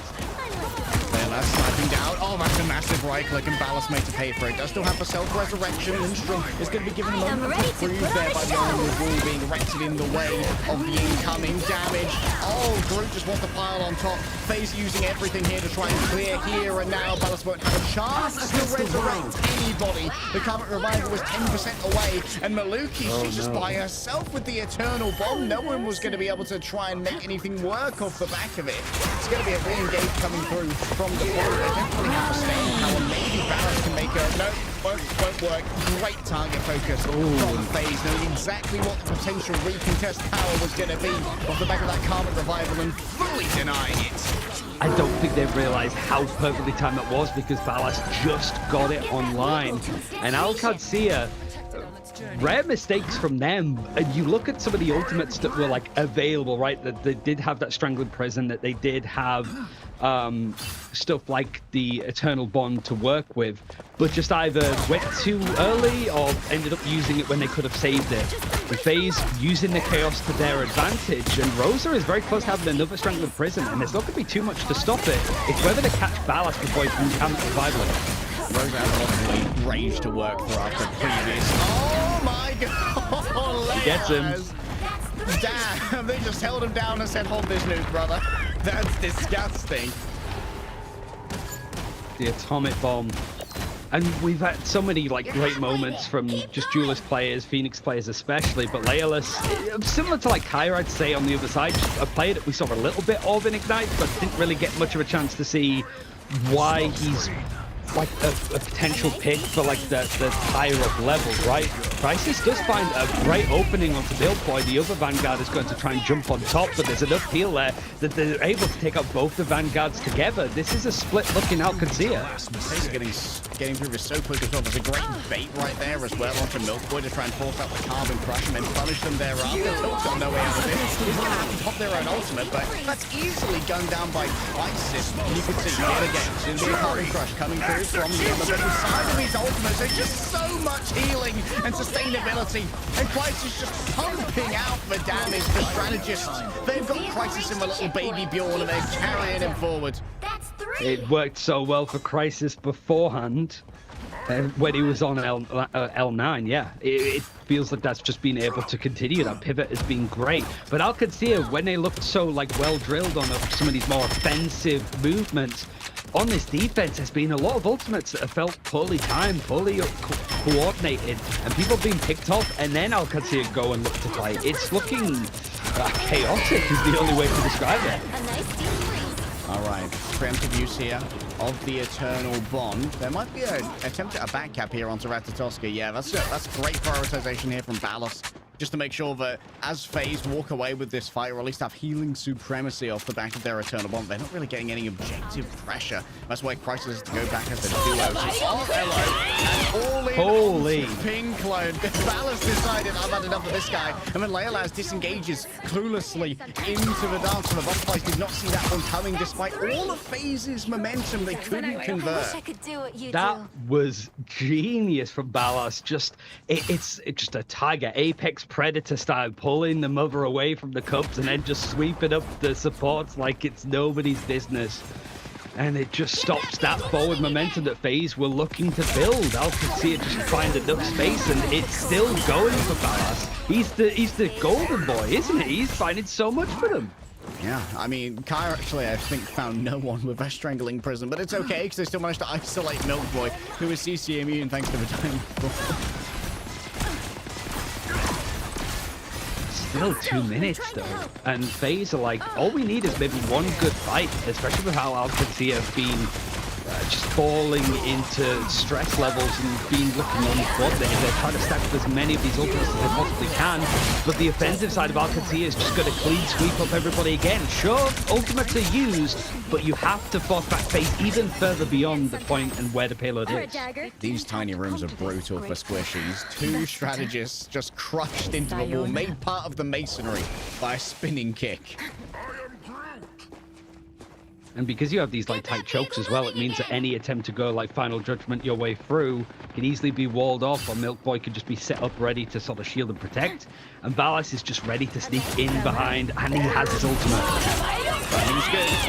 Trying to share out with them. The Cheer Crisis has been hit with a terror kick, so it'll be a lot of damage, but look at that, stacking up inside the dance and the butterflies. Now there's going to be 2 DPS going the way of Ballas. 36 HP is a great time to escape, and now we can try and re-engage as well. Back up to full thanks to the Snowflake given over by the Luna, and can steal the cart as well. Kaya isolated and taken down by Binary.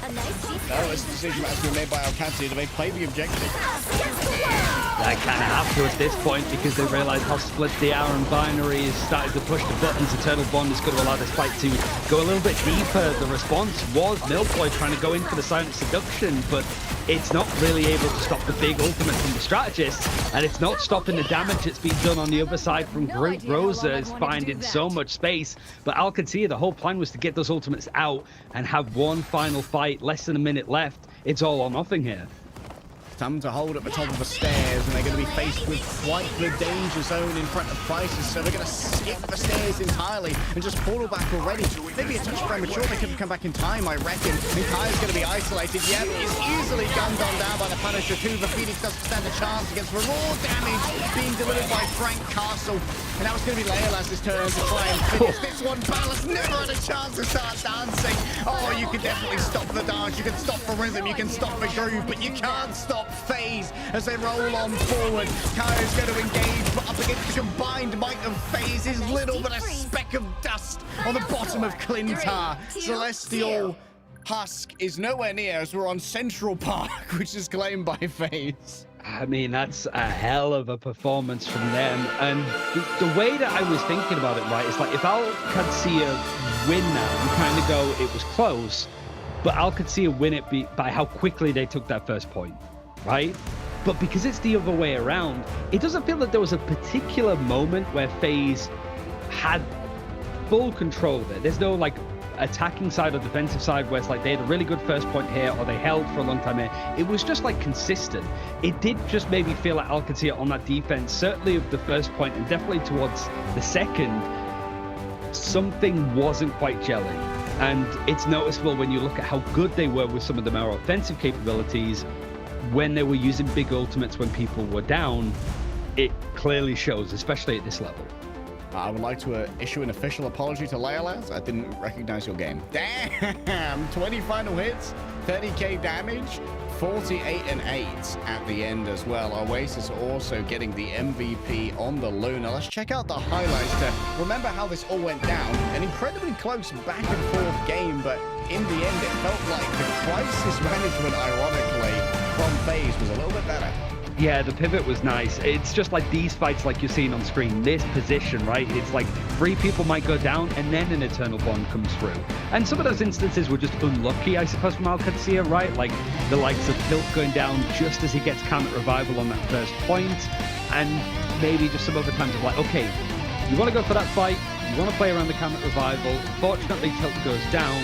You have to just cut your losses. But no, like Maluki would go in or Lindstrom would go in with a big ultimate, and you're like, that would have been really nice for this next fight because the pace that FaZe was setting was unrelenting. Yeah, FaZe just going incredibly fast. Like, I had my worries on first when we saw Rosa get first pick twice, and it seemed like Alcancia just had this crazy target focus to take down the group real quickly.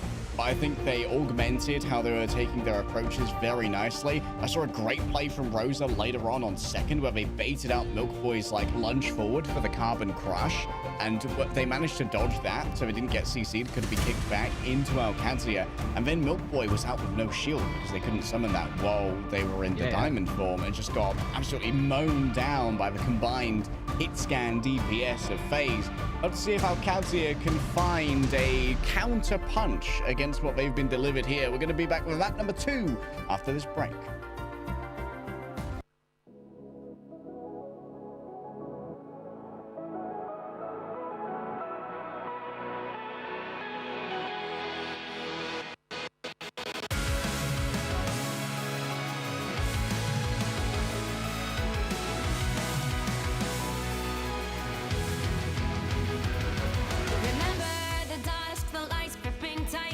Trapping all those fighting souls, but yet across the world I see you standing in my way. And remember the time, the place we used to fight like the sun and moon. And I wonder if ever there was a time that we were friends. The night has fallen, shadows looming, and yes, that time has come for me to seek you out. We are set now for our last reunion. Break the chains, find your way, come fight me. Do you remember who you really are? Show me that you are still the only one for me. I'll be waiting for you. Blink and open your eyes, raising up your fists and smashing through time walls. Before the rift splinters again, the arrival till the end. Rise and open your mind, hold on to your powers. No one can stop us. We are rivals till the end of time. We will clash, no matter where. We will fight, reaching across time and space. 'Cause you are my destiny to the end.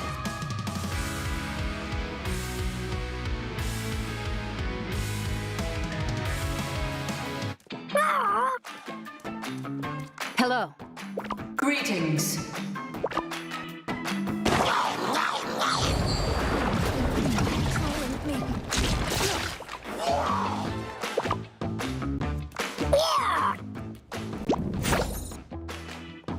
You cannot hurt me. I was merciful. Crawl back to your domain, Hela. In this timeline, the machines will rule.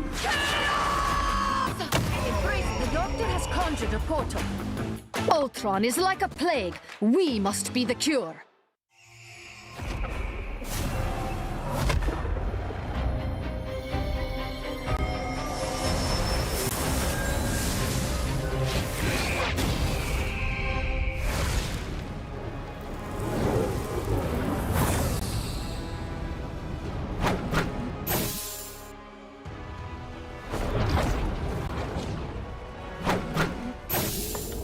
Now, a disappearing act.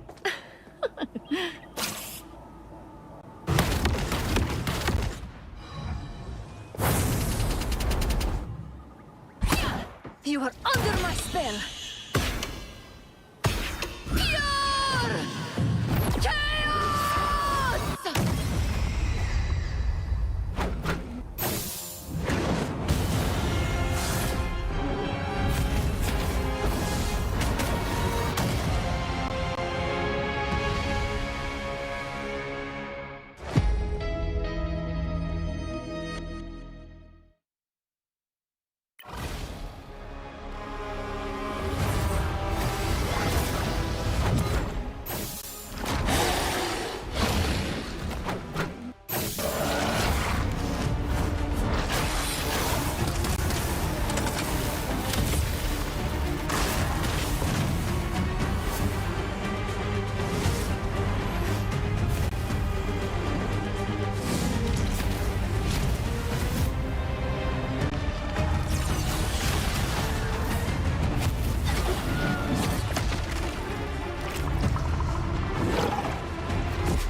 We are done chasing spiders. We have bigger enemies to conquer. You're ours now.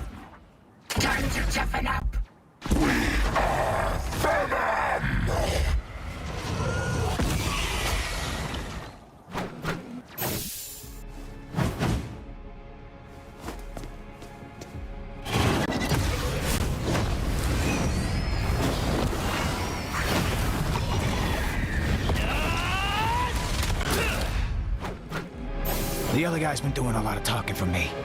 You remember old Eddie?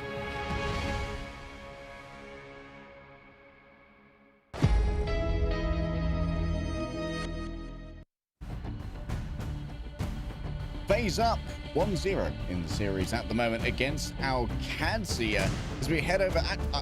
I did it. They are going to Celestial Husk. See, I just had premonitions in my brain when I miscalled at the end of the previous map. We go to Celestial Husk. Can Alcadzia find a way in the ban phase to craft a more preferable engagement against a team that seems to have gotten the better of them tempo-wise? Yeah, I mean, they also picked, what, 2 domination maps up against Verdus Pro, which might have been, again, it feels like they can sort of set up some of those fights, and at the very least, it's good practice. Because this FaZe team, it feels like, what's the saying, like it's greater than the sum of its parts? That seems to be this team. Like, all of these players we know are, like, good, but would you sort of put them in a top 10 list of players in Europe? Maybe not. Maybe some of them wouldn't even be like top 20, top 30. But the way that they're synergizing so far on this team of FaZe has been really good to watch. It's been a massive glow up for them. Alcadzia, I'm not going to say that there's no excuse that they should be losing a game like this, but you're clearly wanting to try and do something here by bringing us to the brand new map that we're seeing in play, which I haven't had the chance to cast yet, so I'm excited to see how it goes. Yeah, Celestial Husk, I think the most prescient fact about this map is that all of the domination points have a big slab of cover in the middle, which makes it incredibly hospitable both for flyers and for stalling in general. So very hard to flip the point. It's going to be incredibly important in every single one of these domination points to win the first fight, which Alcadzia was actually doing quite frequently against Verdus Pro. So I'd expect them to be able to do the same here. But the pick bans as well, looking at this. So Alcadzia last time, they banned out Mantis, which they've done here. They protected EMEA, which they haven't done. They've gone for Cap. And then they banned out Wolverine, which they've gone to ban out Groot this time. So I think both teams looking to change things up a little bit. And in fact, actually, for FaZe, it's exactly the same. It seems to be the way to go, right? Of like, if it ain't broke, don't fix it. But the team that is able to keep a somewhat consistent pick ban phase throughout all of the maps tends to have the advantage because there's a win condition they're trying to play no matter the map.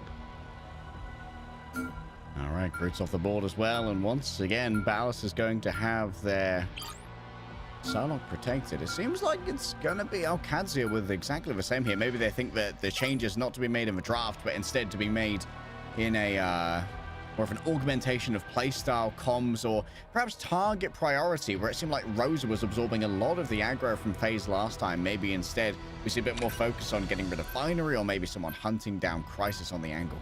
Strange banned out, just to avoid some of those like portal play, sustained fights. So it is like a big difference, I suppose, to switch around.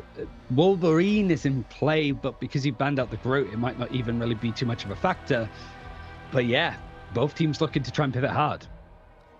A pivot, but will it be successful? Celestial Husk awaits us, so let's see what's coming on Clintar.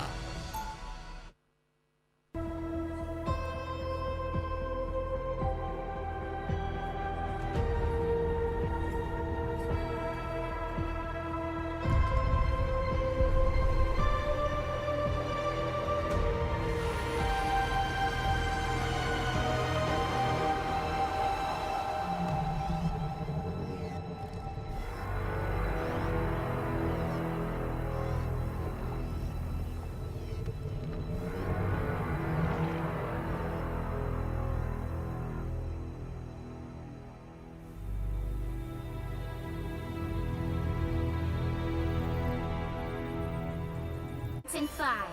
So the question here is whether Maluki's going to be playing the Invisible Woman with a triple Vanguard lineup again. We have to see what Twit's going to swap to. Oh, she's going to go for the true Jeff. The triple strategist for Jeff here. Interesting. And with, like, what are they missing again? Let me just double check. Luna's available, and yeah, they have that. And that's pretty much it. Like, there's other options there, right? It seems to just be like Maluki wanting to try and dictate where these fights are coming from. And I would have said that, like, farming up that invisible boundary as quick as possible just off of the bodies on your team, but everybody's split up. Yeah, we saw earlier against Verdus Pro how Lucky got an incredibly fast invisible boundary by farming up a triple Vanguard. I think that here is actually just going to be providing maybe off-angle support for Balor so that they can try and 2v1 Crisis. Instead, it's Crisis Healbot who gets isolated here. Finally, it seems like Alcazia have been able to once again leverage the huge speed that's available to them to get in onto that backline and just tear open FaZe after finding the cracks in their armor. That almost seemed too easy for Alcazia. They just seemed to run out and then just sit on the point, force FaZe to contest them, and then just pulled them apart, found some of their more vulnerable pieces, and made clear work of them. And it really has been a case of like nobody's found up their ultimates, which is kind of weird from all of the games that we've seen so far today. Like somebody's had an ultimate at this point, but it's both teams are a little bit splintered in their approaches here. Touch of backcap pressure coming through from FaZe. Bash is trying to move on forward. Is Balor and Kaya who roll forth indeed. And so what's happening out, helping all of these engagements as well. Putting there's this constant healing pressure as well as damage chip that comes through from that joyful splash of the Jeff as well. Still Crisis gets run over onto Balor here, but I think the Crisis is going to be too lacking in a front line to really start to buy this space, and so it's going to be constantly suppressed by Milk Boy and can't convert on the pick they've found. It's halfway already for Alcazia and FaZe. Whether they just don't look that comfortable with trying to go for these engagements, and Crisis trying to go in. There's no dive with him. He just gets CC'd out and easy clean it from Lindstrom pretty much right in front of him. Now we've got Enson being used and there's bullying in the backline. Oh, he just throws the cloak and dagger by reflecting the absolute zero from Oasis. Betrayal. Even over, and that's going to be the chance to move forward here for FaZe, at least inside the invisible boundary. Alcazia are going to be well healed up, but now they're moving forward with the damage boost as well. They put overlaying of the strategist ultimates, yes, but in the end it's not the worst when you can move over on 40% damage boost. They tend to try and share out the after by Fight being delivered here by Crisis. A lot of damage is being delivered by the Phoenix as well. It's certainly starting to carve through them quickly. FaZe have had to empty the entire armory. The kitchen sink is being deployed here as Oasis chase down all of the target focus here from Balor. It's a perfectly managed area of effect from Dance of the Butterflies. Till find binary layer lasers down as well, and Crisis is going to have to go up against two Vanguards, but do they have mechanics to get through all of this meat? The answer's no, as the Carbon Crush breaks their neck against the soft dirt of Clintar. That final fight was just a battle royale. It was a bloodbath, really. Two teams that have looked so coordinated on fairly recent maps of like Central Park and stuff that we've seen, even in previous games. Towards the end, it did feel like it was a little bit of a death match, so to speak, just with how things are split. But FaZe trying to sort of bring things back in the end. It just felt that Alcazia, even if they were a couple of numbers down, they just are able to find lovely picks, and Ballas has just been pivotal to find some of those openings. And Kaya has looked really good on the Captain America too. When that duo is in play, it's hard, I think, for FaZe to deal with it. Life alone in the cosmos can have quite an effect on I ain't gonna one's lie, mental if I'm state, Pink Clone, we're having words later with Oasis. We're gonna have a friendly chat. Let's You, just me, say and I've this been baseball bat. keeping warm. The battle starts in 5, 4, 3, Really wonder what the position is going to be like for these like next fights on this point. Capture the mission area. And I wonder as well, because it is a choice too. This isn't exactly What kind of teams are going to be homecoming I was bringing this hoping out for. in the future, whether it's for tomorrow's games or certainly like Ignite and beyond, right? Just making sure that you're like competent on the newest map is so important, and it could catch teams out if they're not careful. All right, Kaya demanding attention, and Rose is more than happy to give it. Carbon Crush into spinning kick. And the same can be seen here for Crisis, who doesn't have the bulk to try and stay through it. Yeah, there's still binary here in the back, but without the Psylocke, the frag potential is so much lower. Lindstrom is going to be next to that Guardian Shield as well. You can see that was just an absolute monster in the back, cleaving through everybody as well as delivering their heals. But Jeff still has a place, and he's still a demon, a little kaiju, a little Oni, and he delivers. A harbinger of destruction, I would say too. But just enabling his team, like if you can get in a position where you're diving on the backline with your Captain America, your Psylocke, and then with a Jeff just being able to heal through both of them, and also output a good amount of damage himself, it feels like FaZe are just getting stuck into fights that they don't really want to take, and Now they're trying to posture a little bit more, still yet without ultimates to re-engage properly. They might not even be given that luxury. As Alcatia looking to retake the space back against them. Oh, Crisis notes the approach of the opposing side. Can't quite shut them down fully, but at least get a little bit of a Hulk here as Binary swaps over onto the Hulk. When we were talking before the match, this is what I was really excited for. I think Binary is a fantastic Hulk player, dropping down now. There's going to be plenty of options here to pancake, so I don't think there's going to be too much gained by Crisis. Will we stick everyone in the back, though? So the healing can't be delivered elsewhere. Milkboy is going to be there to deliver a punish for the dance that was well received. Moving forward now, it's a miss on the Carbon Crush from Rosa. Might not be able to isolate Maluka so she can get back inside of the ultimate. And on the other side, Milkboy's going to be trying to slow this one down real quick as Binary is quickly turned around and sent towards the opposing Vanguard. Alcatia now have all the staying power they need with the Fate of both worlds deployed. More of a case now, like he's still struggling to actually take the point back from Alcatia. He now has a little bit more leeway. Binary is able to just take some of the heat. Like the Global Hulk is going to come through to just keep himself alive more than anything. But as he's trying to pull things away, the backline is exposed just enough for Ballast to clean up house. And just as FaZe were able to take the point despite a good fight and a good number of eliminations, it's straight back into the hands of Alcatia. Yeah, 10% is all you get. And while Binary is a great Hulk, one of the things that needs to be borne in mind here is that with tilt on the field on the Jeff, his joyful slash right click actually resets Hulk's jump charge every time it hits him because he's got a slight knockback, which can make the disengagement for Binary so much more difficult. Alcatia making this maybe a potential fast bounce back on this map. 99%, it's all to do for FaZe to clean up house, and you've already lost one of the backline. Thinklone is going to go down, and it's all just dipping in and out for FaZe. They had such a bright first map, but it seems to be ended this one on a whimper, not able to contest. Yeah, this was one that you definitely want to get away from FaZe. Okay, Binary had a little bit of a brain fart there, I guess. All thought there was another Vanguard who was going to take care of it, but just distracted in the back by Kaya, marauding on the Captain America. What a clapback here from Alcatia. Well, this is a team that certainly is an absolute nightmare on domination, and Kaya aura farms onto the Captain America. It's, I mean, a statement, I think, for Kaya to be making. Just a player that really want to see more. We want to see more out of Alcatia full stop in Ignite. I think that's just the general thing that really needs iterating, is just that this was a team that was really bigged up by people that sort of were involved in the scene, podcasts and various stuff. But it was still maybe early days. Now, I don't think they really have that excuse, and it's really starting to blossom here. But is this a case of like, okay, we get to see Alcatia on the latest map. They have some really good ideas. They seem to have a really good adjustment to the draft. How much of that was just this FaZe team not having as much of a plan on this map and sort of just balls to the wall because they looked incredibly disjointed?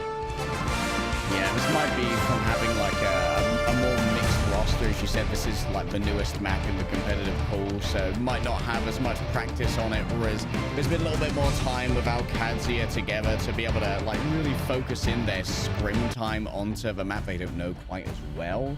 So I think that this was also a map where you really can have things decided by your Psylocke play, whereas it felt like Crisis was doing so much on Central Park here. Ballast definitely felt in control all the time, and the synergy between Ballast and Kaya, as well as Tilt coming in on that Jeff as well, that three-person flank squad definitely paid huge dividends here for Alcatia.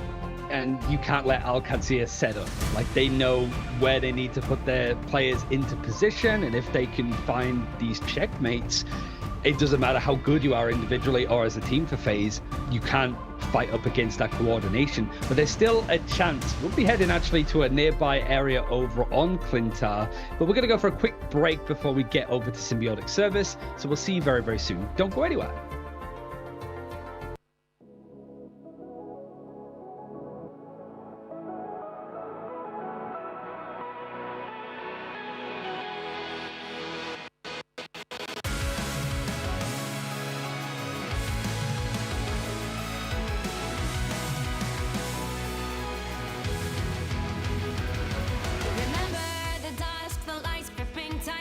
Trapping all those fighting souls, but yet across the world I see you standing in my way. And remember the time, the place we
Hello.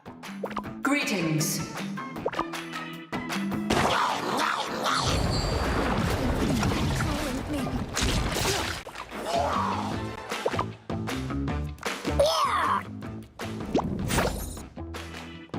You cannot hurt me. I was merciful. Crawl back to your domain, Hela. In this timeline, the machines will rule. The doctor has conjured a portal. Ultron is like a plague. We must be the cure.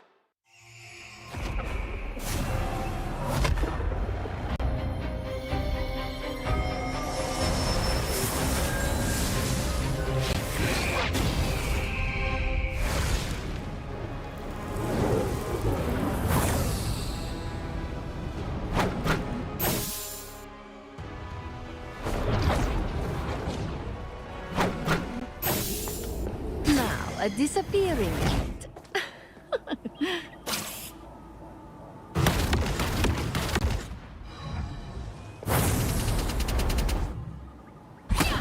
You are under my spell.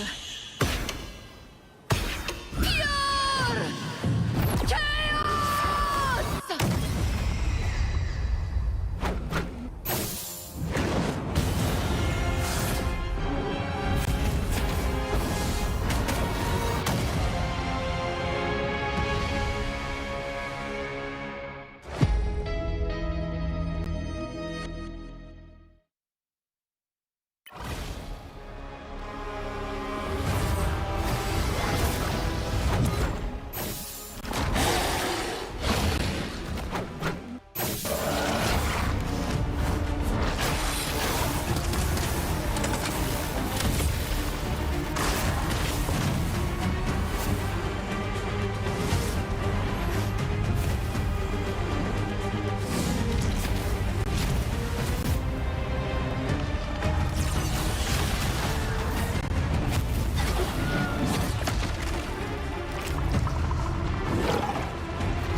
We are done chasing spiders.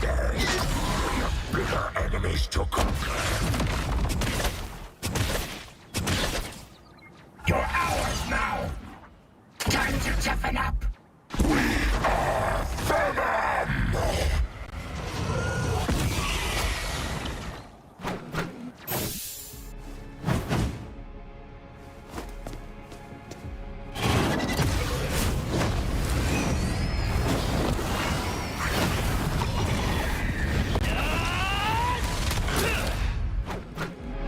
The other guy's been doing a lot of talking for me.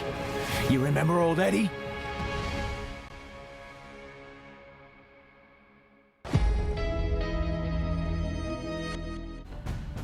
All tied up 1-1, Ryan, between Alcazia and FaZe. And at this point, maybe the draft stays the way it is. We're going to be going to Symbiotic Surface. We're going to see another 3-man flanking hit squad. How do FaZe deal with these? I mean, probably in the same way that they did over on Central Park, just finding the right kind of pivot and causing enough chaos that Alcazia can't rely on some of the well-practiced stuff. The fact that I don't even think there was that many like coordinated set plays from Alcazia. It felt like on Celestial Husk, right? It felt that it was very free-flowing, which I don't know if it's a good thing or a bad thing that they looked that synergistic, right? But now going over to Symbiotic Surface, we saw a lot of good stuff from other teams earlier of just the bouncing back and forwards on that second point. For FaZe, I think they're attacking first. It's whether they can force out some of those like poor ultimates that we saw in Central Park from Alcazia. And Alcazia, it's whether you can have such a blistering start like you did on your attack when you get around to it. Yeah, Alcazia, they definitely seem to be a team that occasionally panics, you know? Like you said, they sometimes don't have the optimal ults when they're under the pressure. And it felt like Alcazia didn't really feel the pressure in that last map because they were constantly the ones who were eliciting it by having Kaya, Ballas, and Tilt making FaZe's backline uncomfortable. And it happens to the best of teams that they sort of get some of these rough ultimates off, but I think it was just how much it happened in such a short space of time for Alcazia. Like, if I'm picking up on it, like, I sort of know stuff, but I'm overall an idiot. But if I'm noticing it like 3 or 4 times in a given moment, it's going to be noticeable for other pro players that are watching this going, yeah, I don't know about that one, Chief, you know?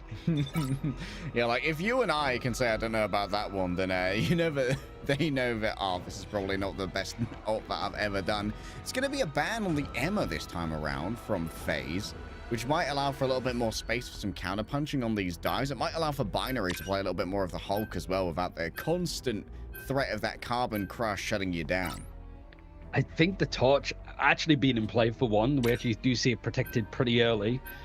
I think the Ultron is kind of a smart one as well, because it still falls into Alcatia going, you're not playing triple strategist, at least not with the main ones that supplement it, but also knowing, okay, Lunar Snow is still available. That might be a good choice to take out, because you don't want to let that torch just be set up in the sky, either with the protocol from Ultron to just get that extra bit of healing as you're flying along, but also Idle Aura. Like, that could be a good option, but you are also limiting yourself, because you want to try and play avoid triple strategist, but you don't want to just screw yourself over with some of the strategist backline that you might have. I dig the Jeff ban as well. I think this is looking towards like a Gamma Namor and Human Torch look here from the side of FaZe.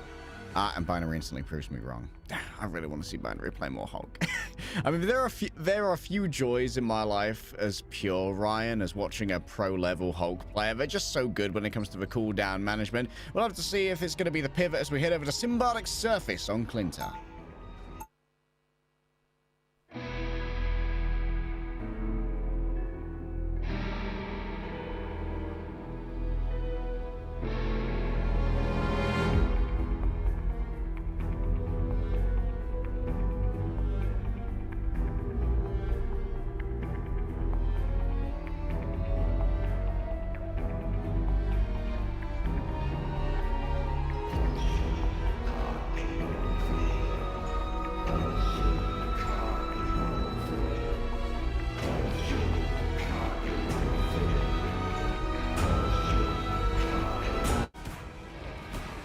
Alright, ready to go. It's going to be FaZe attacking first, and Crisis is going to be matching tilt when it comes to Human Torch versus Human Torch. And we're going to see Invisible Woman on both sides as well to get that fantastic 14. Yeah, Lunar Snow as well, just Idle Auras to keep them topped up without really needing to look too much in the sky. Yeah, I've seen a lot of like Visible Women today, but now it seems to be the most ripe time. Everybody else grouped up to just have this healing come in for the strategist to farm up these ultimates as quick as physically possible. But I do like this little dive that's coming from Alcatia. It's going to force FaZe to take their time as they try and go up the steps here, but nothing was really risked too much on this defense either. Alright, this engagement here from Alcatia. The main downside here is that they have given over FaZe quite a bit of safety in this high ground. They're going to have to disengage. You can see that Kaya is going to be cooking with Ballas here in the back, but Ballas doesn't really have the HP to do this right now. Someone else needs to get healed, so the Idol Aura can pop up the health bar of the Psylocke, who's going to be isolated into a 2 versus 1. Attempt to try and shut it down from Crisis. In comes the bubble from the Magnesia as they safely extricate their assassin into the back line. But now with 2 ticks already given over to the side of FaZe, Alcatia are on the dock here, on the timer when it comes to keeping this one contested. A Venn diagram of healing is erected by the respective strategists. Everyone's dragged them out of it once again by the straining and pushing of the groups. Noting where King is hiding away. There's going to be still plenty of healing. It's the dance floors of our favourite both worlds are going to be brought on. And attempt to try and cut off that healing as well with the metallic curtain in towards the back. They need to try and force the reset here. Where are the strategists gone up at the top of the stairs? Binary couldn't quite make their way down. Lindstrom still taken down by the Mad Cannon as Kai gives over additional healing and health to the remainder of Alcatia. Leolance is taken out. Crisis noted. Ballas quick with the Shuriken to take that one down, and Alcatia remains strong on point for now. They were really dicing with it there. It felt like at a point Katsuya were doing such a good job, like Ballas especially, he gets caught off guard. There was a really nice barrier that came in from Magneto to just make sure that Ballas wasn't picked off when they were on their own. But it felt like at a point Alcatia didn't have like the ultimates to turn the fight into their favor. It was more just that they delay things more than turn it around. But Tilt comes in with a perfectly timed ultimate, the Supernova. Unfortunately, however, he goes down before he can get anywhere close to having another. Nasty mechanics from Binary. Kai going to be isolated. The same to be said for Milk Boys. So many walls are brought up behind them. Maluki able to strike back, yes, but they don't really have the bulk to keep this point contested. It's going to be down to Kaya. Maluki decides not to place herself within the invisible boundary for now, but Crisis Healbox going to bring up their own here, and that means the remainder of Alcantara have to move on forward to try and keep Kaya healed up. Rose continually drags up to these walls, and Morbalis maybe making a fuss in the back here with their ultimate, and this is Portugal as well. They still haven't contested the point, and so the cart's just moving right. Yeah, I mean, it's what we saw a little bit on Central Park. Like, there's some issues there, right? Like, Ballas, if he wants to try and contest, if he's ulting, it doesn't count as being on the point, so it's brave the face to finish off, but it's the follow-up, right? It's the decisions that are made after it, and just how damaging this can be for Alcatia's next fight. Ballas here trying to get an exit frag, but Leila's going to shut that down quickly. Raptor Stone strikes pay dirt. He's been very good, and yeah, it felt like Kazuya were just delaying the inevitable for a little bit. And now that you've got Meteor M and stuff, if things get a little bit more uncomfortable, you've got a fate of both worlds that can keep you alive on both sides. But an entangling prison for Rosa, it could be feast or famine, and it's really going to be the thing of whether that synergizes with the Magneto, but that's a hell of a point, but also the Kraken's impact. Unbelievable wild and quick right there. Still going to be rescued here with the Meteor M absorbing a bunch of fire that was meant for those victims. Binary can't be saved just in time. Just a little bit late on the trigger is Pinclone to try and save their Magneto. And now FaZe are going to be low on bulk. They're going to try and making this one work. Dunked down into the flame tornadoes. Rosa taken back into the midst of the enemy. And the tree has its roots thoroughly singed. And it really is just piling on the pain for Kazuya, able to stabilize yet again. And there is only 2 minutes on the clock for FaZe to be able to push this one a little bit further on. You've got a lot sat in the bank for Alcatraz now, so you don't need to be too concerned with how this goes, but you also don't want to lose anybody for free. You don't want to let these ultimates go for naught. Oh, Rosa down again.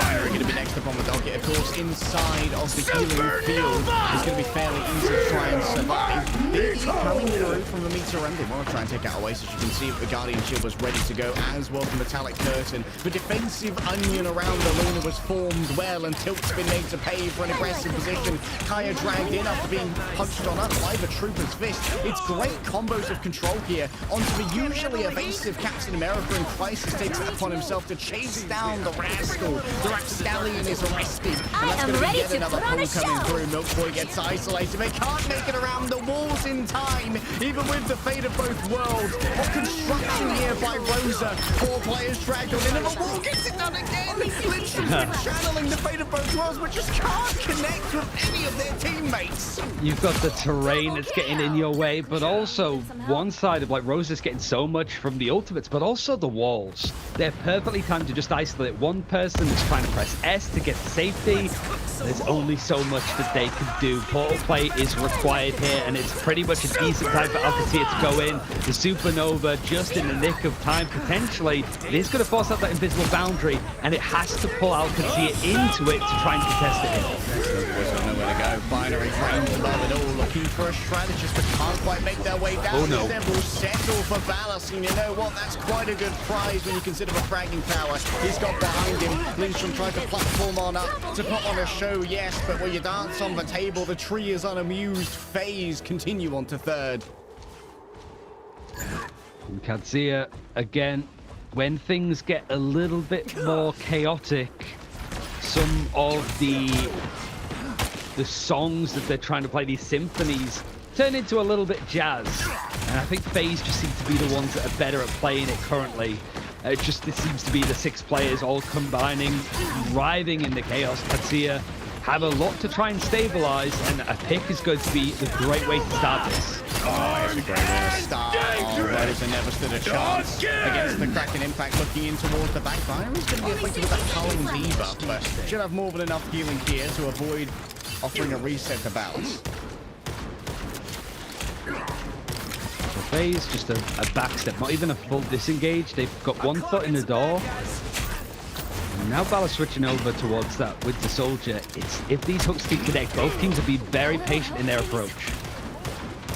Ballas thing for Crisis to remember. If you get stuck with that tainted voltage, just a flyer, you do get grounded in the midst of all of this. It's going to be an invisible boundary drawn on up here by Alcadzia, and Milk Boy floats above it with the meter M. Can't quite strike Vader here, and that's a long-range usage of the strangling prison. The walls help to make the healing's not good enough. Tilt gets isolated. The healing's not going to be there, and reset up the reset ring on out. Was that a strangling prison there from Kaya? Oh, that was a desperate attempt if ever I've seen one, and the rewards are not going to be very thorough. Milk Boy is also going to be staggered away from this as well. You'll have to keep fighting until we have a winner. And still enough fight to go. Overtime is still pushing on through. And Alcadzia, they were the ones that started that fight with the invisible boundary. They tried to get aggressive, and FaZe used it as an opportunity to go for that hanged in prison. And the follow-up is always there. Even through the fate of both worlds, it was still enough to get those breakpoints just smashed through. It's here again. Like Alcadzia want to be the ones to strike the first blow, but I don't know if it's going to be the final one. Not when Rose has been finding so much value. He has been an absolute unit at finding these picks, and it's kept everything in the green for FaZe. Just decimated. Crisis is a mechanical demon, whether it be on the hit scan or the Johnny Storm. My goodness, there's a reason why we've seen the Human Torch be permabanned through most of this tournament. You'll need a top-notch team to win this one. Oh man, looking at the draft again, for one, we're seeing like a lot of value out of the Human Torch. We're starting to see why he's pretty much first or second banned almost consistently. But that Protect, I think, of the Groot seems to be suiting FaZe so well, because Groot's such a strong character. FaZe are basically playing it non-mirrored, which is typically in these kind of tournaments when the bans are on both sides, the comps tend to just be mirrored throughout, because if the strong characters are available, you just go for them. But the fact that FaZe is playing the Groot and Rose is having such a good time with it, and Alcadzia are not really prioritizing it as much, it just feels like so much value is being won off that alone, I think, on FaZe. Yeah, just like unbelievable levels of value. Alcadzia, it seems like they were kind of on the back foot instantly from first. They got a little bit of stability on second, and occasionally they could I mean, I think it all went to pot to British up this stream a bit when Milk Boy and I think Lindstrom got staggered on third, and they like didn't fall on Carp, and so they lost a lot of momentum. They couldn't be in place to really support the supernova of tilt on that final engage. Yeah, the British sport idiom for Alcadzia, their biggest problem is the Sir Alex Ferguson like squeaky bum time. Like when it gets to those like last fights, last moments, Alcadzia just lose all composure, and just some of the decisions that they make, odds. It can't be the well-drilled stuff that we've been seeing consistently from them. It just feels that they're not quite on the same wavelength, which is weird because they're the team that has stayed together the longest out of these two. Yeah, Alcadzia, they're going to have to be working on that. But of course, they've got their own attack to deal with first. Rosa just goes for a quick disengage. And Rosa's walls so far have been absolutely brutal when it comes to trading in the strategist ult economy. It feels like it's been so much more difficult for Lindstrom to get value out of a Fate of Both Worlds. Probably one of the strongest ultimates in the game because of those walls. I say it's right now, Crisis going to be forced to fly away. A hot drop into the back. Leolash just doing their best to ward away Kaya. He's just taking him head on straight away. I'd win. He's been brilliant today, Layla. So just seeing him on so many like different characters. I mean, all of the duelists have been fairly flexible today, outside of some of the more like you need to pick this character traits. But a good fight for FaZe has pretty much reset this. And honestly, when we saw them lose so hard in that first fight on Central Park on their defense, I'm a little bit concerned that Alcadzia might really struggle to take this first point, because FaZe, they're feeling themselves. Yeah, sometimes you just enter that flow state, you know. It's very difficult to get past a team that's really thinking about every eventuality and really marking their contingencies. And the Supernova now. Ready for tilt, but it is just more waiting for a goal for one. The pull and then the wall to just make sure that this Magneto can't go anywhere, even with the invisible boundary just placed right on top of him.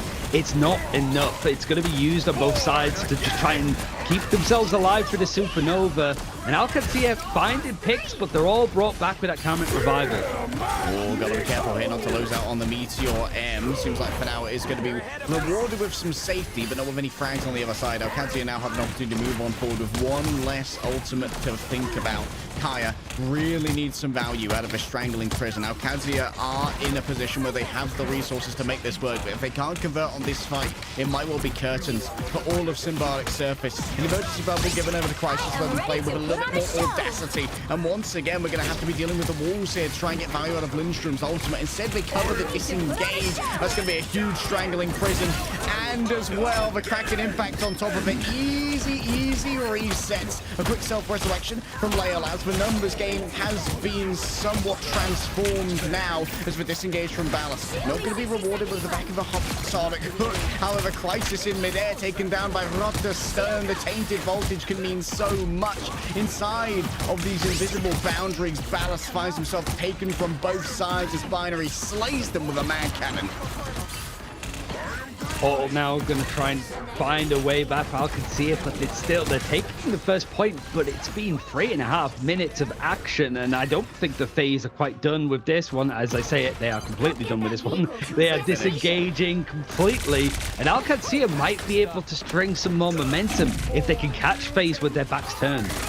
All right, McCoy using the early Meteor M here. This is the reward for having disengaged. Unfortunately, the just desserts that are served are more than thoroughly poisoned. The King's dinner will not be laying him to a good rest today. Ballast chased on down. Crisis feeling confident when it comes to this match as well. Actually, is going to opt out of that one. Pops their team up and just disengages to get back to the remainder of their team. This was good from Alcancia. It's a weird fight from FaZe. You could have said left it prematurely. They could have bought more time with how much was wasted on the first, but they were in that bit of limbo, and Alcancia sort of spotted that hesitation. Full sprint into the backline, and Ballast now moving over to Starlord for the first time to try and counter out this torch a bit more. Does have the Galactic Legend in hand. The Supernova is going to keep FaZe pushed all the way back. The cleanup is about to happen. Okay, forces out the Fate of Both Worlds in response. The Ballast is a fairly good trade. No stuns delivered here by Kaya. Must well have been blocked out, potentially forced away, but it's not like a force that's coming through from one of the invisible women.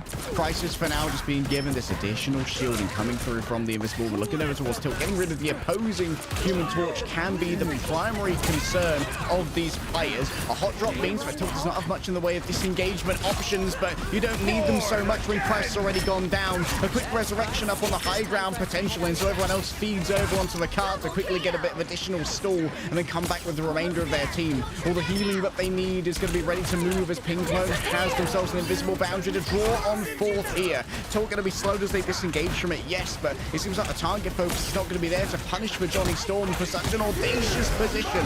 Binary takes to the skies and bounces it off the walls. LeBron has finally struck in this as Rosa is so isolated. He finds himself in a 1 versus 2 against the Vanguards, steals himself away from the remainder of the team saying, remember me, you go, I stay. And the sacrifice is well rewarded. Maluki gets isolated and taken on down. Alcancia have run out of momentum. Yeah, you say, you stay, I go, no following. There's no follow-up at all. What a fight from FaZe. It's just both these teams taking chunks out of each other. And it was looking so good for Alcancia too. There was a moment where you're watching Crisis and he's basically having to hug a wall because he's taken so much damage as a torch. He has to tuck himself in. Then they cut to Tilt, who is just flying right above FaZe, just shooting him pretty much from above, like William Dafoe Lighthouse meme style, just looking up, but nobody's responding to him. But still, FaZe are able to try and win that fight. It's still 10 seconds for Alcancia to try and fight this, and Supernova right at the portal forces them to go the other side. All right, a pivot around to try and get that first touch. Ballast taken down already. FaZe a low. And Alcancia they're low on members. Kaya once again can't get anything off of the ultimate. Another push, another denial of the Eye of Agamotto. It stays closed for now. And as he reigns above it all, yeah, there's a Galactic Legend which is being told, but unfortunately it hasn't sold very well. This is no Plato Legend that we've got here. Instead, FaZe holds strong on Clinta. It seems to be more of the same issues, I think, that came out from Central Park for Alcancia. It's like the obvious stuff, sure, would I say that that was the thing that lost them this map? I don't know. Like, just that whole section of fighting, right? Is it the way that they're approaching fights? Is it the ways that they're approaching the meta, right? That you let the group be essentially non-mirrored for your opponents and you don't really have much of a response to that? Something seems to be missing, and the problem is when you're like as high level as these guys clearly are by experience or Alcatia just looking that good in places, you have to really dive into the boards and watch things back multiple times to just have an understanding of where it went wrong. Kind of disgusting from FaZe here. Huge amounts of damage coming out as well. Leolaz being able, I mean, played a bunch of the Bucky, but the pivot over to the Adam, I think, also allowed for a lot more audacious play when that Comic Revival was available. And you've got like Kadzia taking out the Mantis, taking up the Ultron as the bans. Yeah. Is still running into triple strategist. And whilst Adam Warlock was at the face of that, things have changed a lot with the rework, certainly with the team up with the other Guardians of the Galaxy. But you can't ignore the fact that it's still very good, especially with being able to revive people. And mostly does play staying alive afterwards too. Yeah, and now this adds a new dynamic to the bans once again, where we've often seen Johnny kind of being a little bit of a laissez-faire approach. We sort of pivot into that early protect here, the first protect, in fact, from FaZe heading over onto the symbiotic surface. Now does it need to be the first ban for Alcatia? Is the question. Do they want to try and opt out of that matchup, given that it seems like Crisis is getting the better of it? And now, I mean, just a little bit of spoilers, I suppose, right? Like, Domination is where we're headed back, so it seems that both these teams have, like, maps that they want to be on. Celestial Husk was really, really good for Alcatia, despite the fact that I don't think that we saw the things that they looked amazing at on, like, Central Park in that first map, or even just in that game earlier against Verdus Pro. I wonder how this one's realistically going to go, because FaZe are going to be feeling confident that it wasn't just a one and done, that they took one map and then lost the rest of the series. They're showing a lot of promise, and I think Alcatia are probably looking a little bit more flustered than we might have expected. Yeah, I think coming into this, Alcatia were like narrow favorites, like probably a 65-35 kind of split when it came to how we were predicting this. But map 4, this could be FaZe claiming a 3-1 victory. We'll have to see how it shakes out after this break.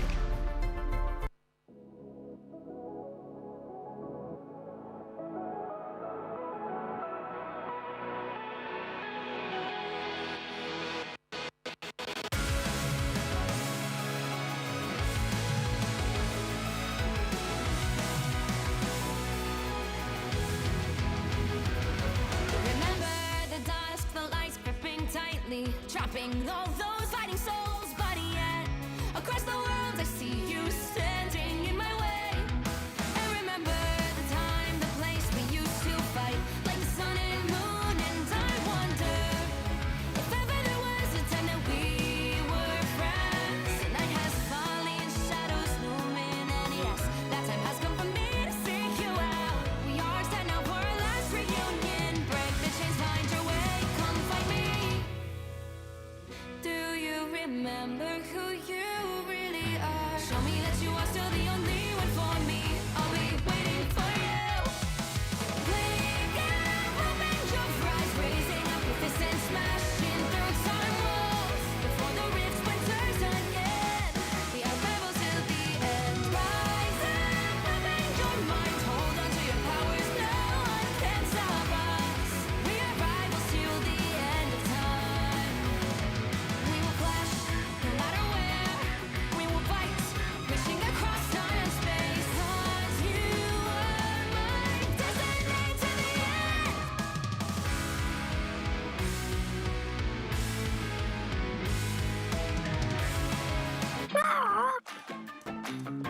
Hello. Greetings.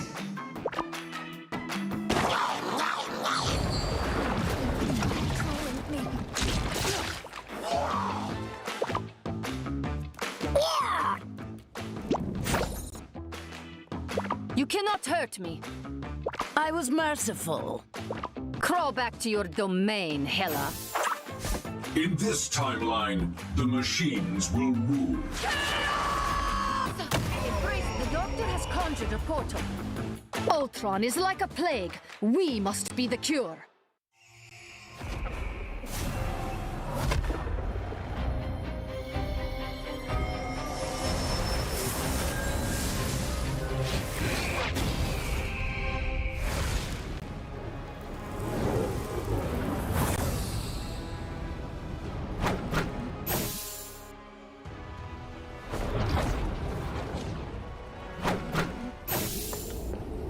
a disappearing act.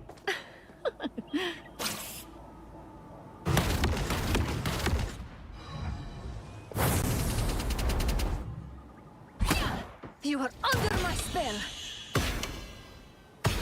Pure chaos!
We are done chasing spiders. We have bigger enemies to conquer.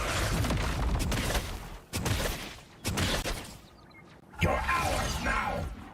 Time to toughen up. We are Venom!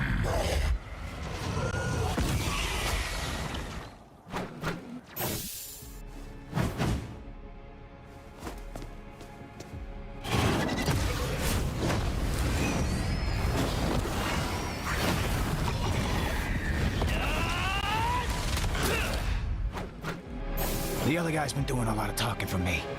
You remember old Eddie?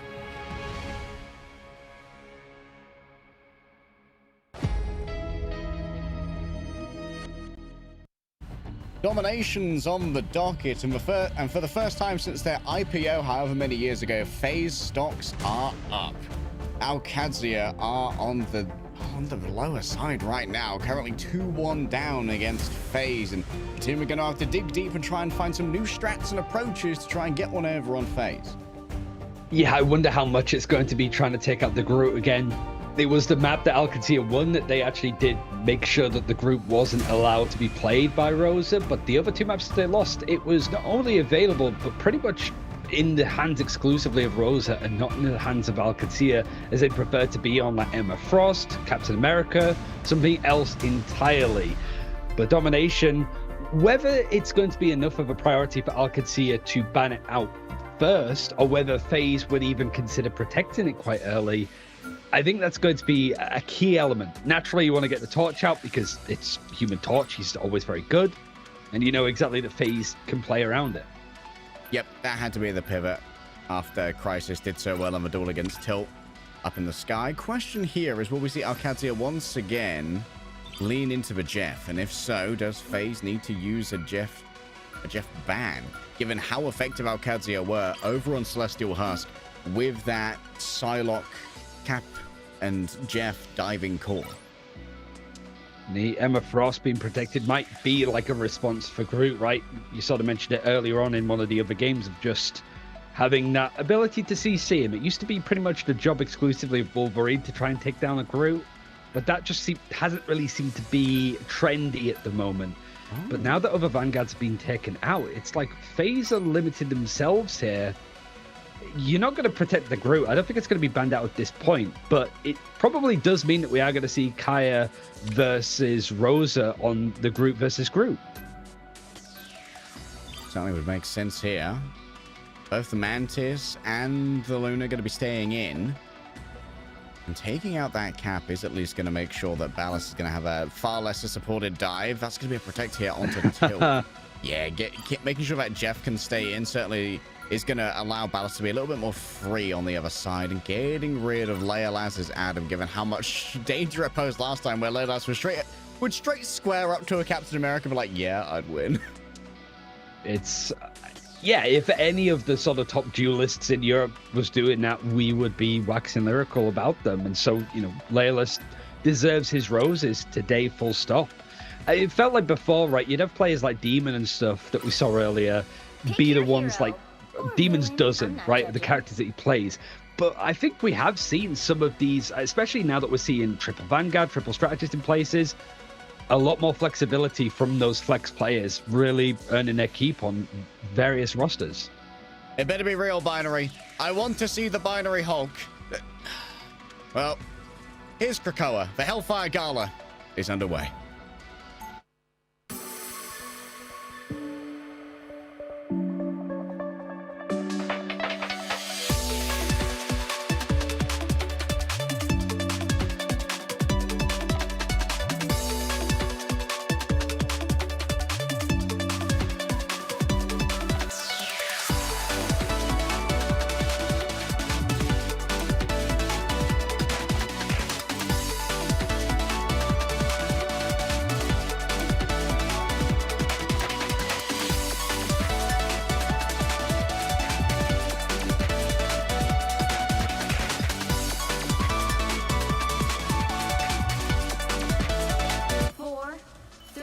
Binary is going to roll out on the Strange, but I wonder if this is just for the portal at the beginning, considering that Crisis is currently sitting on the Namor.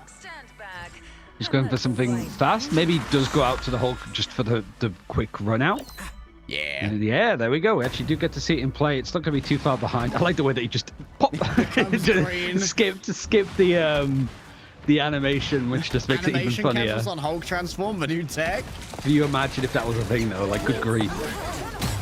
All right, already grabbed out here by the Emma. That's why I thought it was going to be played last time when the Emma was banned. Quick exile here onto the Venom to stop the dive onto the backline. Seems like Binary is going to be playing more of a protective Hulk here. And that's a nice berserk onto the Squids here for Crisis. Look at the angle here as well alongside the Mantis, just controlling all of this space so thoroughly. And it's really good at shutting down the Jeff as well, because even in that tiny fin form where usually your biggest defense is your tiny hitbox, the Squids are guaranteed to hit. Yeah, that team up is strong. It's just FaZe spotting out whatever just cheeky little team ups that they can get. And the fights are just so good that Alcatia forced to completely give things up. And it's a great fight for FaZe to take because you get the point pretty much for free and you're able to just chain these eliminations together, stall out Alcatia more. But most importantly, you're very, very close to having that Horn of Proteus for Crisis and plenty of areas to throw it out as Alcatia are stuck in these chokes. That's why they're starting to split apart. They don't all want to get caught by it. Yeah, splitting as best they can. Tilt is commanding some attention on the off angle. Leila's matching on the Jeff as well is certainly interesting. Guardian Shield, if that can be broken through, could be a huge play. Remember, damage boost here on the Horn of Proteus could be ruinous as well. Feeling very aggressive here. Crisis wants to corral everyone into this narrow zone. Seems like it's not going to be too much gained off the back of the Horn of Proteus. Huge amounts of control is levied onto Crisis. Going to have to be extricated by Binary here with the Unbreakable Guard. That's going to be 3 instant mind controls, though. Great follow-up from Rosa inside of invisible boundary, still getting pay dirt, kicked into the wall. The melee supremacy of FaZe to be shown here. I think that was the stuff that we saw from Binary's Hulk that was good on Celestial Husk, despite the fact that we didn't see too much of it. He's so good at just taking some of the strain, right? Crisis gets so low, he's forced to use his invulnerable, his shift. Binary's instantly in to peel for him to take some of the heat to battle, and now he has his ultimate. He can go a little bit further if he wants. He'll have some of the backup and the force back with that Soul Resurgence, and hell, even Jeff can grab him and get him out of the fight if he needs to. All right, Binary already stunned for now, taking a lot of the aggro over on the other side. Remember, lower cooldown on that Gamma Clap as well, which does huge amounts of damage in the Worldbreaker Hulk form. Kaya looking for an incursion into the back line. Is going to be supported by both the Phoenix and the Jeff as Oasis tries to disengage as best they can. Burst heal delivered off the back of a Soul Resurgence, and that brings forth an Namor once again as Binary is quickly mind controlled by the Emma. But Alcatia still don't have the presence on the point. Ballas tried to keep a touch on there, but it's not going to be rewarded, and that's going to be no one's on the point. They have the fate of both the worlds. This is ruinous. It's like in moments like that, right, where it's like, okay, this is looking really good for FaZe. Alcatia is plenty to be working on and stuff when you watch this one back, but nothing that's really bad. It's like a major and a minor on a driving test, like a lot of minors but no majors, and then a major happens by people not getting on the point. And like that's got to be frustrating because you try to work out the answer and then you just make things worse for yourself in the end. It means a phase pretty much 100% to 0 on that first point, and Al could see it on the rocks. My daughter's convinced me to invite you to the Oh, gala. it is certainly looking a little bit rough right now. The Sirens have attempted to beach this ship, and they dash themselves upon their dastardly rocks. Question is, can Alcadzia rock my world by turning things around with an end song here from Ballas? It's whether you, like, want to go super high tempo to pull this off straight away. That's one of the things that I'm always curious about with teams of, like, if you have these ultimates and you're like, what ultimates do we have? What ultimates do they have? Like, what kind of tempo can you play? What's a fast tempo with ultimates that you can play at? Both teams going for the portal. I mean, an end song as soon as, I think, on the side of Alcadzia would be good once you work out that they're all grouped up. Well, like you're already noting the approach here of Crisis, forcing out that blessing of the deep, which is going to make them vulnerable to a dive later on. If only someone's brave enough to try and make it happen. The invisible boundary good to go. Maluki's just going to have to erect it around the remainder of the team, and it keeps Kaya safe while they are just seduced by EMEA for now. Binary playing around the outside. Indestructible Guard is used for a little bit of additional sustainability, and Crisis ready to move on in with the Horn of Proteus. Sees the strategist, but instead crushes Ballas underfoot. A pair of squids are sent on out. A berserk onto him with a right click could be everything, as the Guardian Shield is going to be taken on down. But still, FaZe have been the first ones to grab control here. Tilt is taken out of range by some joyful splashing, but there's no joy to be found. It's a quick reset as Alcadzia proclaim gravity to be their mistress. We were saying about Ballas having the end song still in hand, only another ultimate to be used in this engagement, and I mean the stress is going to be piling up at this rate. Binary's Hulk, I could see why you were excited to see it. He's taken a good chunk of damage just from the left click fire from Ballas, but no ultimate charge to be found. Gives a little bit more to the strategist though for FaZe. All right, Milk Boy.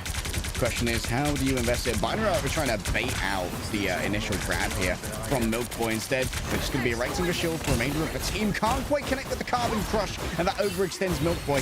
He's going to be able to bring the shield back up now after cancelling the Diamond Form, but it seems like Alcadzia can't really erode this space away. Ballas is already under so much pressure, but Luki so close, can't be healed on up, courtesy of the Lunar Snow, and so everyone else is going to have to be dragged on forth. They need to do it undermanned. 5 versus 5 as the numbers shake out. Oasis is still going to give away a huge amount of space, and Ballas crushed underneath the force of a 1,000-ton whale. Giganto reigns once more over Krakoa, and Namor has firmly cemented his positions back into this. Binary's just smacking away. POV, you've just installed Minecraft for the first time, and you're breaking down a tree with your raw fist.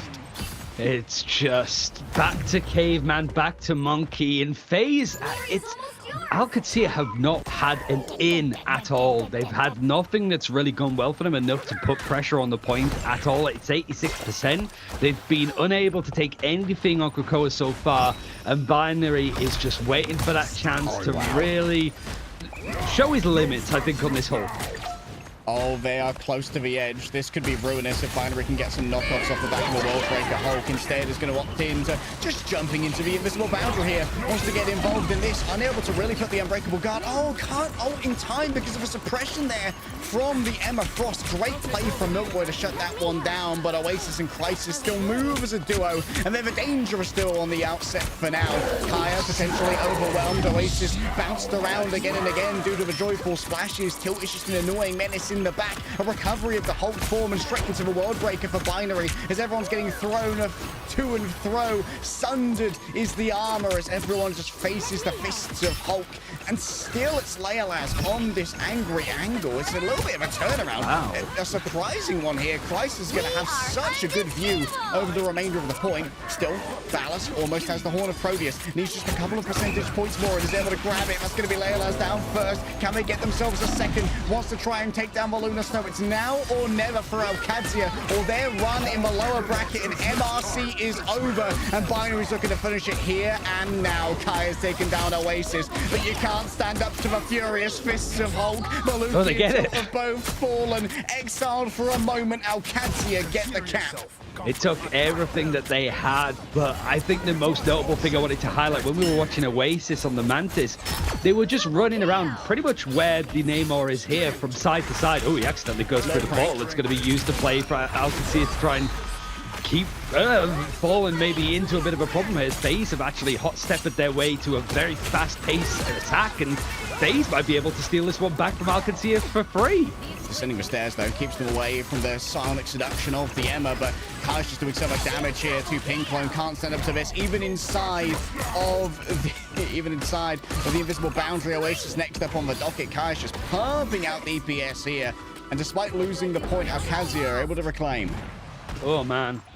It's just messy now. It's spaghetti fest from both sides, but that's going to be happening, and I think FaZe are relishing in that. But what I was saying before, like, Oasis was just up on the high ground, switching from side to side, healing people. No pressure at all. It was a bus route rotation to get from one set of players to the other, but nobody from Alcancia was putting any of the strategists under pressure up until they got that pick onto, I think it would have been Layerless. Just gets caught out alone, and it was the Namor that tried to find it. So FaZe, they've set themselves up nicely. It's still just the point that they need to take and completely clear out house. But Kaya is just working overtime to keep pressure up in these multiple places because nothing else is coming in. Quick switcheroo. Kaya misses out on the XR, but does have the ultimate here and can use it to try and chase down Oasis. Crisis going to be no less well-deserving of all the pain that's sent their way. Quite a turnaround here. Binary, I believe, used their ultimate and then instantly got thrown off the map by Tilt with a solo ultimate. And honestly, it's a great use of it here. Alcancia holds strong. And FaZe only getting a couple of things to use, though. Still having 3 ultimates to work with. Especially now, Alcacia are going to be expecting that its Jeff is ready. They do have the Eye of Agamotto to try and bring out some fights if everybody's grouped up, but you're trying to play as split as possible. You've got Binary as well. It's just so irritating, right? He's just jumping in and around, making it so chaotic for Alcacia to just get some comfort. Okay, Christ on the off angle. One stun here. It's onto Pinkloin. The best possible stun, but still Crisis overwhelms the Jeff. Oh, the double dinks! He's so nasty. He's such a bully when it comes to the mechanics, and Leolaz is no slouch either. 2 Vanguards sent elsewhere. You could tell earlier from the usage of the Eye of Agamotto that there was going to be no Cloak of Levitation available for Ballast because they would have used it to launch that ultimate previously, and that's going to be FaZe walking away 3-1. And all I've got to say is, Binary, we're going to play some more hope, my guy. It was just too much for Alcacia to just get a hold on anything. It's weird. It just outside of the moments where things relied a little bit more on like intuition, plays that you can't really rehearse because it's just in the moment. To have that team that was just of individuals from various rosters in Ignite Stage 1 mesh so well that they can play that fluid. Maybe the Alcacia were boxed in a little bit with some of their approaches. It's really tricky to get a gauge on what exactly was going wrong. But you're like, for the fact that Ballast was not able to do that much damage ahead of everybody else, and then you look at Crisis, who's done 20k and 11 final hits. Something in the middle of the game for Alcacia was just not connecting there. I mean, like, Oasis was just on permanent Crisis pocket duty, which is kind of ironic considering that Crisis Healbot was having to heal everybody else. Yeah. Pinkloin on the Luna just taking care of the Hulk, but damage boosted Gana Namor, it's got to be a crime. Like, there's got to be a law against it somewhere. It's disgusting, and I wonder if FaZe feel shame, to be honest. I'd like to think so. It's got to be respected a lot more, I think, ultimately. We saw it earlier, like in the first few games, we haven't seen that much Hulk play because he was not first banned out a lot of the time, but like 3rd or 5th banned out, usually to sort of cap out the draft. Because if you're looking to take out Psylocke or Human Torch or Jean Grey in some instances, you let that team up come through with the Namor. It just makes Namor pretty much the same tier as some of those other duelist options. And then Hulk is also very good with so many Vanguards hit in the draft too. Maybe that's just one of the instances of Alcacia is just they made the draft a little bit too easy in the end for FaZe to really get the most out of it. Yeah, Namor was also like very valuable as a character against what previously scuppered FaZe, which was the 3-person dive squad, because Jeff is not very good against Namor at all, because so much of him is headshot hitbox, and every time you hit a headshot on Namor, it berserks your squids and they're doing even more damage, which means that the escapability for Jeff is going to be. He isn't invulnerable to the ult as well. Like, yes, it's unideal. it's not great. But I think for Alcacia, like, the main thing for this tournament is to just go as far as you can, just get those reps, and then work out what you can essentially fix up before Ignite, which is a couple of weeks away. So you've achieved that ultimately, and maybe you were expected to do a bit better against a team that just hasn't been playing as a core as long as you have. But I also feel like I don't know what the individuals are like on this FaZe team, how young they are, how experienced they are in other games, etc. But they feel like a team that if they get that momentum, the vibes are too good that they're able to just take apart a lot of teams that have better structure just off of vibes alone. Okay, we're going to set up for our next round here at MRC EMEA. It might be a little bit extended as we wait for the matches to start happening, as the teams are going to be able to get into the lobby. So please be patient with us. We'll be back with the next top tier action at MRC EMEA right after this.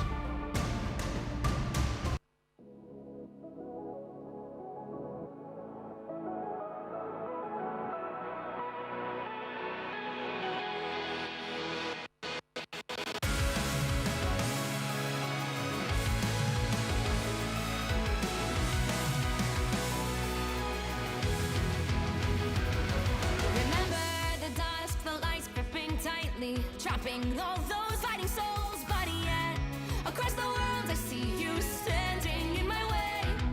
And remember the time, the place we used to fight, like the sun and moon. And I wonder if ever there was a time that we were friends. The night has fallen, shadows looming, and yes, that time has come for me to seek you out. We are set now for our last reunion. Break the chains, find your way, come find me. Do you remember who you really are? Show me that you are still the only one for me. I'll be waiting for you. Blink and open your eyes, raising up your fists and smashing through time walls. Before the rift splinters again, we are rebels till the end. Rise and open your mind, hold on to your powers, no one can stop us. We are rivals till the end of time. We will clash, no matter where. We will fight, reaching across time and space. 'Cause you are my destiny to the end.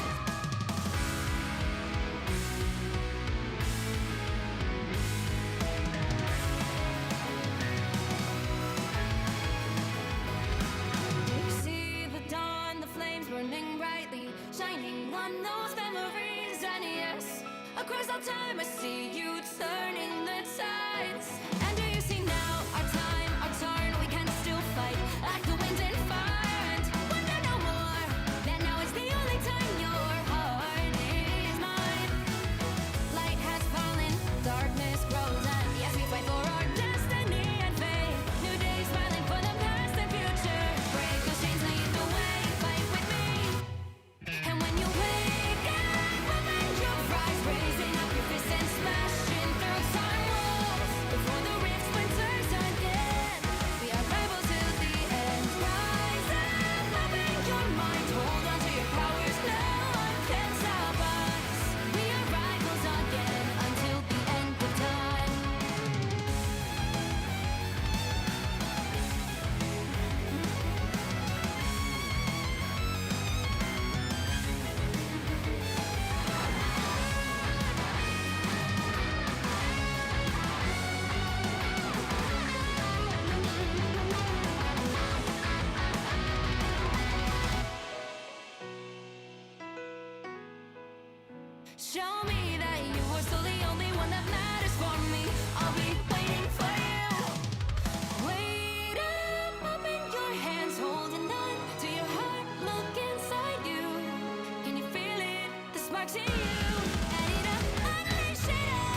tightly, trapping all those fighting souls. But yet, across the world, I see you standing in my way.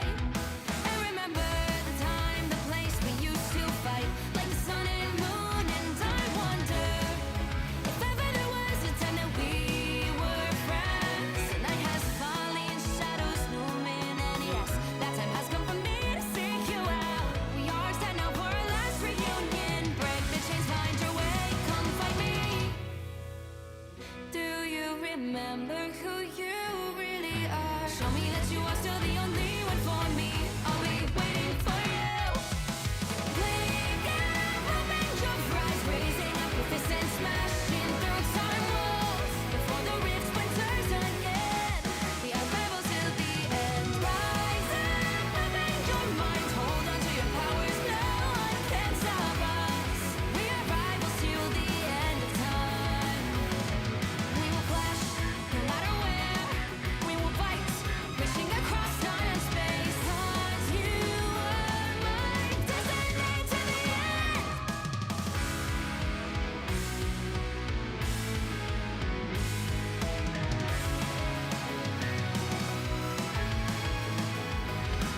You see the dawn, the flames burning brightly, shining on those memories. And yes, across all time I see you turning the tides. And do you see now our time, our turn? We can still fight like the wind and fire. And wonder no more that now is the only time your heart is mine. Light has fallen, darkness grows, and yes, we fight for our destiny and fate. New days smiling for the past and future. Break those chains, lead the way, fight with me.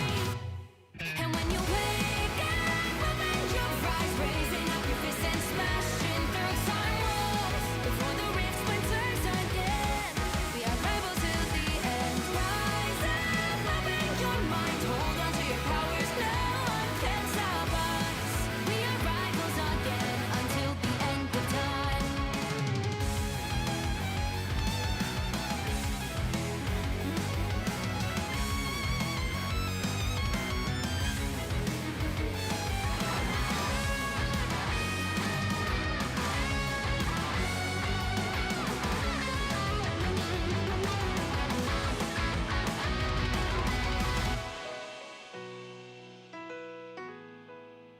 Show me that you are still the only one that matters for me. I'll be waiting for you.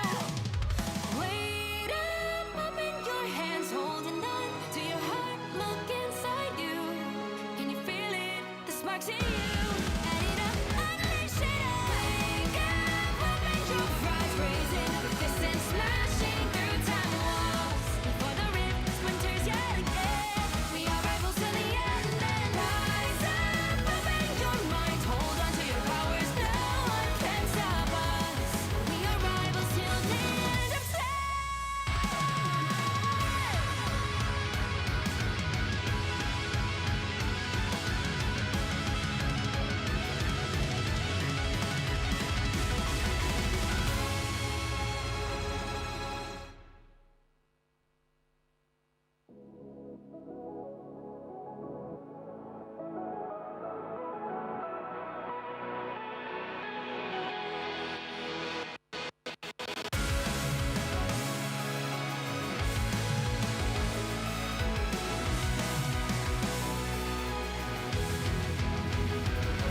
Remember the dusk, the lights gripping tightly, trapping all those fighting souls. But yet, across the world, I see you standing in my way. And remember the time, the place we used to fight, like the sun and moon. And I wonder if ever there was a time that we were friends. The night has fallen, shadows looming, and yes, that time has come for me to seek you out. We are set now for our last reunion. Break the chains, find your way, come fight me. Do you remember who you really are? Show me that you are still the only one for me. I'll be waiting for you. Wake up, open your eyes, raising up your fists and smashing through time walls. Before the rift splinters again, we are rebels till the end. Rise up, open your mind, hold on to your powers. No one can stop us. We are rivals till the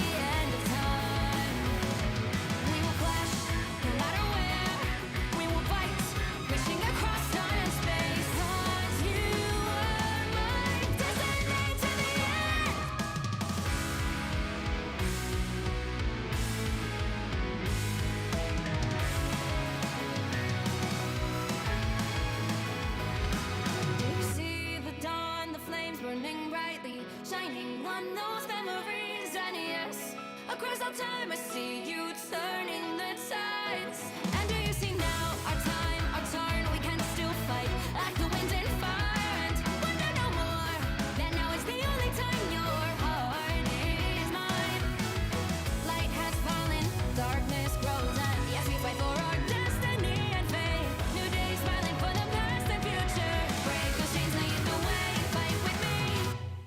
And when you wake up, open your eyes, raising up your fists and smashing through time walls. Before the rift splinters again, we are rebels till the end. Rise up, open your mind, hold on to your powers, no one can stop us.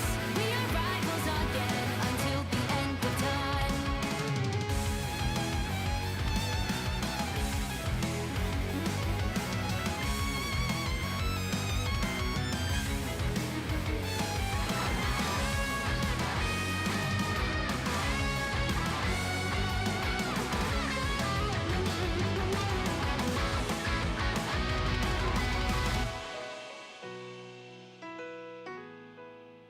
Show me that you are still the only one that matters for me.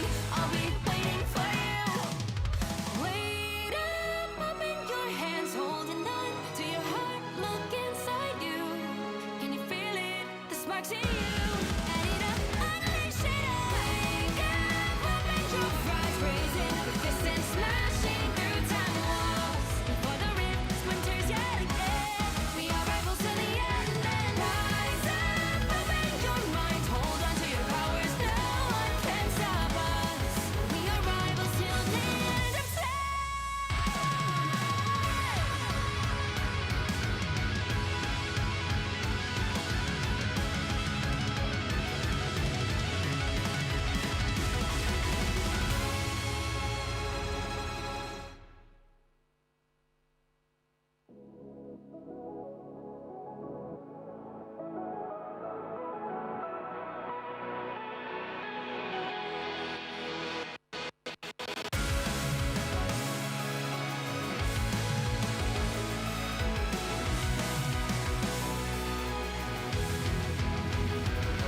Remember the dusk, the lights gripping tightly, trapping all those fighting souls. But yet, across the world, I see you standing in my way.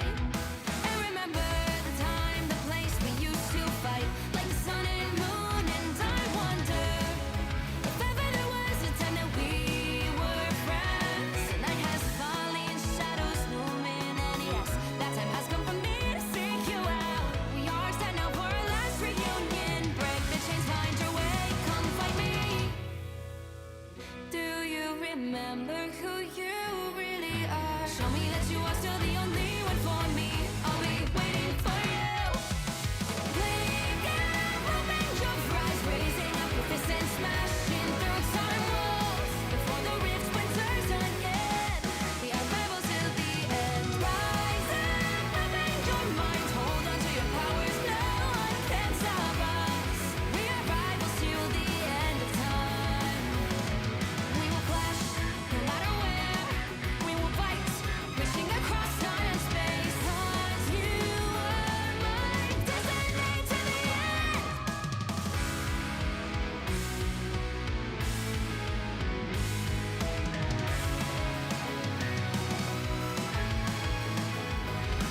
You see the dawn, the flames burning brightly, shining on those memories, and yes, across all time I see you turning the tides.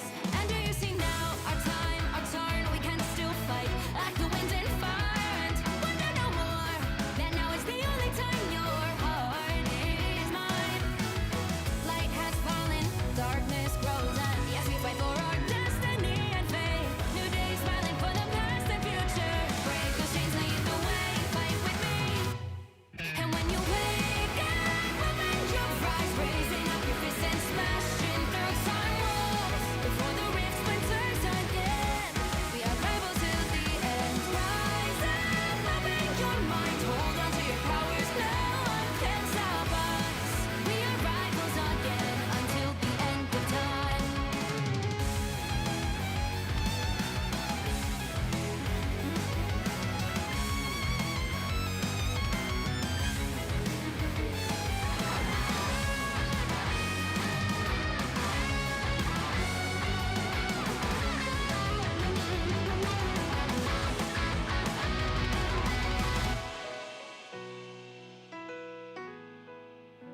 Show me that you are still the only one that matters for me.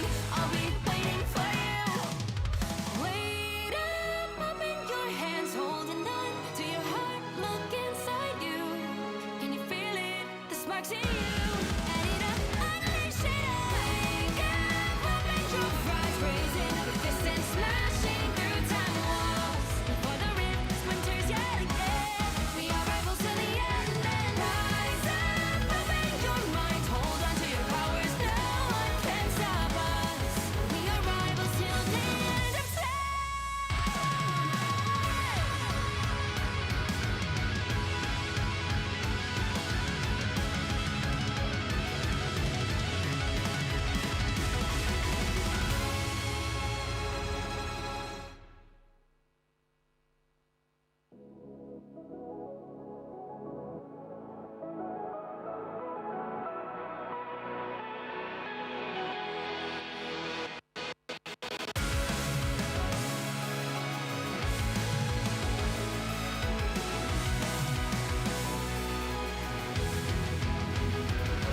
Remember the dusk, the lights gripping tightly, trapping all those fighting souls. But yet, across the world, I see you standing in my way. And remember the time, the place we used to fight, like the sun and moon. And I wonder if ever there was a time that we were friends. The night has fallen, shadows looming, and yes, that time has come for me to seek you out. We are set now for our last reunion. Break the chains, find your way, come find me. Do you remember who you really are? Show me that you are still the only one for me. I'll be waiting for you. Wake up, open your eyes, raising up your fists and smashing through time walls. Before the rift splinters again. We are rebels till the end. Rise up, open your mind, hold on to your powers. No one can stop us. We are rivals till the end of time. We will clash, no matter where. We will fight, reaching across time and space. 'Cause you are my destiny to the end.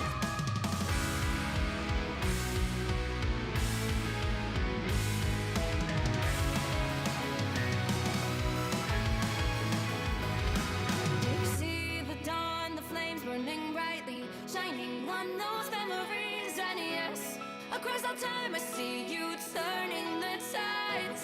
And do you see now our time, our turn? We can still fight like the wind and fire. And wonder no more that now is the only time your heart is mine. Light has fallen, darkness grows, and yes, we fight for our destiny and fate. New days smiling for the past and future. Break those chains, lead the way, fight with me. Hello. Greetings.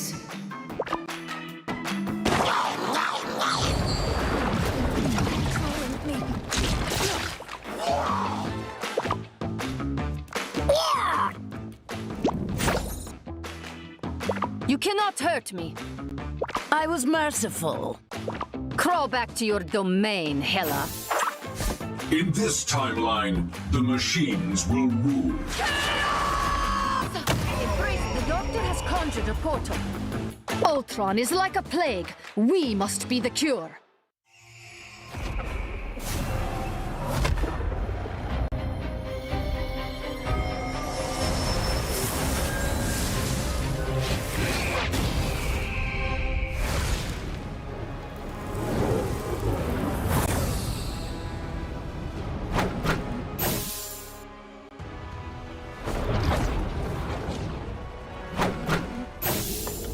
Now, a disappearing act.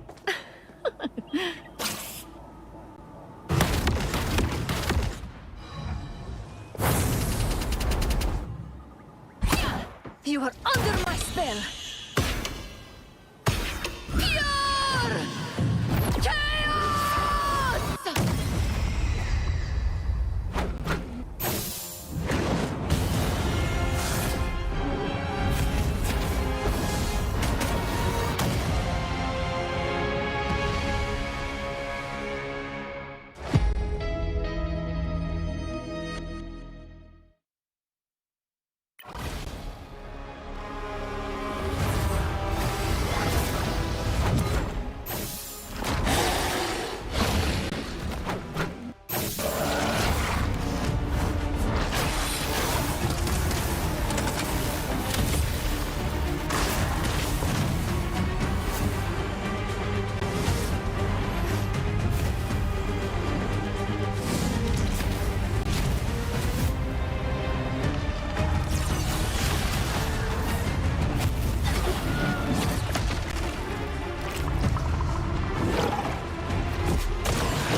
We are done chasing spiders.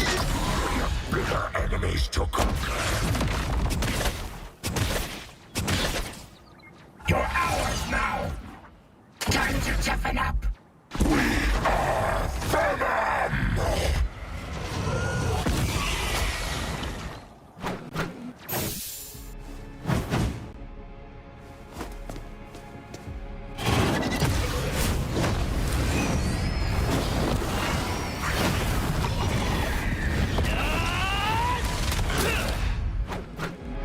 The other guy's been doing a lot of talking for me. You remember old Eddie?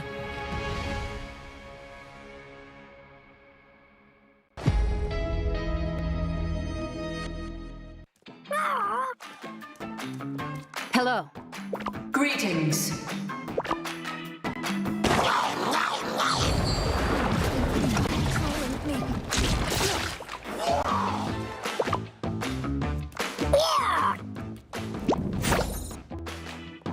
You cannot hurt me. I was merciful. Crawl back to your domain, Hela. In this timeline, the machines will rule. Embrace, the doctor has conjured a portal. Ultron is like a plague. We must be the cure.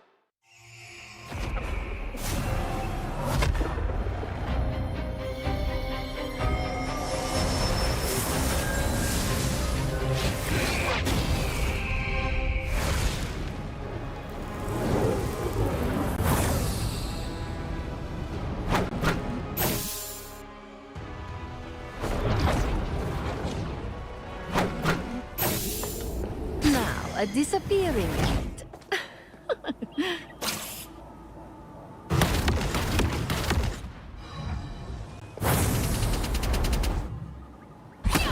You are under my spell. Pure chaos!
We are done chasing spiders. We have bigger enemies to conquer. You're ours now. Time to toughen up. We are Venom!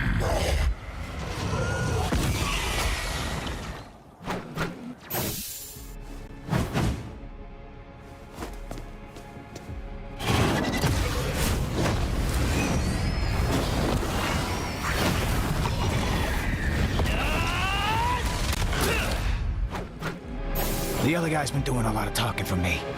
You remember old Eddie?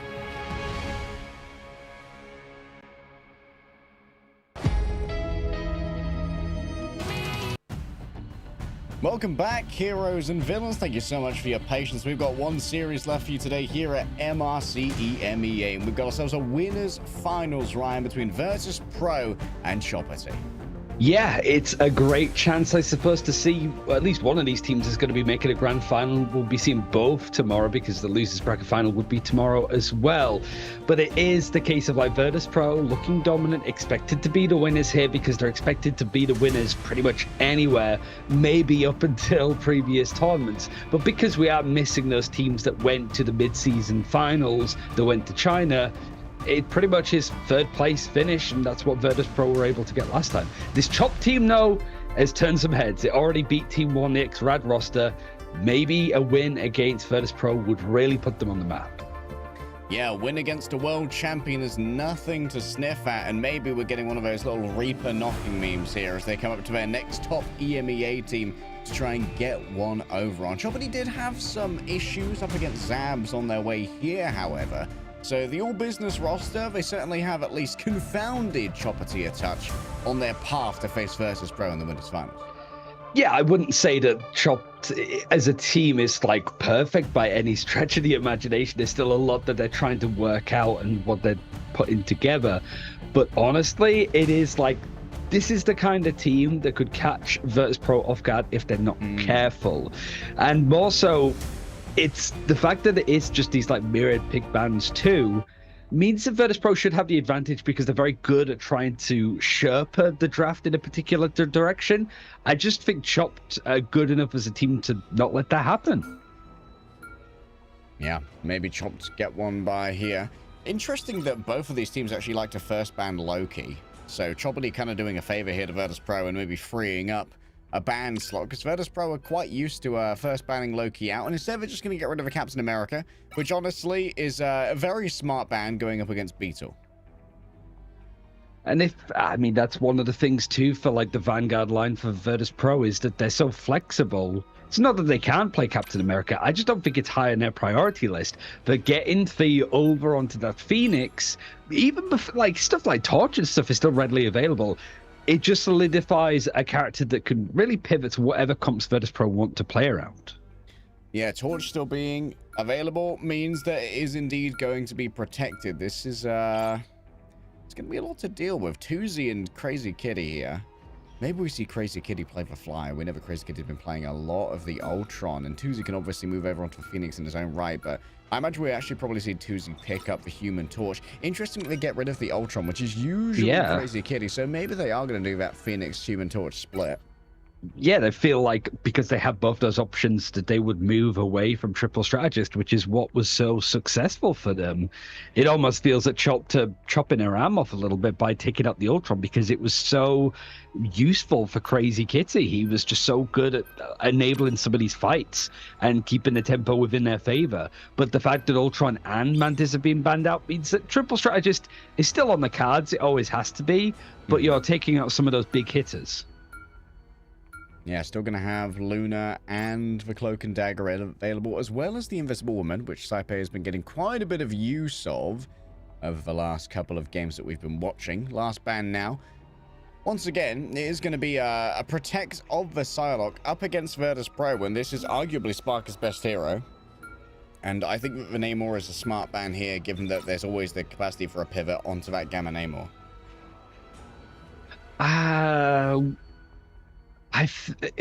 Yeah, sure, but like I think it's also like the Hulk is something that we know Nevix can play pretty effectively, and the Vanguards have been moderately untouched for you've got Cap out and you've got Venom out, but like Magneto is still available for both sides. You can still run that Vanguard lineup. Maybe if you take out the Hulk, you avoid that, and there's still so many good duelists on the board that I think a Namor when you have a Torch and a Jean Grey available. Yeah, and a Psylocke, probably down the list. But this is a big one for Verdus Pro. It's a real case of how good they're going to be. But Chopped, looking to do some damage as we go to Symbiotic Service.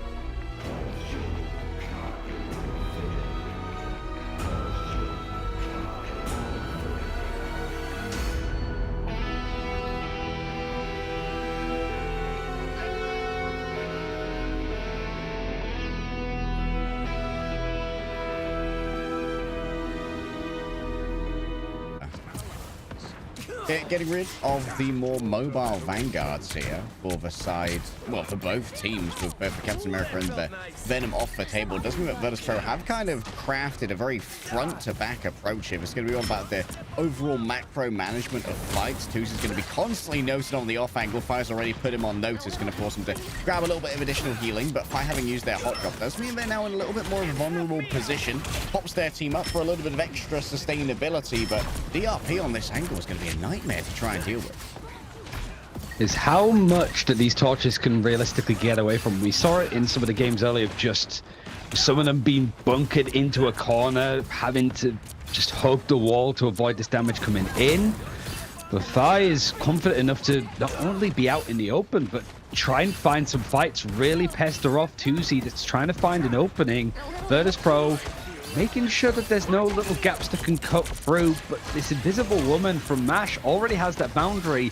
Where it gets placed is going to be really important. The fact that Sparker has used that end song, though, no eliminations off the back of it, now you can maybe put your line in the sand. It feels like Tuzi's been well and truly caged and contained over the course of this fight so far.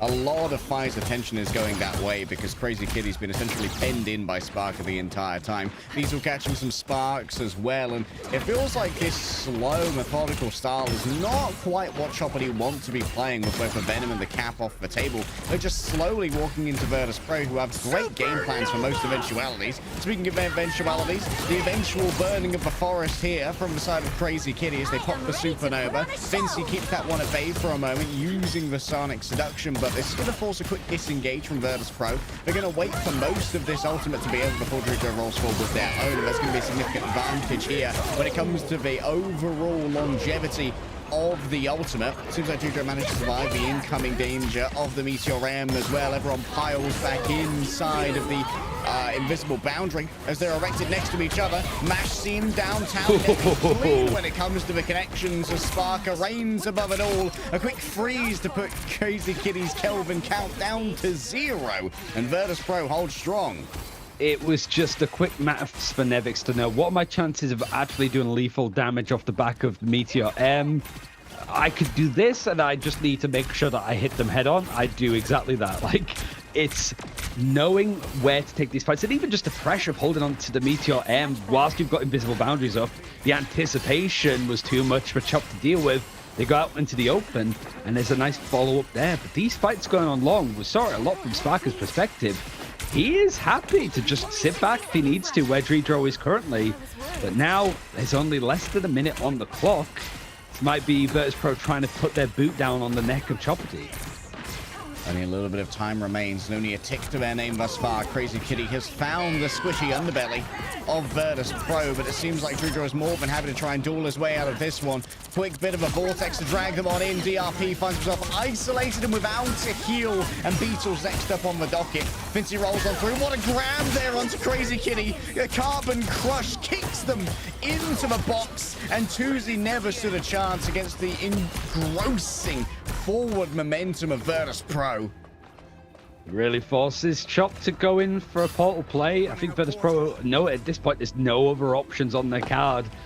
You can see them just about to pretty much pivot whenever they can do. Invisible boundary, fate both worlds. I mean, if you place the end song right on this doorway, it's going to be tough. Invisible boundary is going to be used from MASH to just allow them a room in. There comes the end song, able to catch two of the strategists as well. Sparker's had so many of these big Phoenix ultimates come through, they might just put the lid on this one. Yeah, it was a perfectly timed damage boost there from Drudro. 40% more damage off the end song Infernament. Both of those squishy characters were instantly evaporated from existence. And so much has been gained here. And honestly, this is exactly the game that Verdus Pro wanted to play. They didn't want to worry about the flanks with a Captain America and a Venom that have before been a real thorn in the plans of Verdus Pro. They just want to sit on the point in their lawn chair, you know, with a shotgun in their lap and wait for Choppity to slowly roll up with the mag and Emma. I felt like Tuzi couldn't really do much at all. Like, he was pretty much shut out of that one entirely.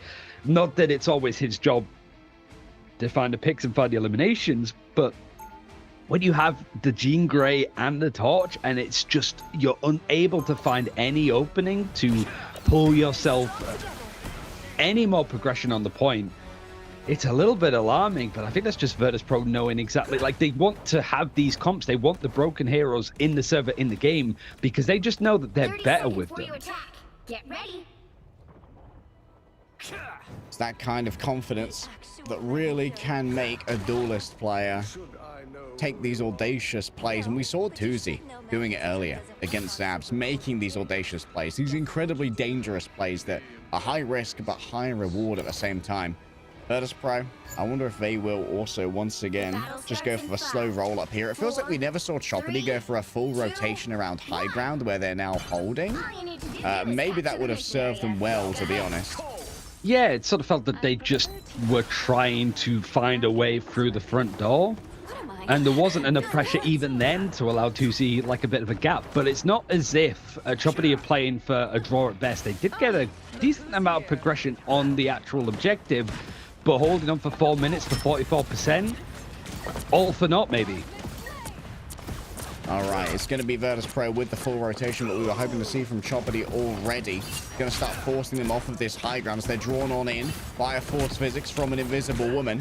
The Exhibit Fly is making the crossing here, and thus far it's not really caught that much poke. Has been gifted the Idol Aura from the Lunar Snow to make sure we've got this additional sustainability coming in close to DRP. It's quite the brave maneuver, but it seems that discretion is going to be the better part of valor for both of these players for now. There's only a little bit of percentage healing to be given away for now. Fi going to be able to pop their team up to get a little bit of additional sustainability, trying their best to survive the assault that Crazy Kitty brought forward. A Pyro Prison being burning this entire time to help the build up towards the Supernova as well. There's going to be a first strike coming through from the side of Choppity. Spark ready to descend with the Phoenix's end song as Beetle is filling himself Nevix, and down on one. Beetle was cut off from the healing. They couldn't see how low their Vanguard was because of the invisible boundary, and now it's going to be Fincy that would potentially roll over all of this. Yeah, they're going to be faced with something like a fate of both worlds, but it seems like there's going to be plenty of hunting on the outside. Spark has got Vertigo dead in their sights. Two duelists move in onto this, raining above it all. No one's even touching Ryan for Choppity. It's well and truly chopped. Verdus Pro start off strong. And the first pick at the start of that final fight went the way of Chops. They were able to actually take out one of the backline, but in a 5 versus 6, it was a key pickup from Nevix. Just Emma Frost, it was a protected choice from them in the end. You could see why, because it's just in those instances, he can output a ton of damage. And yeah, it's Verdus Pro kind of continuing on with the form that we almost expect from them. We expect a lot. That pressure is high just from how much they were able to do. And one elimination total. Ugh. Yeah, Nevix feeding, unfortunately. You hate to see it. Yeah. What is he doing? In the modern game. One elimination. Like, sometimes in domination maps on a round, you see just like one elimination or 0 eliminations, but one elimination in 8 minutes, pretty much, or 6 minutes. Something went wrong there. One of the telling things here as well is that Tuzi only has a little bit more damage done than taken. Every single time Tuzi tried to take the angle, we saw Fi right on top of them with the Guardian Shield, with the Sue Storm team up, having so much sustainability, having the Idol Aura as well. There was just always this pressure on Tuzi to make sure that that angle could not be leveraged as like a crowbar to try and put some force in to break open this point. Instead, it always had to be just headbutting each other.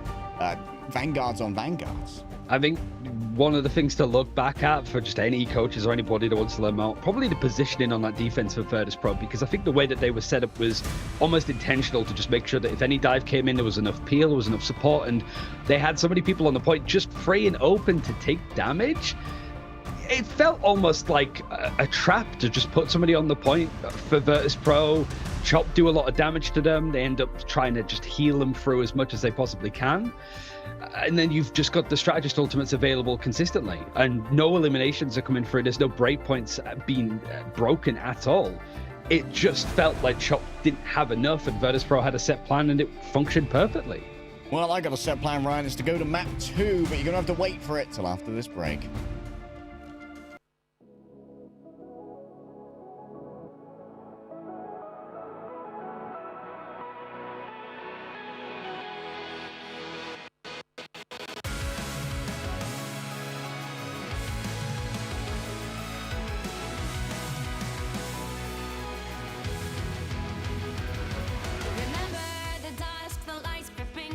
endlessly, trapping all those fighting souls. But yet, across the world, I see you standing in my way.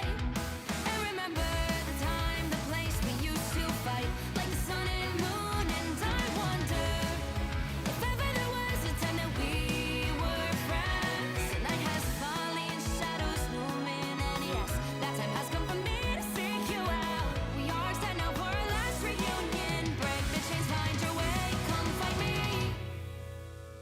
Do you remember who you really are? Show me that you are still the only one for me. I'll be waiting for you. Blinking, hoping your rise, raising up your fist and smashing through time walls. Before the rift splinters again, we are rebels till the end. Rise up, open your mind, hold on to your powers. No one can stop us. We are rivals till the end of time. We will clash, no matter where. We will fight, reaching across time and space. 'Cause you are my destiny to the end.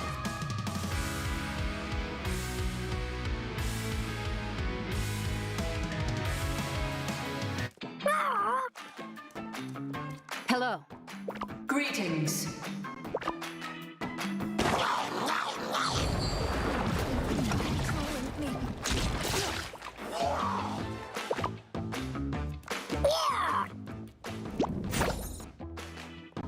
You cannot hurt me.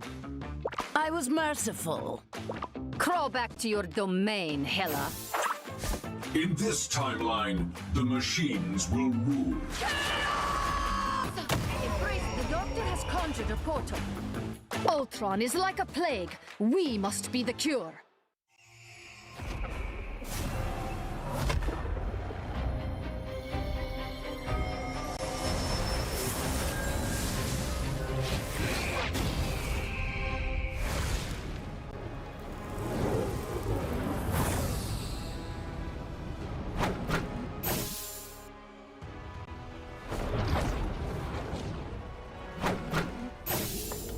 Now, a disappearing act.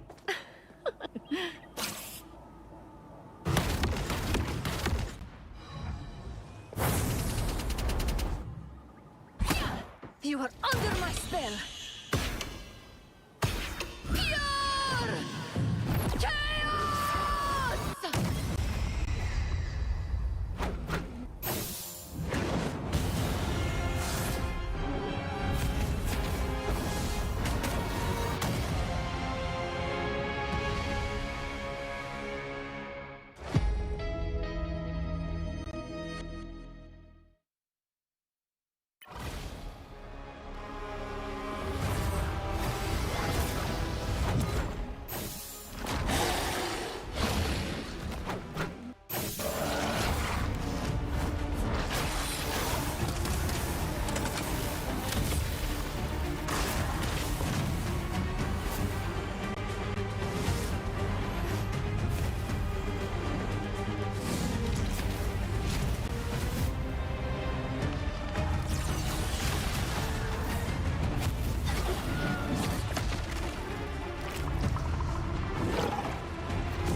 We are done chasing spiders. We have bigger enemies to conquer.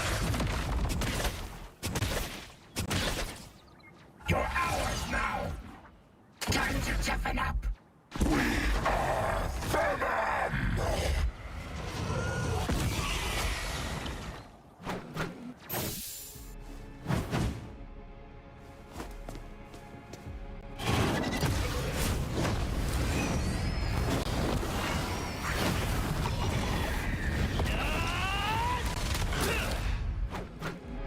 The other guy's been doing a lot of talking for me. You remember old Eddie?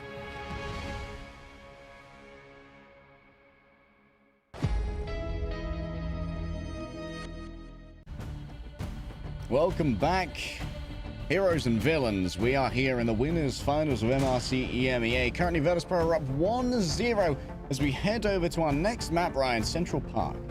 Yep, it's I believe it is still the choice for like the loser on the map and side and stuff similar to Ignite. We just don't have the issue, I suppose, where you can only play a certain game mode and then you play for all of the game modes and then you can pick whichever ones you want again. So we can see a potential like spam, I suppose, of convergence maps, or like a lot of teams against Verdus Pro looking to try and take them to domination just to cause a little bit more chaos and find more in the moment gaps against Verdus Pro, because honestly there hasn't been that much to exploit when it comes to the meta and stuff against them. It is just more like in the moment decision making that can cost them a fortune if they're not careful.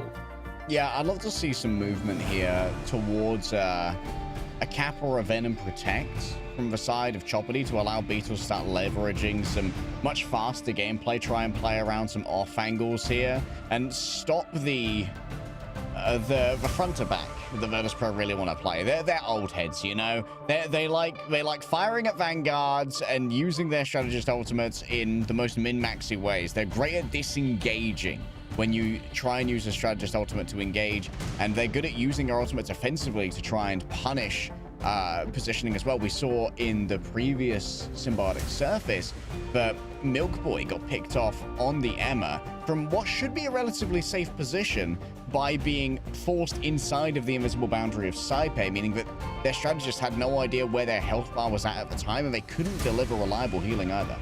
Yeah, I mean, because of the experience that this team of Verdus Pro has in just not only Marvel Rivals, because they played in closed beta tournaments and been winning ever since, but also in other hero shooters for a good amount of time. Like, you're looking at almost a decade for some of these players, potentially. They know when to fight for the objective, on the objective, and when to fight past the objective. And knowing what to do in those given instances. In the early days, it was like everybody would just brute force themselves onto a point, fight there. But now teams have got clever that they can like skip past them to try and get into the backlines, to try and dive, taking some of the philosophical elements from other teams and other variations. Verdus Pro wrote the book on it. They don't need to study it. They have that experience themselves, that they know how these kind of philosophies come together. So when Marvel Rivals comes out, they can essentially write the book on it too. Yeah, like coming in with all that expertise definitely served them well in the early game, but it feels like we're currently going into like our second generation of pros, really, or like maybe this is like generation 1.5 of pro Marvel Rivals at the moment. We're starting to get players who we didn't know before this game came out start to get towards the fore, like Fate on Team Rad, now Team 1, current world champion. We didn't really know much about Fate prior to Marvel Rivals. Didn't really play any other games at the top level. Was a good player in other hero shooters, but never really hit the pro scene. And we really started to respect the tactical mind that they had when they started iterating on the fundamentals that had already been known and shown by teams like Verdus Pro. Yeah, I mean, it's also a good chance, like, whilst we're sort of waiting for the game to catch up a little bit before we can watch through the whole thing, it is a good, like, stock check, I think, of just looking through this tournament. There's other games going on at the moment, too. It feels like the teams that are expected to be up here are up here. That, yeah, you've got, like, Insomnia and stuff going out a little bit earlier, Vicious forfeiting, beating underachievers, Dawn Cause, consistently being involved in the upper echelons, I suppose, of, like, championships and stuff, yet always the bridesmaid, never the bride as such. You've also got Zero Tenacity that are 1-0 up against FaZe, and as far I thought Zero Tenacity were done, right? Like, it's one of those ones of, like, it's going to be interesting to see how Ignite works with some of the slots for teams being available, a lot of roster moves happening, and whether the teams that are going to be participating in Ignite that played this weekend, whether they're happy with where they are currently and what they need to focus on for that last stretch. Yeah, we just found out recently that Zero Tenacity's like star DPS slash primary interviewee Canutum will be playing for Ex Oblivione instead. Ex Oblivione, I believe, lost out on Etsu, who used to be on OG. He went to NA, didn't he? Yeah, he went to NA. I can't remember what team he ended up on over there. But maybe on their Rad. Maybe it's new Rad. Yeah. It's the NA Rad. It's on new Rad. It's a little bit wacky and wild over there. It's well and truly, after mid-season finals, being a crazy roster mania heading into Ignite over the course of this. But MRC is also going to be a flashpoint of like a meta we haven't really seen that much in pro play either, because mid-season finals was on the season 3.0 patch before Blade came out, and there were a couple of things that changed in this game as well. For example, the introduction of the Mantis and Groot team up. We've seen a lot more Groot in the contemporary game now that Mantis is seeing a lot more usage as well, because she got the Anchor team up buff as well. And we might not see this meta continue to be mirrored with all of the balance changes that are coming in season 4 as well. And just knowing the teams that you're playing up against, right? It maybe up until now, it's like, okay, Psylocke is such a good character and there's so many good duelists on it that you just want to hope for the best and match up in that direction. But now when you know that, like, okay, they have a really good Punisher, if you're looking at playing up against Crisis, for example, do you want to try to ban that out or ban something out and Protect? Like, what is the priority for you to get on the board and what for you to get off the table for your opponent? And I mean, that's what's been really cool about the Ignite draft. But I understand, like, for tournaments like this and also the qualifiers, having it in a lot more simple fashion feels like it's more fair, because it is just a case of who is the better team on paper when they're given the same tools, as opposed to relying too much on the strategic side, which can burn teams. It certainly did that against Verdus Pro, I think, in Ignite. I think you're accurate there. I think Verdus Pro definitely didn't live up to their overall potential with the new ban system in Ignite. It felt like they got they got pro gamer moved a couple of times, like when Rad just got one over on them by banning like 4 strategists in a row. Like, what do we do now? We didn't see this one coming. I guess we'll play, I don't know, Mantis and Adam and Rocket. Yeah, that's fine, maybe. But before as well, it was like teams didn't know how to make that work because you were never put into that situation. Now players are a lot more flexible and they know that they can be stuck on some awkward heroes, so they have to be competent on them, otherwise they're screwing it over for their team. You have to be able to deal with the hand that you get dealt with. Yeah, you can't be a player with like a hero pool of like 2 or 3 where you can get banned out fairly easily. We saw a couple players of that in our previous games become victims, especially in the Vanguard role, because it's a fairly narrow hero pool until, praise be, we get Angela for season 4 to expand it a touch. Let's head into our game now so we can catch up with the bans and see how Choppity turned this one around. I'm excited for Angela. Where Angela? She's not in this one. It would be nice to see Tuesday bring out the Blade, but I just do not think at this rate it's really that much of an option. He just hasn't. I can understand the niche that he's trying to carve. It's just not good enough to quantify the actual choice, I'd say. But I think it's only a matter of time before we actually start seeing Blade and maybe a couple of buffs. Who knows? Maybe. Could happen.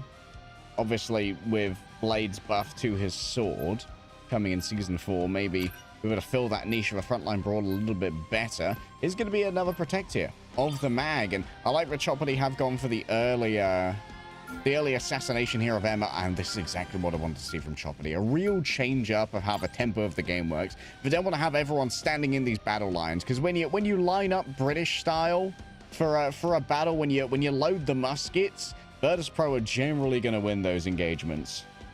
Yeah, it's for the Vanguard line as well too, that I think Verdus Pro would always prefer to have it be as vanilla cookie cutter as possible for the Vanguard line. Not because they can't play the other ones, but just they're so good at the Magnetos and Emma Frosts that they can put a lot more resources for your picks and bans into getting some stellar duelists and making sure that your strategist line isn't really too hampered.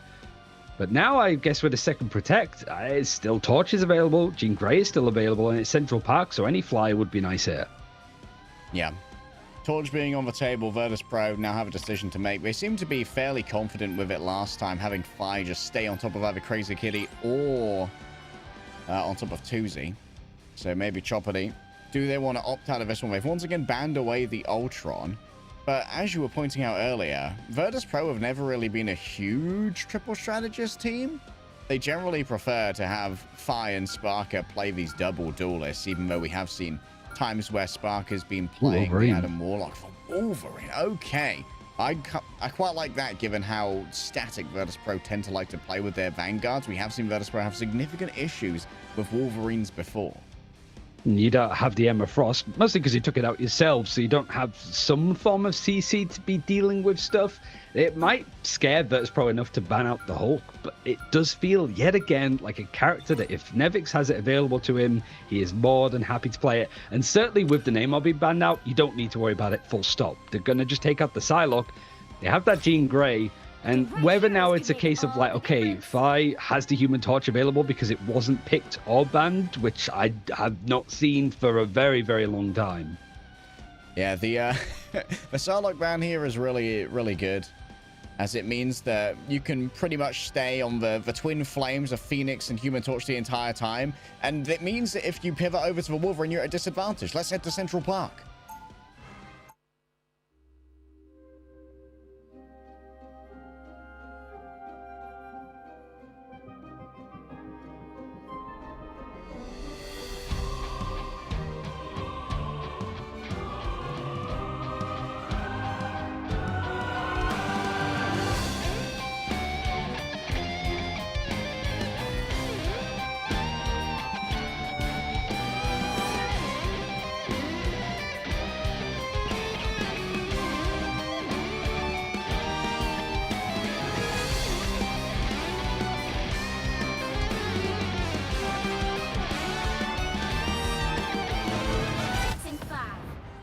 Early Pyro Prison's going to be available, and Crazy Kitty like to be thrown out of spawn by the Cosmic Fastball, and then we'll see DRP likely pivot onto something else. But Verdus Pro, if they do have troubles with this Wolverine, we know that Nevix is quite a thing head, does love a good clobbering.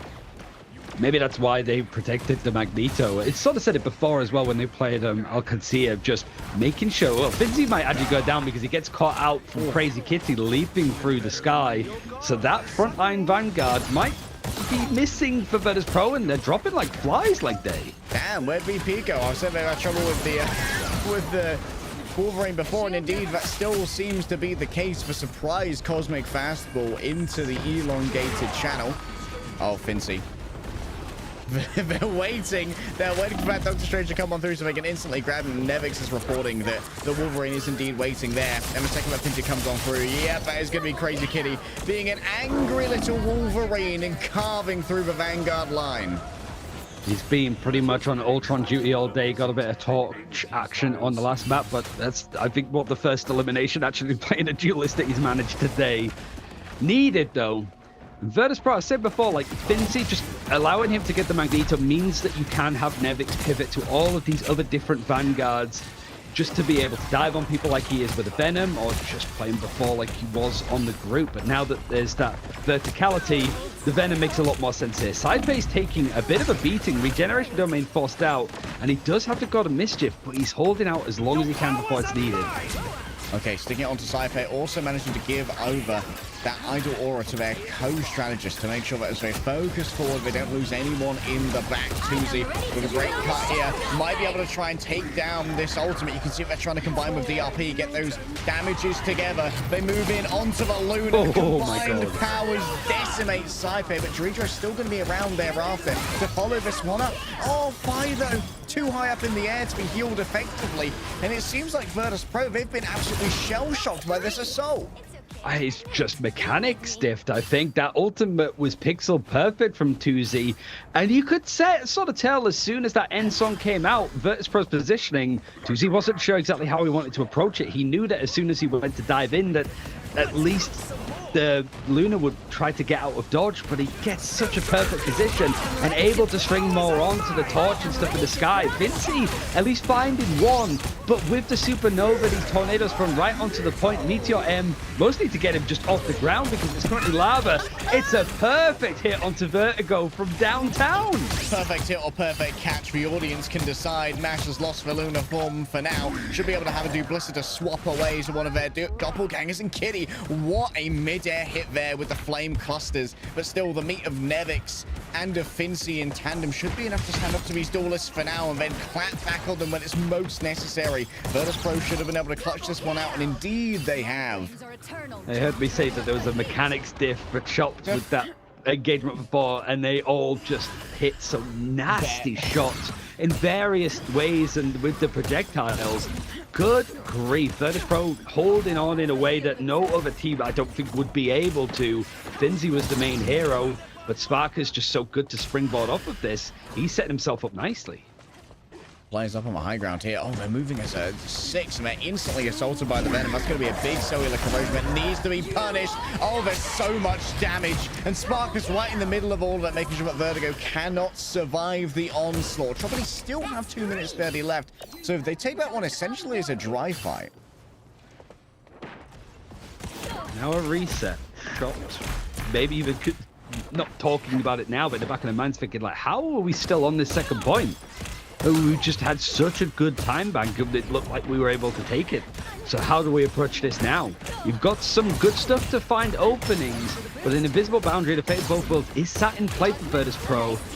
They're just going to back off as much as they possibly can. They're going to expect some of these big hitters to come through, but if I and Sparker keep finding these picks, it just keeps resetting these chances for Chopped, and the time is running out. In comes the straight out. Crazy Kitty giving the bubble to try and get a little bit closer over towards the back. Fire can be shut down here. You can see many of the flame tornadoes getting sucked on up here by the Meteorama Finzi. But now it's once again free flowing. Fire takes damage to the tail, cooked there by the flame tornadoes. And Crazy Kitty's going to be able to roll on forward. Big pyro prison generated. And Sparker is placed within it by the hot drop given over by Crazy Kitty. Beetle reigns above them all. All of the damage going the way of Dreedra just cuts through the fate of both worlds. And Saipe's ultimate is too far back to be of any real use for contesting here. You can see the Venom emerges from it as Fire comes through from a portal. The pentagram of Corallo's been found. Tuzi runs down. Cyber Vertigo has been traded out elsewhere. But there's no real healing here for Verdus Pro. They're running on borrowed time, and that time's been extended for DRP, who gets additional HP off the back of the big eat of the Feast of the Abyss. Tuzi gets up close and personal. How are they still fighting? Cellular corrosion, and well, Nevix just can't stand up to that. Dreedra gets raised, but to what avail? Verdus Pro find their second point defense destroyed. Oh, I took everything now. And to be patting themselves off on the back, despite the fact that they're back in their own spawn for the time being, because so much of that time, certainly the time that they lost very early on from that first point, they seem to have balanced the books a little bit more. You see just how much damage Finzi's taking. He's not afraid, though. He's trying to make sure that Saipe and Dreedra can build up some of those strategist ultimates. And certainly will be expecting Tuzi now. He's got that end song. He's trying to dive in to see if he can get a little bit more. And he finds Saipe again. Covers all their HP as well. Crazy Kitty cooks Finzi, but is made to pay for it by Spark. Look at how little HP Dreedra has. Doesn't really have much option here for the side of self-defense. DRP has found them as well in the back. If Dreedra gets staggered here, it could be over, but it seems like they've been able to link up with Saipe and punish DRP for such an audacious die. There has been a couple of these moments where DRP has just died alone.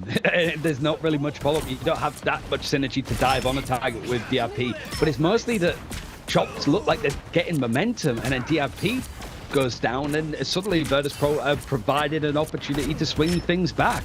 Now with these ultimates that they've built up, you've got Supernova available for Fi. Waiting for that dive. You saw DRP just fly across your screen. The thing is, if he needs to get out, what on earth does he do?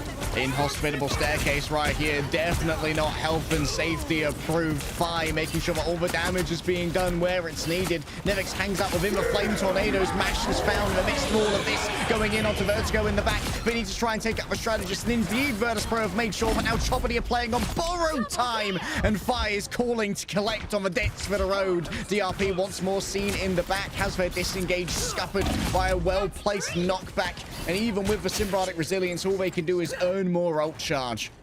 It feels like the same of symbiotic surface on that first defense for Verdus Pro. Look at the positioning, the way that they're lined up. It seems to be a common trend, like little crossfires, making sure that there's line of sight. But Fi, if he's under any pressure, he can get to the strategists. If the strategists get dove on, he can dive onto them. Now he knows that because time is getting low, he can sort of have some liberties, make sure that nobody's able to flank, but also get in behind Chop as they jump onto this point with 15 seconds left. Once more DRP into a back, quick freeze up, bringing up the invisible boundary here. They need to try and punish Crazy Kitty, and indeed they do. Tuzi's down as well. Means that this last push from Choppity is going to be quite the toothless one. Yeah, Mash has a little bit of additional sustainability, but I believe got pushed out of it by Sparker and then dunked upon by the Phoenix itself. Surely a portal will open up soon, but it doesn't seem like anyone from Choppity is actually swapped on over. Crazy Kitty and Tuzi, neither of them wanted to be responsible for the reportaling, and so no one gets the additional touch, and they're held on the stairs. Some good progression made in the end from Chopped, but that second point hold for Verdus Pro, even though they eventually lose it, it did so much to make sure that this third point was a little bit more neutral. Every sort of meter, every inch is going to matter quite a lot. But it's not as if Chopped were able to finish up the map and Verdus Pro have to try to halt it going again. But it's such a good showing. And the fact, you know, this would never be allowed in Ignite to have both the Jean Grey and the Human Torch, and then the Luna, and then the Magneto. That something's got to give.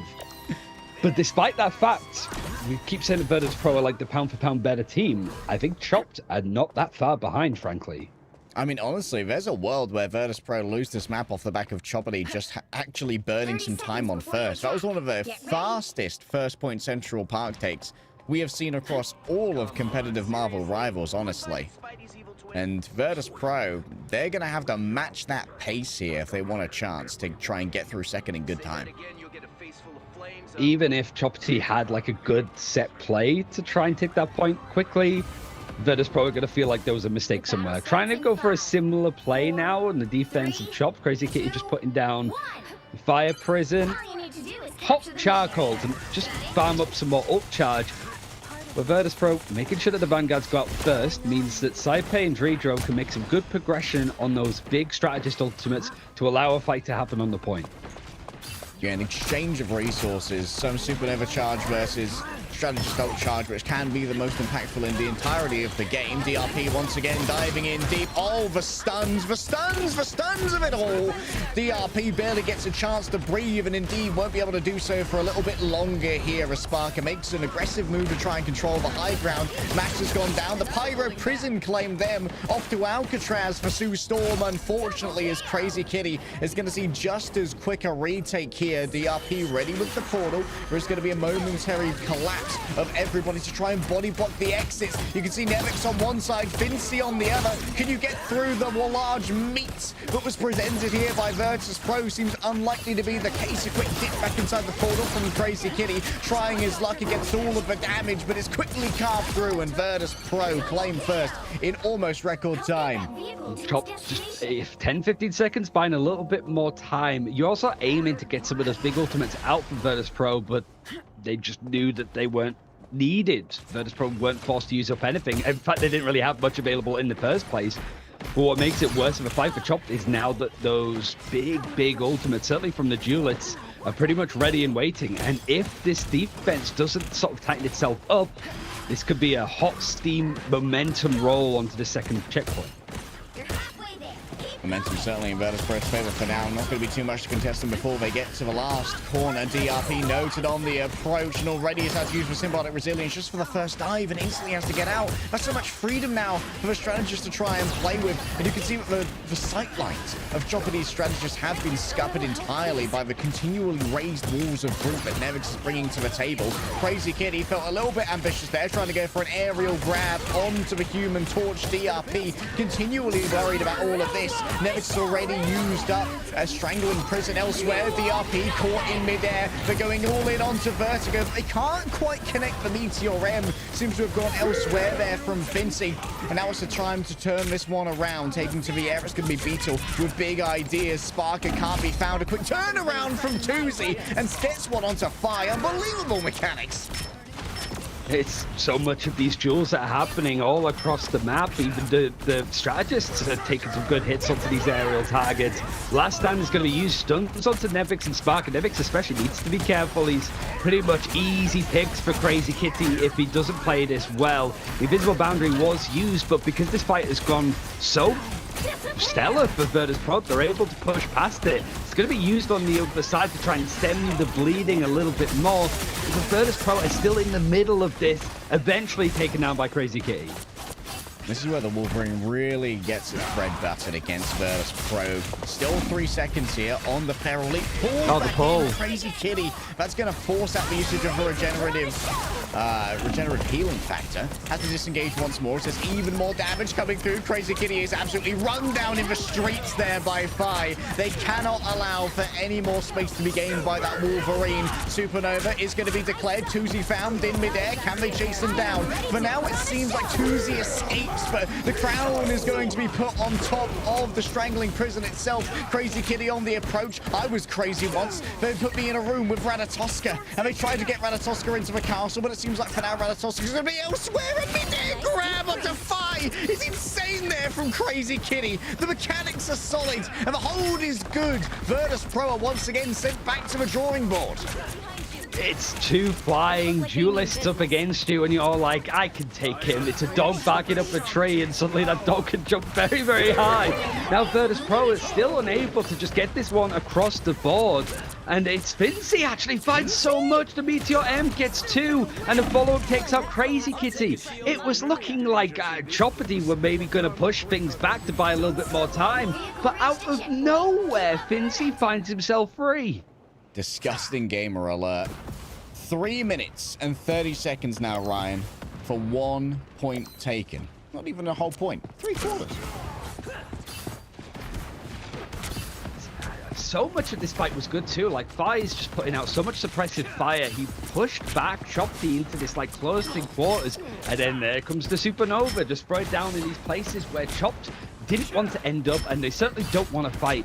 And it's now just a case of like finding a target to focus on. It's consistent damage, but then you add the Jean Grey on top, you can burn somebody down, and suddenly breakpoints. If you have that burst damage and focus with these dives, you can find an opening, and that's what Verdus Pro now, just with the Supernova, just sitting inside. It's a little bit cooler in there to deal with, but they're just waiting this out to use their own stuff.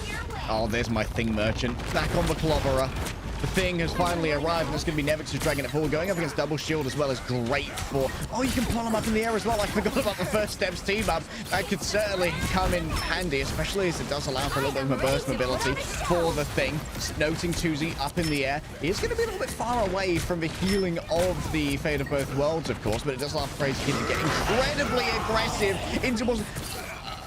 He missed everyone. Crazy Kitty did not hit a single person with that last stand. That is unacceptable gaming right here. Multiple flame tornadoes grabbed up by by the Magneto, but it's not going to be anything delivered off the back of those ultimates. That's now 2 ults from Chop, which gets absolutely nothing, and they have to bring up the invisible boundary just to try and survive the onslaught. Nevix gets 2 stuns off the back of a clobbering time. DRP and Crazy Kitty in tandem taken to the sky. Crazy Kitty needs to deliver now. Maybe grabbing someone off the map would be all that you need. As Spy gets aggressive, moving over onto Tuzi. Seems like no stuns were given over by DRP either. All the cues from Choppity, and yet no value to be seen. Absolutely nothing found. Supernova now.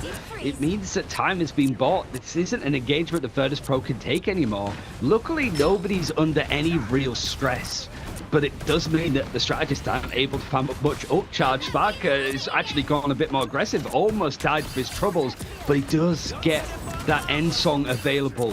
One right position, and you played up this map nicely, and he's homing in, and he finds one. That's mashed down, and surely Valuna's soon to come. Oh my goodness, 6 taken down at once. It's an absolute photo finish for Verdus Pro. They are up on their hind legs, and the Bears roar with victory on Central Park. It feels like we were sort of saying before, like in previous games, like it's very clear to see teams that are doing stuff well and the mistakes that they're making. Then you watch games like this, right? And there's so many like great mechanical moments. There's not really any standout issues for either team. It is just a minor blip in a place, and then an exploitation from the other side, from both sides, taking chunks out of each other. It was pretty neck and neck, and there were certainly a lot of periods in this one that Choppy could have and maybe should have won this map. Yeah, there was definitely huge potential here. Oh, poor DRP, 7 and 12. Was getting shut down so thoroughly, but this engagement is so difficult when you're going up against a player as good at the Invisible Woman as Cypher, who's often catching you in your disengage with those force physics. Here's a quick look at our highlights to see Sparker continuously nuking that backline. Yeah, it feels too that you don't want to let this torch go through to make it more enticing to run Invisible Woman plus whatever in just a normal 2-2-2 strategist line, right? Like, especially when you've got so many like pull mechanics, so it means that you can't get too much out of the Venom, for example. Like Diablo was really struggling with that. It just feels like you can't let that kind of stuff go. And in a world where Torch is neither picked nor banned, Verdus Pro are going to be fine with that. Surely it really forces Choppity to do something about it. Otherwise, it really leave it clean for these guys to be on their favorite heroes. Yeah, Verdus Pro sitting on match point up against Choppity. Admittedly, Choppity, they have claimed some very, very close series. Like when they went up against X-Rad, that was a 3-2 that they managed to clutch out, but that was also using the Ignite ban system. But let's look forward to what else is going to be happening in Marvel Rivals over the next couple of weeks here, Ryan, because there's going to be an even more mobile Vanguard added to the game. That's right, Angela Odin's-Dottir, the Flying Vanguard, is going to be joining the roster of Timestream Unentanglers. It's so exciting to see a Vanguard. I think everybody saw Daredevil was like, no, please, not another duelist, not right now at the very least. So seeing Angela come in, not only to just add another Vanguard for people to play, to also make the pick ban system a lot more interesting, but also an aerial threat at the same time. It's exactly what we need, and we're not waiting too long. This feels like it's a good top off for what Season 3 has given us, and it's going to be September the 12th, this Friday, that we're actually going to be seeing Angela in our games, and, you know, for stuff like Ignite in the future, we're going to be seeing them next up. But for something that is currently going on that finishes on Friday, there is, of course, the Chrono Storm, where you can earn twice as many Chrono tokens from weekly missions, challenges, and season missions, with up to 2,000 bonus Chrono tokens as well. So this is ongoing right now. If you're into the game, you've just got a few more days, 6 more days to get as much as you can, because you might need it for whatever Angela's got. Yeah, finish up your battle pass as quickly as possible. Use those 2,000 extra tokens for 200 more units for your future Angela skin. Speaking of costumes, Penny Parker's Wasteland Mech is now available in-game. And this, well, we've been waiting a while for a legendary Penny skin, and, well, I don't think this one's even legendary. It's epic. It does look epic. This is a really good look for Penny, in my opinion. It's a real nice one, and I'd probably pick it up if I played Penny. Unfortunately, I'm more of a Thor main, so I'm going to be holding out for even more Thor costumes to try and get it done. America is going to be underway real soon, so keep your eyes peeled here on this channel. If you want to catch up with the remainder of that Winners Finals, you can watch it live in-game under the tournament tab, EMEA PC. You'll be able to see it going live right now, so you can check in with your favorite players on Verdus Pro and Choppity. Thank you so much for watching us here in EMEA. We'll be back tomorrow with the losers finals and the grands. Any final words, Ryan? Just that no matter what, we're going to be seeing both these teams in play tomorrow. It's just a question of what they're going to be going up against from that losers bracket anyway. So yeah, it's a good look at what the games have been so far. Not just straightforward 3-0s. It was Verdus Pro doing that to Alcancia, but otherwise some fight backs from Alcancia and Zabs in those loser bracket games. And Choppity haven't quite got a map just yet in this series that we've been watching against Verdus Pro. But it does feel like if they can get some more tightness in their play as a relatively new team, they can push the top teams for sure, and they already have. Yeah, the power rankings in EMEA are going to be all over the place. As we look at how our bracket's shaping up, it would appear that All Business were defeated by the new Zero Tenacity squad. So they seem to be doing quite well, considering that Zabs gave some significant trouble to Choppity, who have defeated Rad previously. So at the moment, it's anybody's game in EMEA, but Verdus Pro still seem to be a bastion of reliable high-tier performances. Yeah, I mean, it's expected, but I think what has been good has been how much other teams have not necessarily pushed Verdus Pro too much, because we've only seen that one game this week. It's more They're taking more chunks out of each other. And just in those like middle of the pack games that we saw from Ignite, it felt like it map to map or draft to draft, that it was very one-sided.